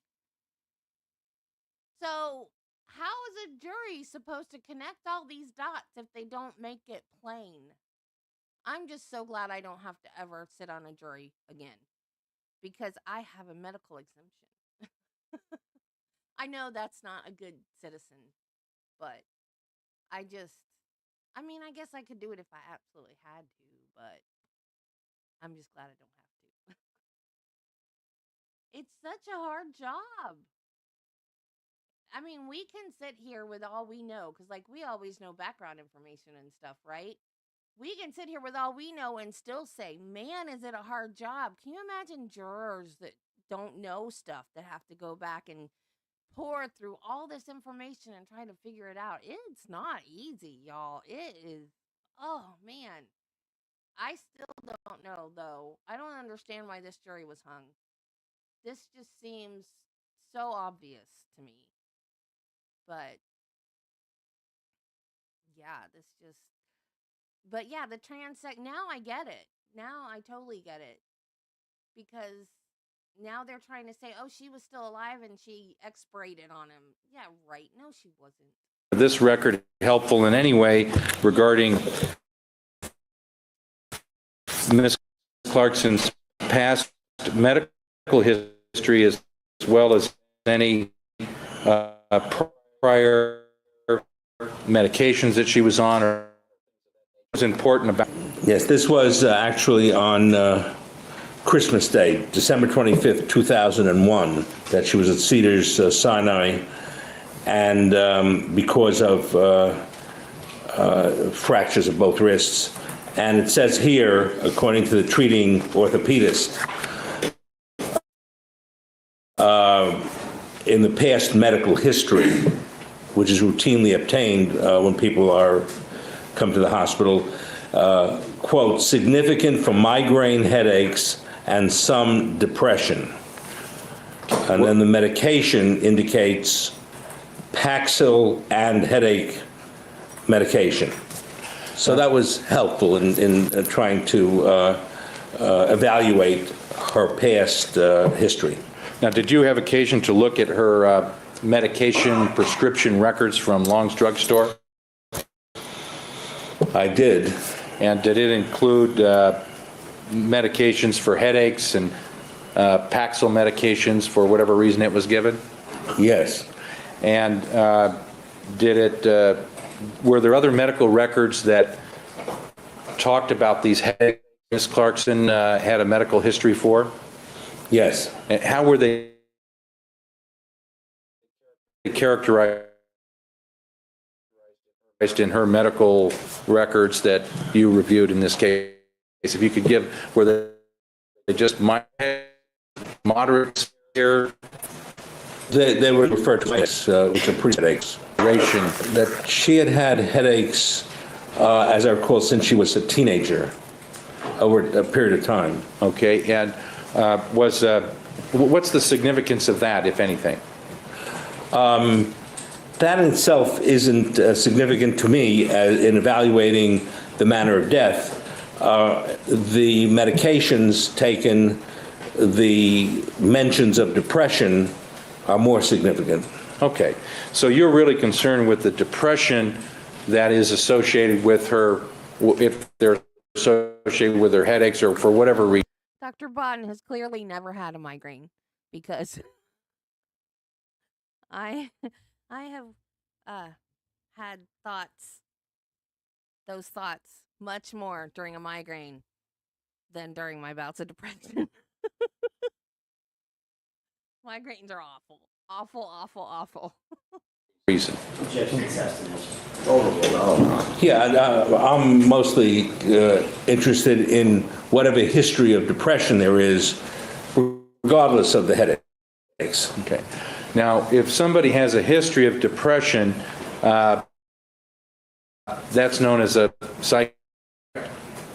Yes. Okay. And did you note in the coroner's file that there are some notes or statements in the coroner's file by Dr. Pena that there was no psychiatric history as far as Ms. Clarkson was concerned. I do note that, yes. Okay. Do you agree with that based upon your review of her medical records, particularly this record here that we have marked as Exhibit E11? Based on my review of the medical records, and I must say, I think I reviewed much more records than Dr. Pena had available to him. That calls for speculation. Move to strike. Well, actually, I think he was trying to be nice to Dr. Pena. That's the way I incorporated it. But I agree with you. It's not relevant. So the motion to strike that portion of his answer that he believes he has more available than Dr. Pena had, that's stricken. The jury's admonished to disregard it. Okay. Go ahead. Yeah. I think given the records that I reviewed, she had a history of depression going back to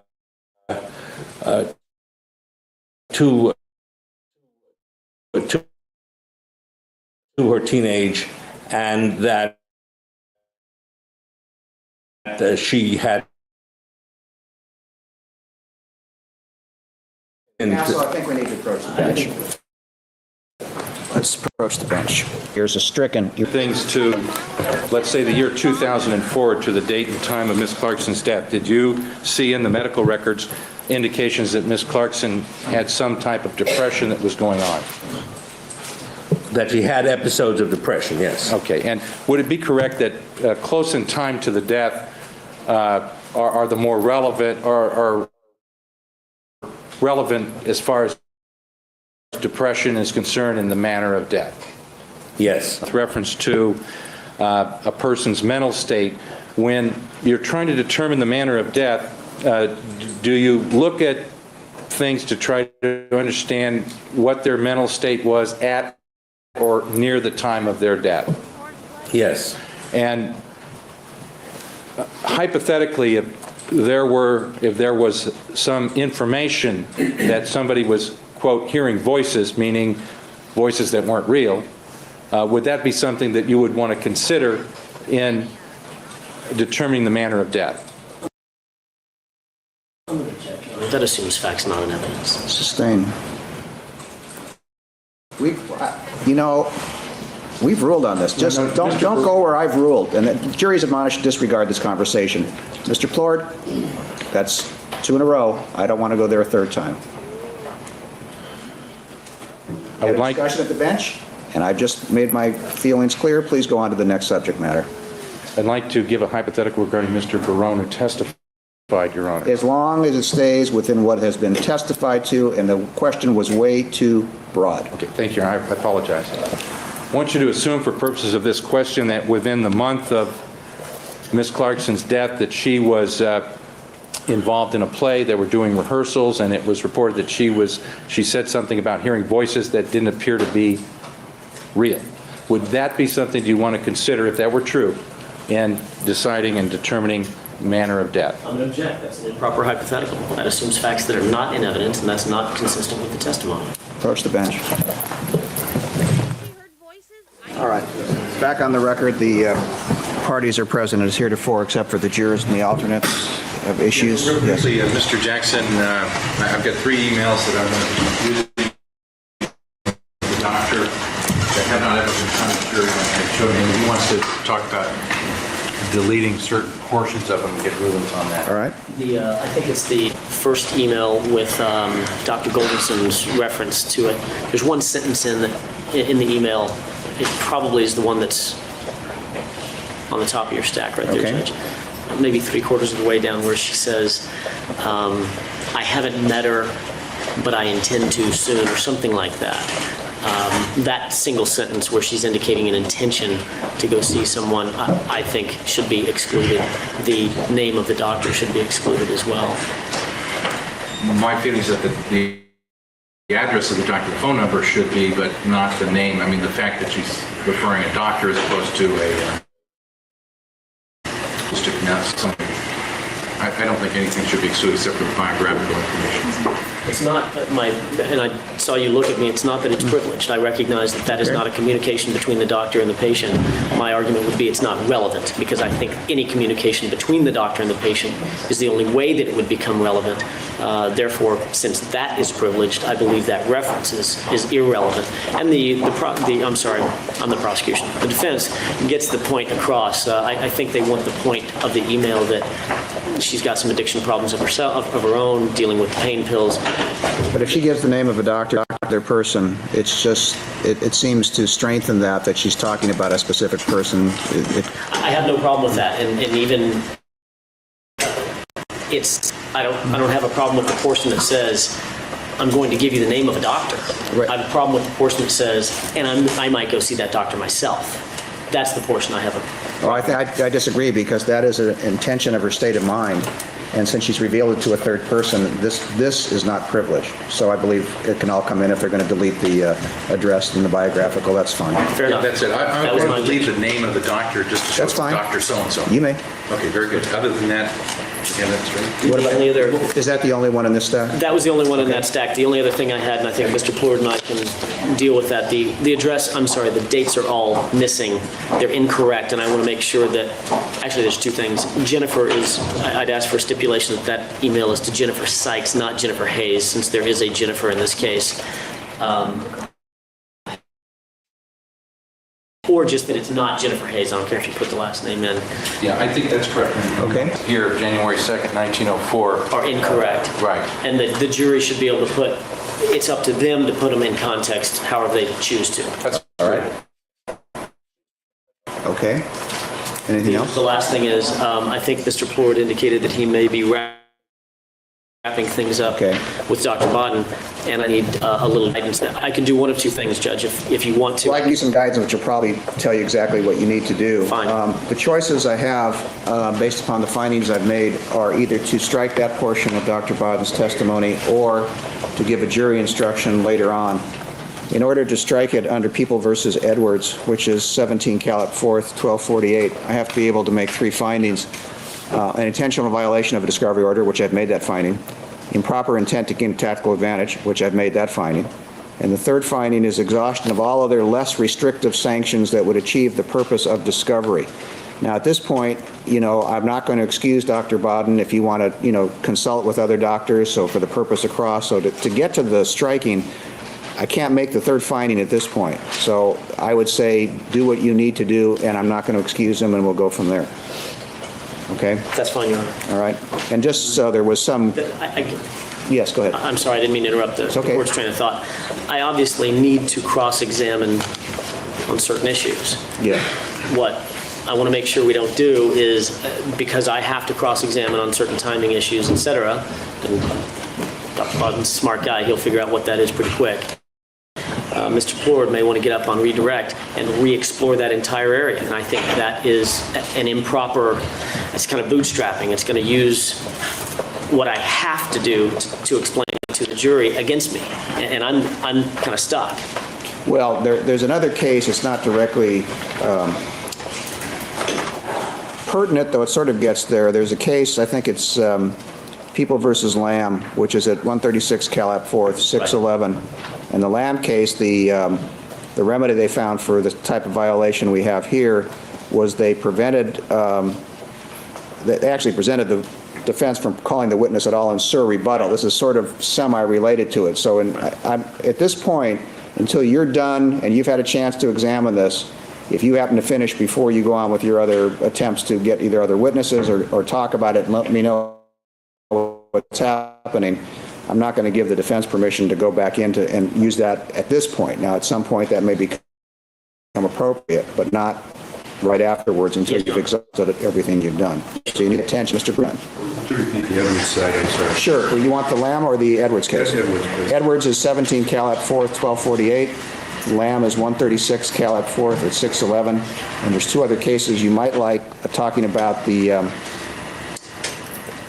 oral report that needs to be given, or if an oral report is given to the defense, the need to turn it over to the prosecution is the same Lamb case, and also Rowland versus Superior Court at 124 Calap 4th, 154. Okay. All right? Okay. Now, the only other thing, I assume we're almost ready for the jury, is do we need to talk about this two-page while we're doing it all? We might as well do it now. This two-page, it looks like it from her date book, Miss Clarkson's date book. Yes, yes. What is it you want to use it for? Actually, I wasn't going to get into it with this witness at this time. We're going to eventually ask to be brought into evidence. Yeah, I just put it aside for right now. And what about the prosecution filed a motion the other day for records? Have you had a chance to? The telephone records? Yes. Yeah, we haven't looked. Okay. Do they want all of them in there? I don't know. I'm just. That's what we're asking. Which ones do you want to go to the jury? And then we want to look at just those. Okay. Go ahead. Talk about it at the break. All right, let's bring the jurors in. Your Honor, just Yes. if I may. Yes. We still have open the psychotherapist privilege issue, whether or not there is extant a holder to claim the privilege. Okay. Well, I don't know. Ms. Clarkson's not in the courtroom right now, and the bottom line, it's going to take some time unless you want to talk to her and see if you can arrive at a stipulation. Her counsel's not here, so I Okay. can't joke on Yes, that. No, he is here. He is available. She's sitting right outside. Well, I think there may be somebody else. I'll find out. All right. I've been given another name. And just for the court scheduling purposes, I want to give you as much notice. We have one additional witness I've subpoenaed for 3 p.m. tomorrow afternoon, giving it my best guesses. That's the first time he's available. I didn't want to put it off any longer than that. Does the prosecution know who the witness is? Yes, Okay. What are the letter writers from? All right. It's a very brief witness, 10 minutes under it. Okay. So we'll set aside an hour. All right. Ready to go? We are. All right. Thank you.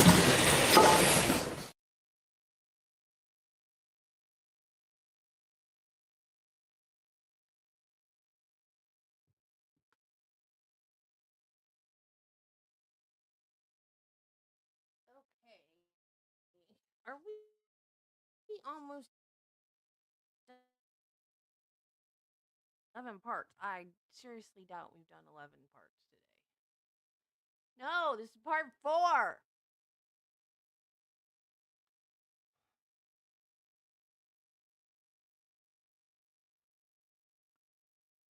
You guys want to do another one? Or you want to quit for the day?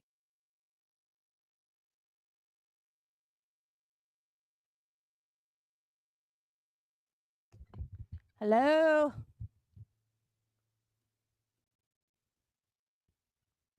Hello?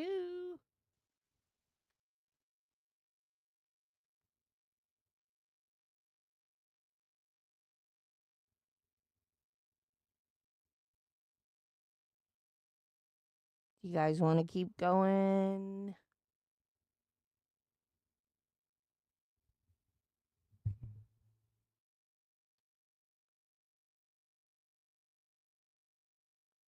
You guys always say that. Whatever you want to do.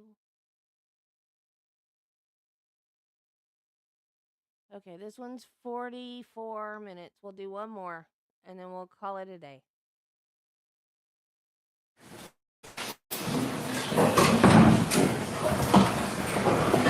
All right. Jurors and alternates to returned. You may proceed. Thank you.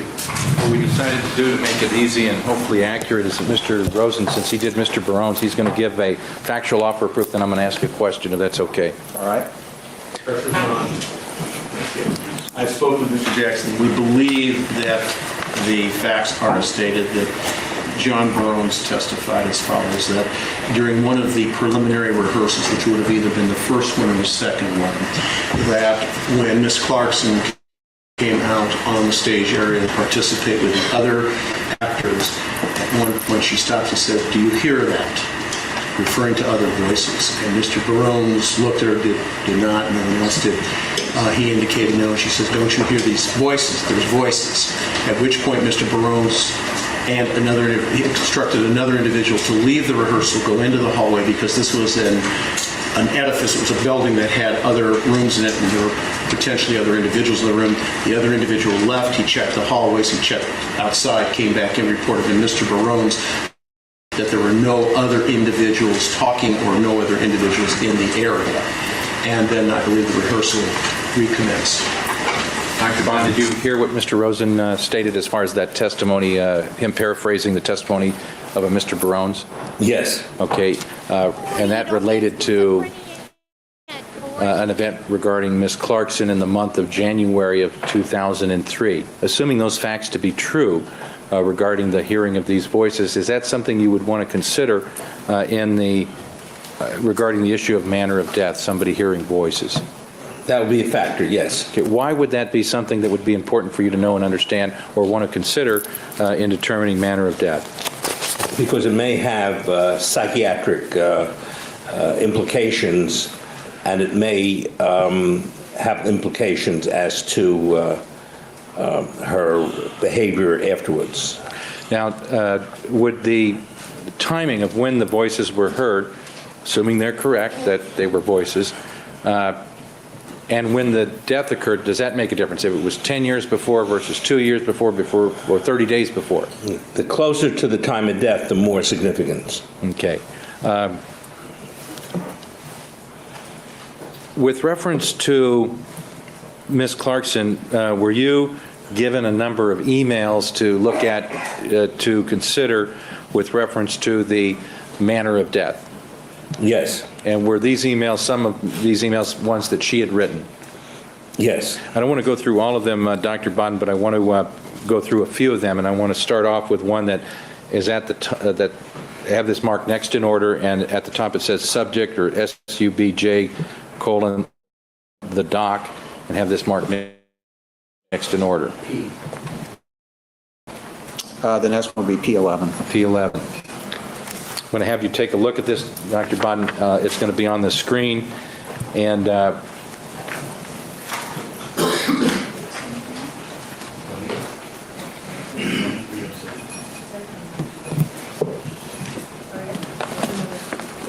think this was marked. It's got a Z10, I believe. Z10. All right, so it doesn't. We'll strike the P11 designation. It's already been marked. Dr. Bodden, I want to you look at this email, and we'll stipulate it says, "Hey Jennifer," but it's not a person we know as Jennifer Hayes. It's a different Jennifer. If that's agreeable with the people. It is. Okay. All right. Did you ever review this email? And it's got the address of this Dr. Mary Goldson blocked out. But did you review the email itself? I did, but I don't have it in front of me. Pardon? I did, but I don't have it in front of me, so... Look at this copy here. May I thank you.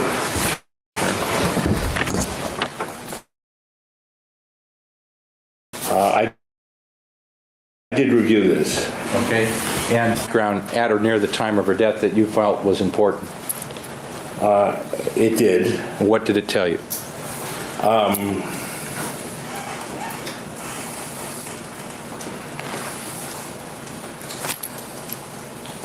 That I'd have to read it through because I read a number of emails. Okay, please take a minute, read it through.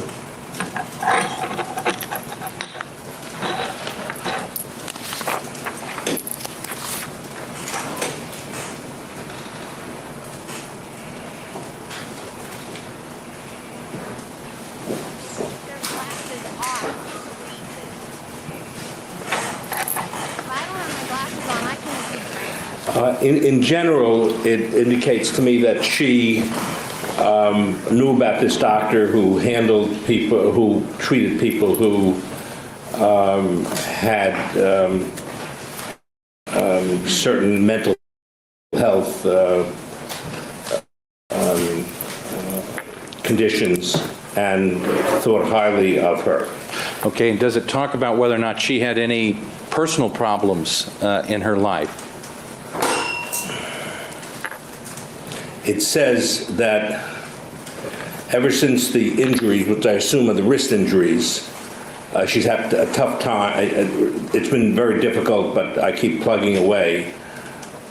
So she had been referred to that same doctor by a friend who had addiction to cigarettes and coffee. So it sounds as she's a physician who deals with addiction problems.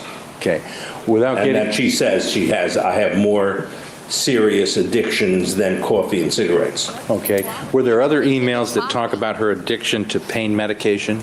Yes, this one mentions I have more serious addictions like pain pills, and there were others that did refer to the fact that she was having pain pill addiction, which Vicodin was present in her body and when she died, which is a pain pill. Okay, and how does this email help you in evaluating this particular case and coming to a conclusion, along with all the other material, as to the manner of death, if it helps you at all? Well, it helps to the extent that she's having difficulties in life, that she's having addiction difficulties, and to that extent it helps, that she is not a very happy person at this time. Okay. Dr. Brown, I want to show you another email that we'll have. Yeah. It's been previously marked C11. I'm going to show you the original and ask you to look at it. It's a two-page email. At the top, it says subject, Lana, hi, want to go to Mexico, question mark. Ask you to take a look at that and read this to yourself, then I'll ask you a few questions. Thank you.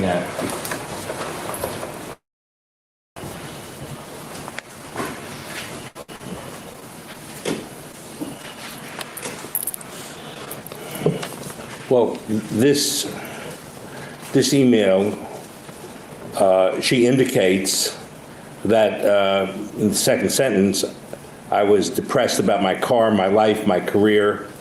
I couldn't stay in my house. Then down further, this has honestly been one of the worst years of my life so far.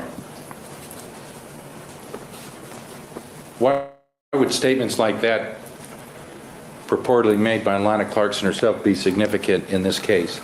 That she was very unhappy and depressed. Okay. Now, looking at the second page. On the second page, it's interesting, is that it indicates that she is interested in going to Mexico, Tijuana, to get medicine from my doctor there. Okay. Now, in looking at all the, did you look at a lot of medical records for the years 2002, 2001, in other words, relating to Lana Clarkson? Were there medical records that you reviewed in that regard? There were. Okay. For example, there were medical records regarding those years where she went to get treatment for headaches. Is that true? Yes. And in those medical records, is it correct that the doctors that she saw couldn't determine what the cause of the headaches were, even though various testing was done? Is that all? Yes, that's true. Okay. And is there any record in any of the recent medical records that you reviewed, 2001, 2002, that talks about her getting medications or going to a doctor in Mexico as being something that she's being treated for, other than this email? Not that I recall, just that this email going down there doesn't say she's going to a doctor. Whoops, I'm sorry. It says I have to get some medicine from my doctor there, but that's the first I've seen that. Okay. Is there, to your knowledge, is this the only email that talks about the doctor in Mexico, in Tijuana? The only one I've seen, yes. Okay. How does that factor in, both her statement about depression and about a doctor in Mexico? How does that relate to any of the opinions that you have in this case, as far as what, you know, the manner of death in this as to Miss Clarkson? It fits in that she's unhappy, and this has been one of the worst years of her life, so it's a factor in indicating that she was unhappy and depressed shortly. Well, it's not clear when this was written, but that she's been unhappy and depressed. Now, when you look at whether it's a state of mind they could cause their own death by a self-inflicted gunshot wound, do you look at circumstances of their life and take into consideration those circumstances? Yes. Would financial circumstances be something that you would want to understand and look at in making an overall evaluation? Yes. Okay, why would financial circumstances come into play? Because financial circumstances, love relationships are the two most common reasons for. So, to a certain extent, this gives information as to state of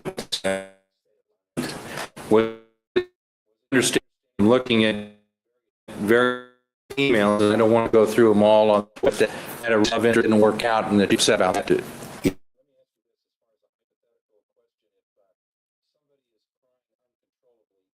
Is that something that is a circumstance that you would want to consider in evaluating whether or not they had a state of mind that was consistent with them engaging in conduct that might take their life?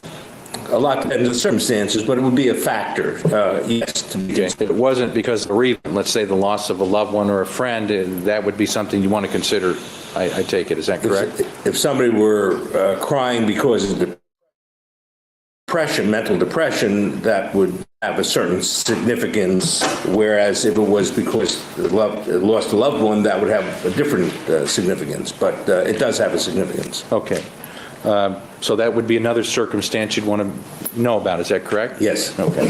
Now, with reference to this particular case, Dr. Baden, was there, I want to kind of finish up by going back to some of the physical evidence in this case that I didn't talk about before. And one of them is an exhibit regarding Miss Clarkson's clothing, and I'm about to wrap up here. Was there a photograph of some clothing that she was wearing at the time of her death, particularly showing the buttons on one of her sleeves, that was important to you? Yes. Okay, and if we could have a 1.164 put up, please. Has been previously marked? No, that would be then P11. Do you recognize this as being a photograph of one of the sleeves of Miss Clarkson's jacket? The left sleeve of her jacket, yes. Near the end of the sleeve. Okay, was this the jacket that you looked at with Dr. DeMeo when you went to the crime laboratory back in May of 2006? Yes. Okay, did you observe this particular array of buttons on her jacket? Yes. Okay, is there something other than blood that's on the jacket that was of interest to you when you looked at it? Yes.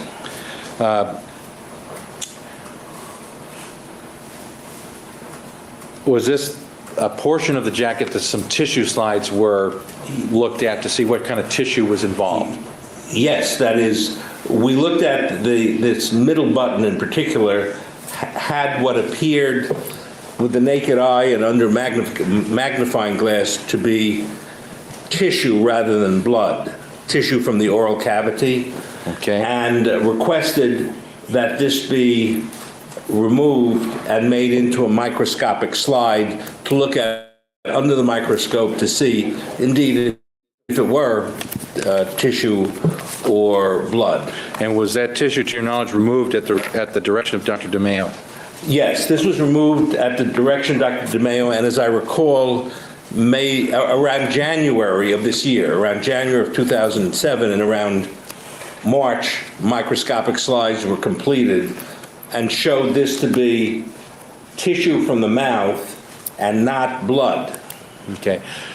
And what was the significance of that, Dr. Baden? The significance was that this was the left sleeve and indicated that when the weapon was discharged and material came out of the mouth, some tissue got on her left button so that hand had to be up near the mouth.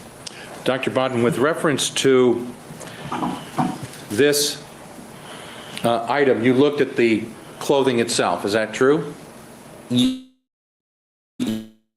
Yes. Okay, were there other slides of other areas of the garment that were also looked at? Yes. Okay. Now, some point in time after the autopsy? Yes, some time later, yes. Okay, did you do that sometime in May of 2006? Yes, yes. And did they include the lung slides where the air pockets of the lungs? The air sacs, yes. Okay, and where did you see these slides at? I think, as I recall, in Dr. Pena's office. Okay, so you met in Dr. Pena's office. Was he present?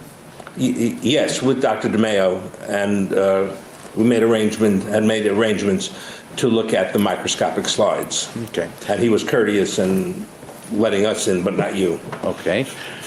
Maybe that was courteous, too. Dr. Bodden, with reference to your overall review of all the materials that we've talked about, what is your final conclusion as to the manner of death, in this case, as to Lana Clarkson, that occurred on the 3rd of February of 2003? My conclusion is that Ms. Clarkson died of a self-inflicted gunshot wound of the mouth and spinal cord and brain, and that I would not put it into the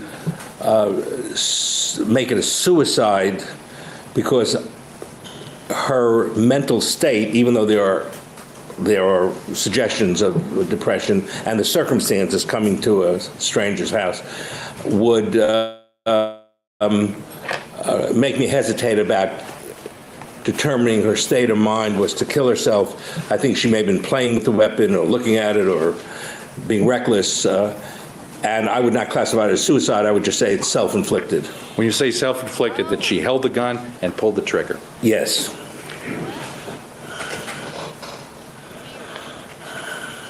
Thank you. Nothing further. Thank you. Cross-examination.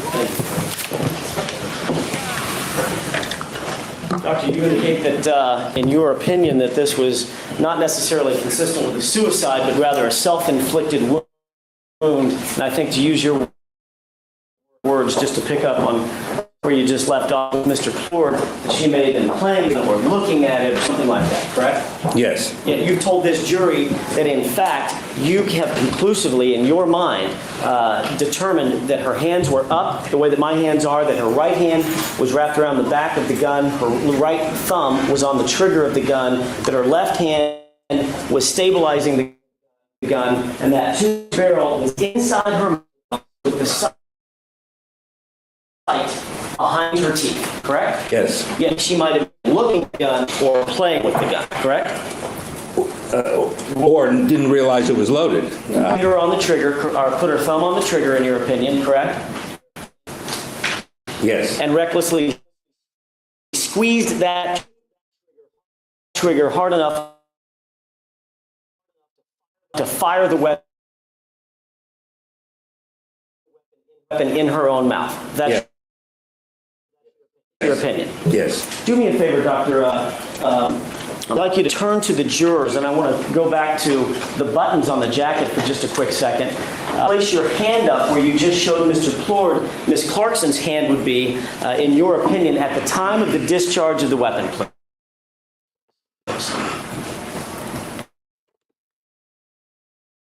Which hand? Your left hand, sir. This way. Could you turn to the jurors so that all the jurors can see your left hand? Yeah, her buttons were different than my buttons. Okay. See, the problem with that, correct?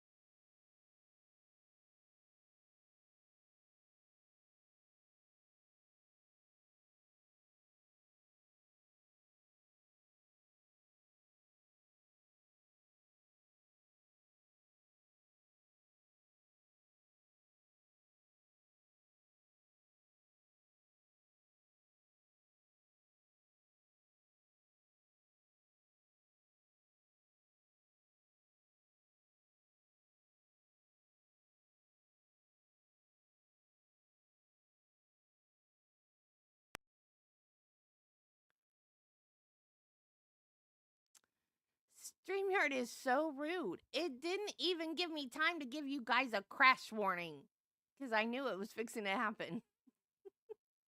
It just kept saying, wait, page is unresponsive, wait, page. I'm not asking you to do anything. Why do you keep telling me to wait? I'm not doing anything. StreamYard just goes crazy sometimes for no reason.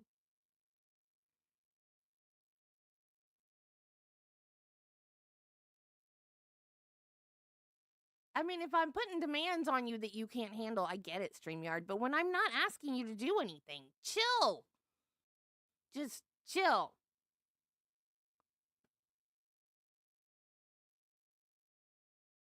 And when we examined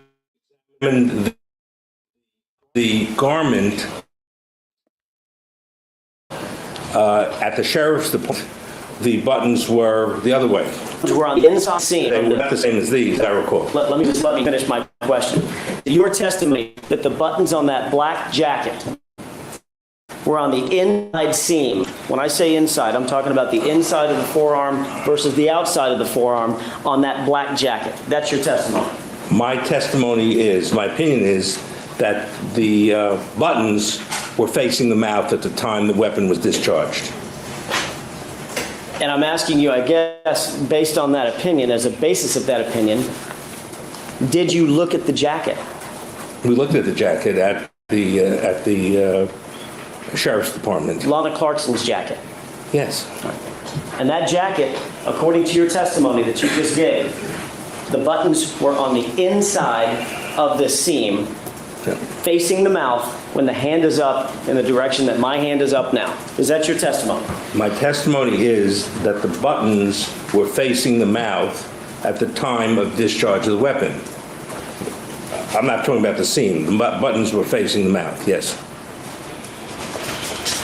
So the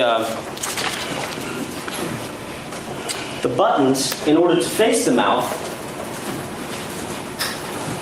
would have to be on the inside seam, correct? Not necessarily, because if I'm twisted around, my buttons could be on the inside in this jacket. It depends how one is wearing the garment, how loose the garment is. Is it your testimony that Lana Clarkson, in your medical professional opinion, that Lana Clarkson twisted the jacket around? I'm going to ruin my suit doing this. I'm going to build this to you. Twisted the jacket around the way I'm doing this, and then put her hand up and was either looking at the gun or playing with the gun, placed her right hand on the back of the weapon, placed her thumb on the trigger, put the muzzle of the weapon inside her mouth, and while looking at it or playing with it, fired that weapon such that blood could get on those buttons as the jacket sleeve is twisted around toward the inside of my arm, or the inside of her arm as my jacket is now. Is that your testimony? You're misstating what I said. I'm asking. I'm not mistaken. He's restating the question. It's all right. My opinion is that the moment of discharge of that weapon, the buttons were facing the mouth. I don't know if they were twisted or not twisted. The buttons were facing the area of the mouth.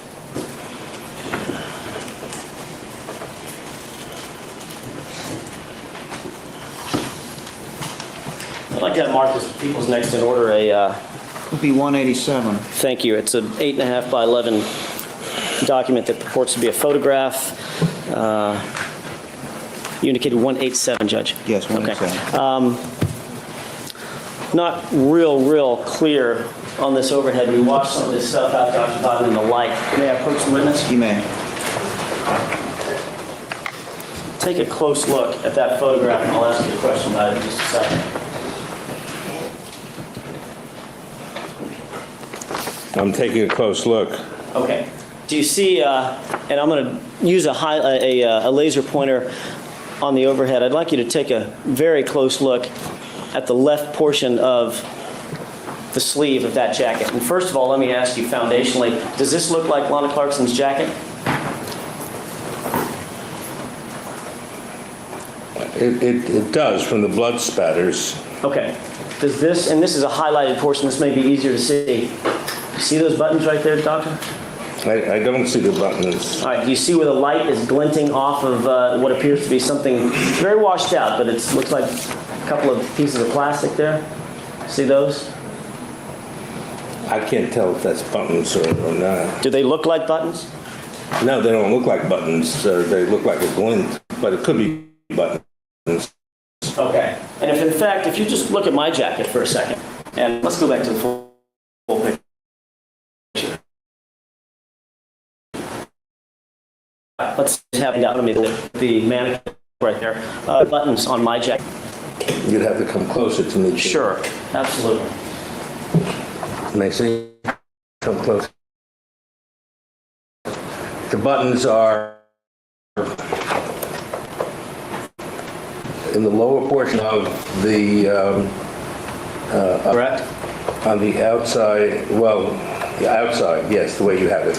The way I said, okay, outside toward the back of my arm, inside would be toward the inside of my forearm. Right, the way you have it, right. And that would be consistent, in fact, with where you see the little plastic glinting off of this jacket, correct? That's correct.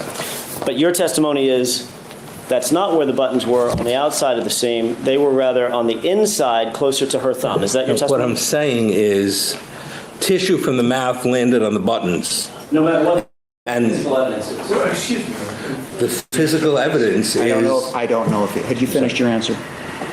Almost, yeah. Go ahead and finish. Thank you. My opinion is that there's no question that tissue from Lana Clarkson's mouth wound up on the buttons on the left forearm. Tissue tends to travel in a straight line under those circumstances. So at the moment of discharge, my opinion is that somehow the buttons on the jacket had to be facing the mouth. Period. Otherwise, you'd have to say that the tissues went around in a circle, which is not likely. Or, in fact, that would be impossible. It's not impossible. It depends what it hit. Maybe it hit something like deflected. Tissue can be deflected. Tissue traveling out of the mouth isn't going to... You heard that before?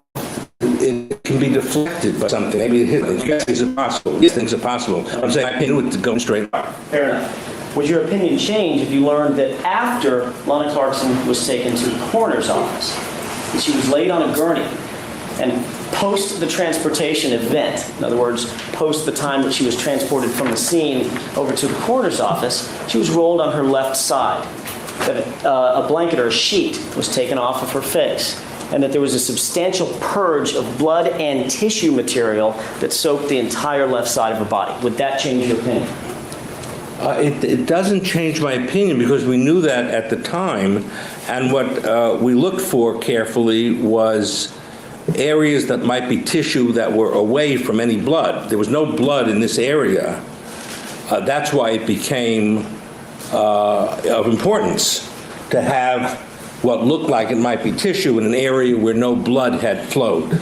Isn't it true, Dr. Bodden, that in fact, the entire left sleeve, soaking all the way through to the bodice of the jacket, soaking all the way to the inside of the jacket, through her skirt, onto her undergarments, all of that was in fact blood mixed with tissue? Number one, I'm not sure how much tissue was mixed with the blood, so I don't adopt that. However, the blood is usually not, it would flow without tissue or very closely adherent to tissue. The tissue would be adherent to the blood. In this instance, there was no blood in the area of those three buttons, as seen on the previous slide, I think. No blood in the area of the buttons? No blood in the area of the tissue on the buttons. This is separate. Your Honor, is it possible, very briefly, to dim the right side of the courtroom just for a quick second? You can. This is so washed out. Okay. She'll give you just a quick second, Judge. Okay, does that help you? It helps a lot, yes, and this will just be a quick second.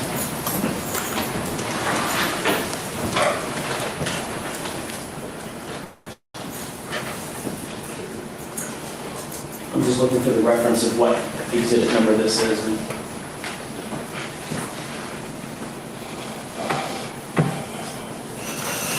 Was this marked before? It has been marked.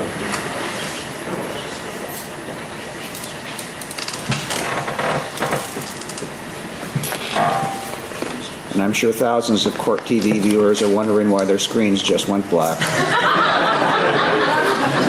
Much like the last episode of The Sopranos, you'll just have to... Your Honor, this has previously been marked as People's 132. All right. Doctor, I'm simply asking you about People's 132. Do you see this large soaked area on the black jacket, the cuff area of the black jacket? I see what you're referring to. Okay. Does it look like something wet had soaked into that, Doctor? That's Possible. Do you see something red, very clearly, very red on the two ladder buttons, the buttons to the right? What I see, and what I saw at the time, was tissue. Was something that looked like tissue here, and it turned out to be tissue, and I don't think it was brought there by blood. Dr. Bodden, isn't it true that the tissue that was sampled off these buttons was in fact either surrounded by or suspended in dried blood? No. Isn't that true? No. All right. Wouldn't that make more sense with regard, I'm sorry, the lights can go back up. Okay, thank you.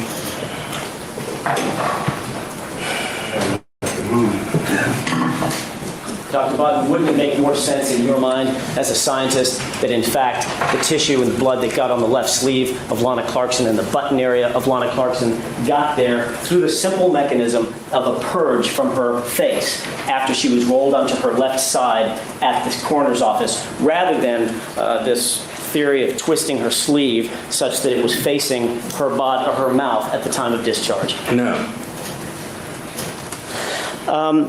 Doctor, tell us,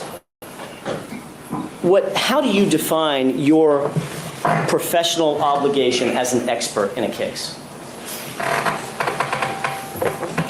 Excuse me. Yes. On vague grounds, professional obligations. Vague. You may answer. My professional obligation as an expert is the same as my professional obligation in anything I do as a forensic pathologist, whether it's in the course of my normal duties or in the course of being an expert, is to evaluate material that I have some knowledge of, to advise the district attorney, the police, the defense attorney, the plaintiff attorney, of what my opinions are. And your professional obligation, I think you would agree with me, Dr. Bodden, is to do that, to opine and render opinions and render conclusions in an unbiased, objective, independent manner. Wouldn't you agree? My professional obligation is to arrive as an accurate opinion as I can to whatever persons I'm working with. And any expert would be expected, if the expert is called to render an opinion, the validity of that opinion or that conclusion would be founded on that expert being unbiased and objective insofar as his or her scientific opinion is concerned. What is the science, in other words? The value of the opinion would depend, first of all, on knowledge of the expert, the ability of the expert to evaluate that knowledge, and to give that information over. Our information is unbiased by definition, that in an unbiased way, but certainly it's not founded just on being unbiased. You can have a lot of unbiased people who are wrong. It's on the basis of knowledge and ability and advising whoever the person's working with the same opinion that he or she would give if he or she were an expert for the other side. Same opinion. The same opinion if he or she were the expert for the other side. That's correct. In other words, the hallmark of any expert is to maintain that level of objectivity. And of course, Dr. Bodden, my question presupposes that you are an expert. I'm not saying the first thing is... Would you let him finish his statement? Thank you. I'm not suggesting that someone's an expert and doesn't have knowledge about that which he is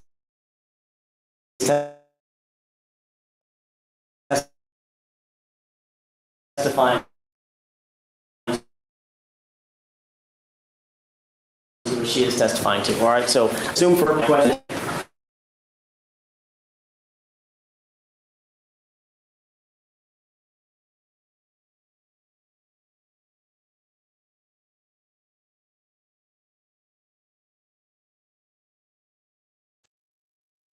You can be an expert and be a dum-dum. You can be expert and be very bright. You can be an expert in between. So there's even if you're an expert, you have to have knowledge of what you're doing, and that different experts have different knowledge.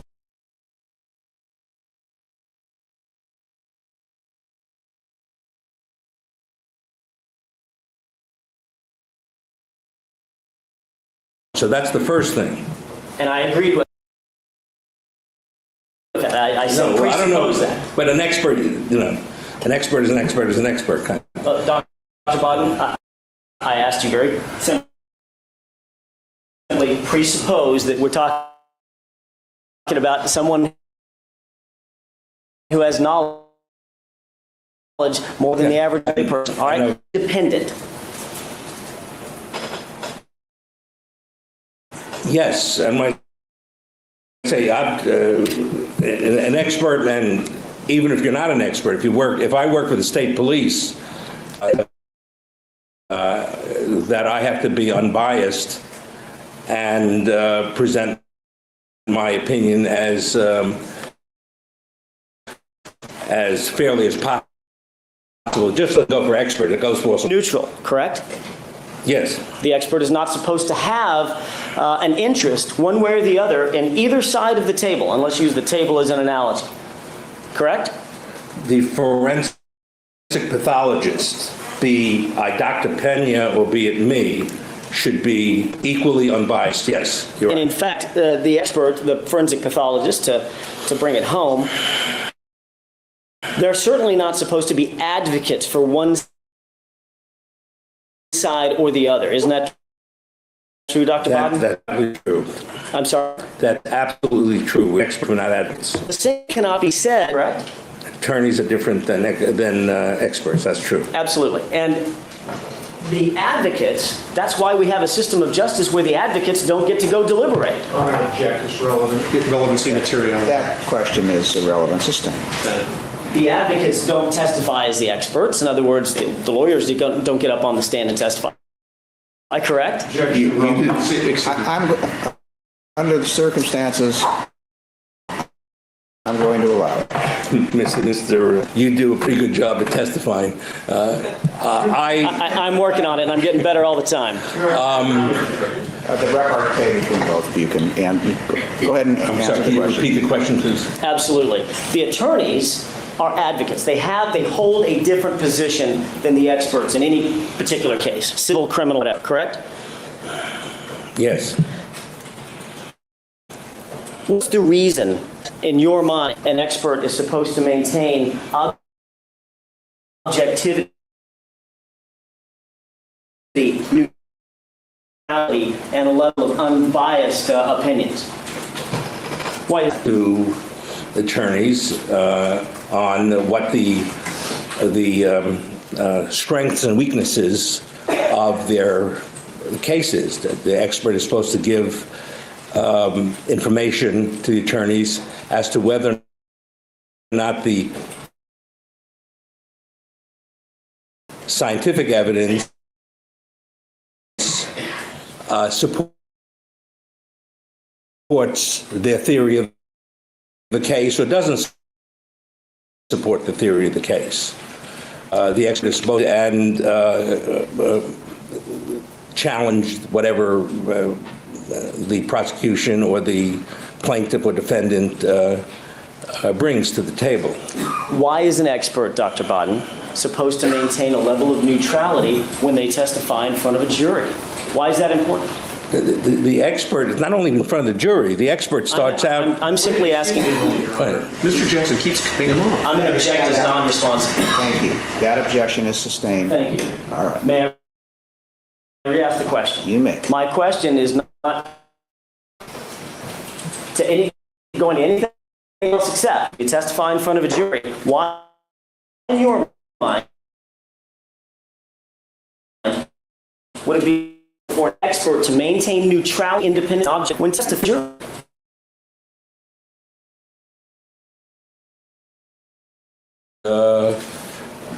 Has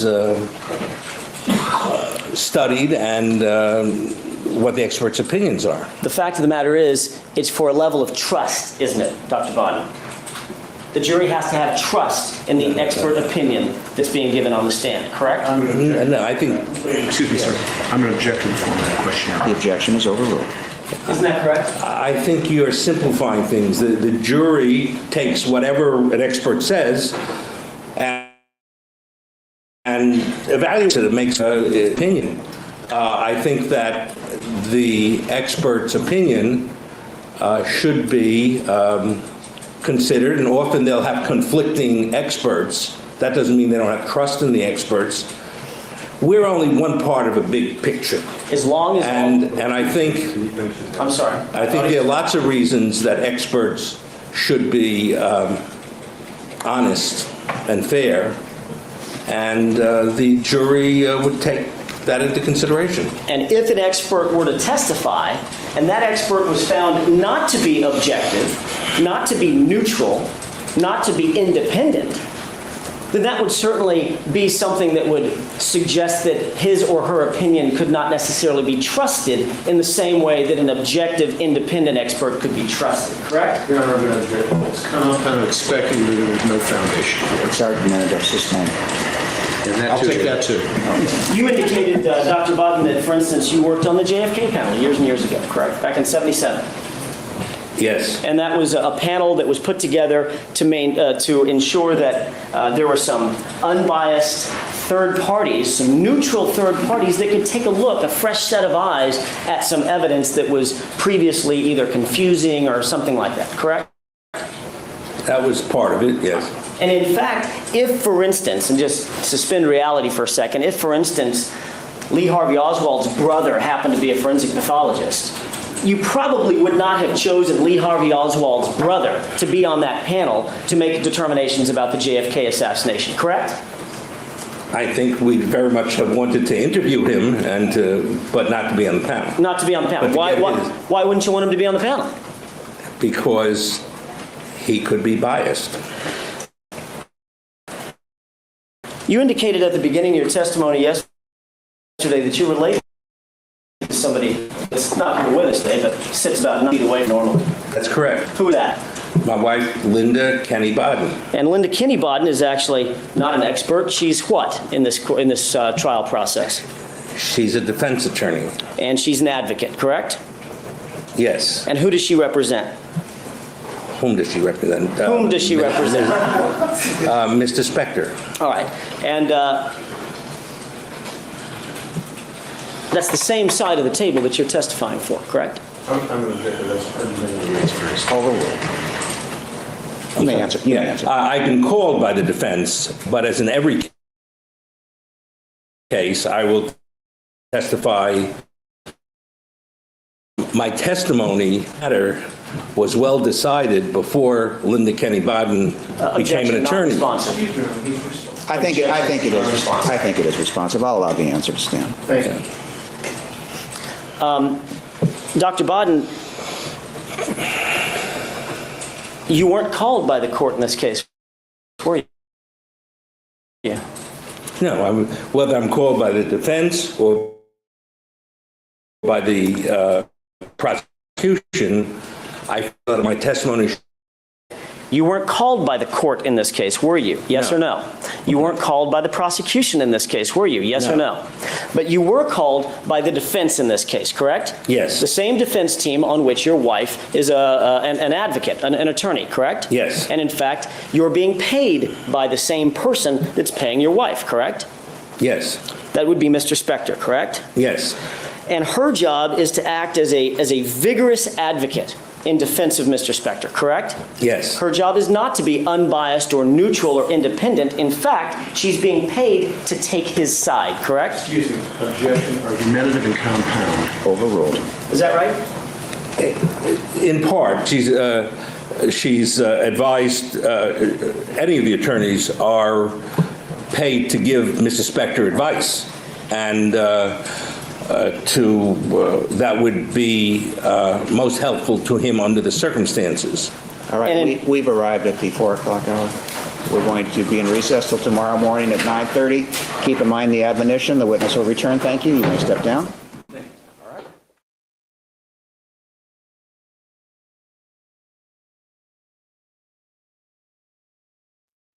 I'm muted.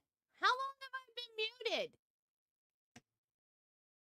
I've been over here yelling at the screen and I've been muted. Dang. Today was such a good day, you guys. After all of the boring crap we've been through this past week, week and a half. I don't know. Today was so good. We got the discovery violation. We got Rosen pissing off Judge Fiddler. We got now Jackson is hounding Dr. Bodden about the conflict of interest because his wife is on the defense team. Today was great. Man, where was this last week when I was sitting here falling asleep?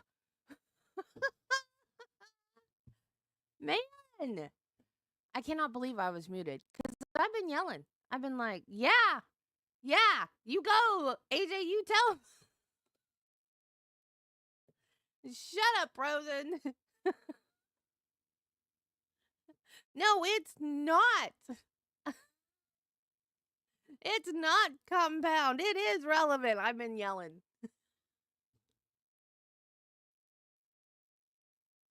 Oh, well.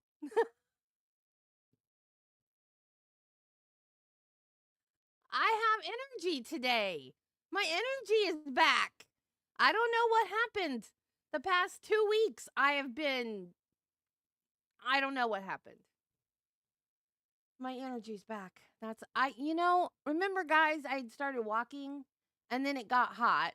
And so then I started exercising in the house. I started dancing. I have the Just Dance games for Nintendo. And I started doing that. And then all of a sudden I got so tired I couldn't stand it. And I've had fibromyalgia. Well, I mean, I guess I've had it all my life, but technically I was diagnosed when I was 26, I want to say. I think I was 26 when I was diagnosed. And people, since day one, you need to exercise. You need to walk daily. You need to do slight stretching and low impact aerobics, and don't overdo it. Just do slight exercise. Every time I do, I end up so tired and achy that I can't go. And I want to know who the genius is that told all these doctors that you should exercise when you have fibromyalgia. Because that is not the answer. It's just not. But did I even try to dance last week? I don't even think I tried to dance last week. I might have, maybe one day. And then I was like, I can't go. I am in the bed. I streamed. Well, no, one day I didn't even stream. I was so tired. I just told you guys I'm staying in bed today, and I did. And I've been doing, Just Dance has this world dance floor thing where you're competing against people all around the world. And because you're competing against everybody, they pick very easy songs that are very low impact. And it's on Nintendo Switch, so it doesn't have a camera. If you do the Just Dance games on other consoles that have a camera, it makes you do the footwork too. But with Switch, there's no camera, so it just goes by the controller movements where you're holding the controller. So you can get away with just standing there and moving your arm. So I move my feet a little bit, but I'm not matching the dancer's feet exactly. So I do even lower impact than what I'm supposed to do. And still, it wears me out. So the new Switch is going to have a camera, though. So I'm probably not going to be playing Just Dance anymore. And then one year for Christmas, they came out with this, I forget what it's called, but it has this circle thing that you hold and you push like this, and it comes with a strap that goes around your leg, and you put one of the controllers in the strap.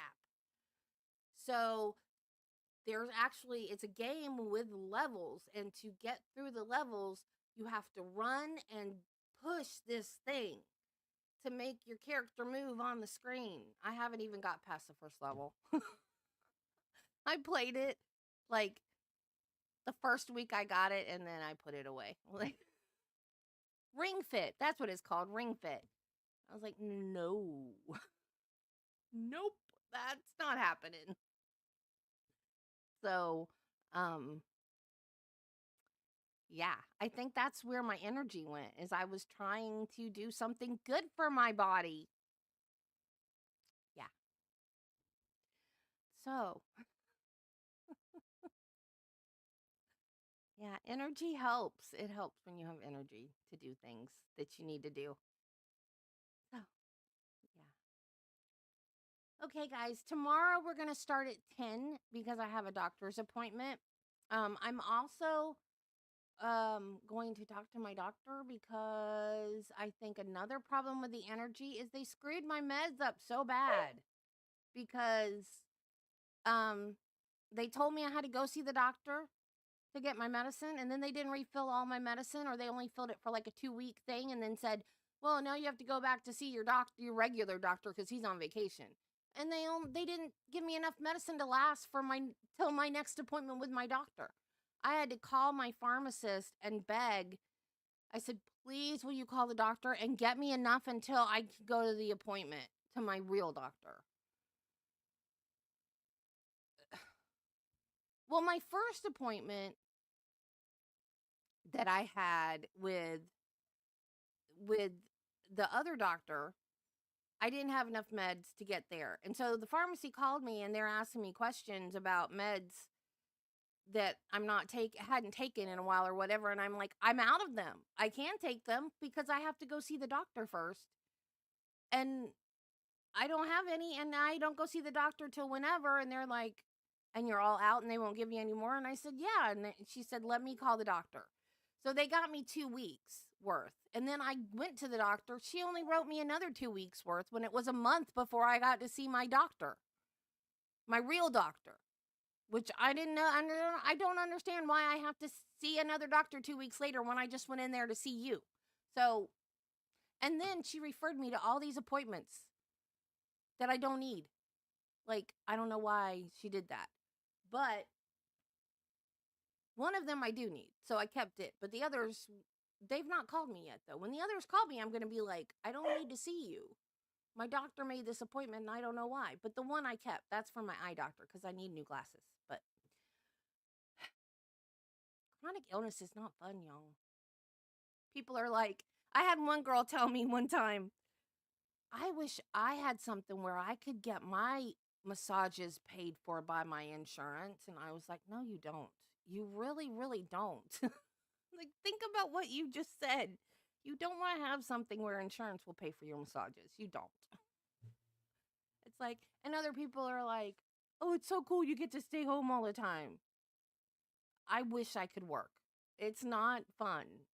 No. You don't want to stay home all the time. Not, and hurt and stay in bed and not be able to go. No. The payoff is not worth it. No. So, tomorrow at 10, because I have a doctor's appointment, hopefully we'll get all my meds worked out, and I'm going to talk to him about the exercise schedule. Maybe we can figure out something that doesn't exhaust me. And what's that, Bill? What's that? Is that a what's up? What's up, Bill? What's up, dude? What's up? He just walks in here and goes,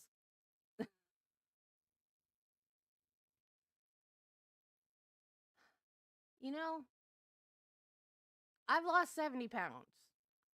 My weight loss doctor is thrilled. And he says I only need to be 190. So that's 20, that's 20 more pounds is all I have to. But I'm stuck. But I have maintained since October. So I think that's pretty good.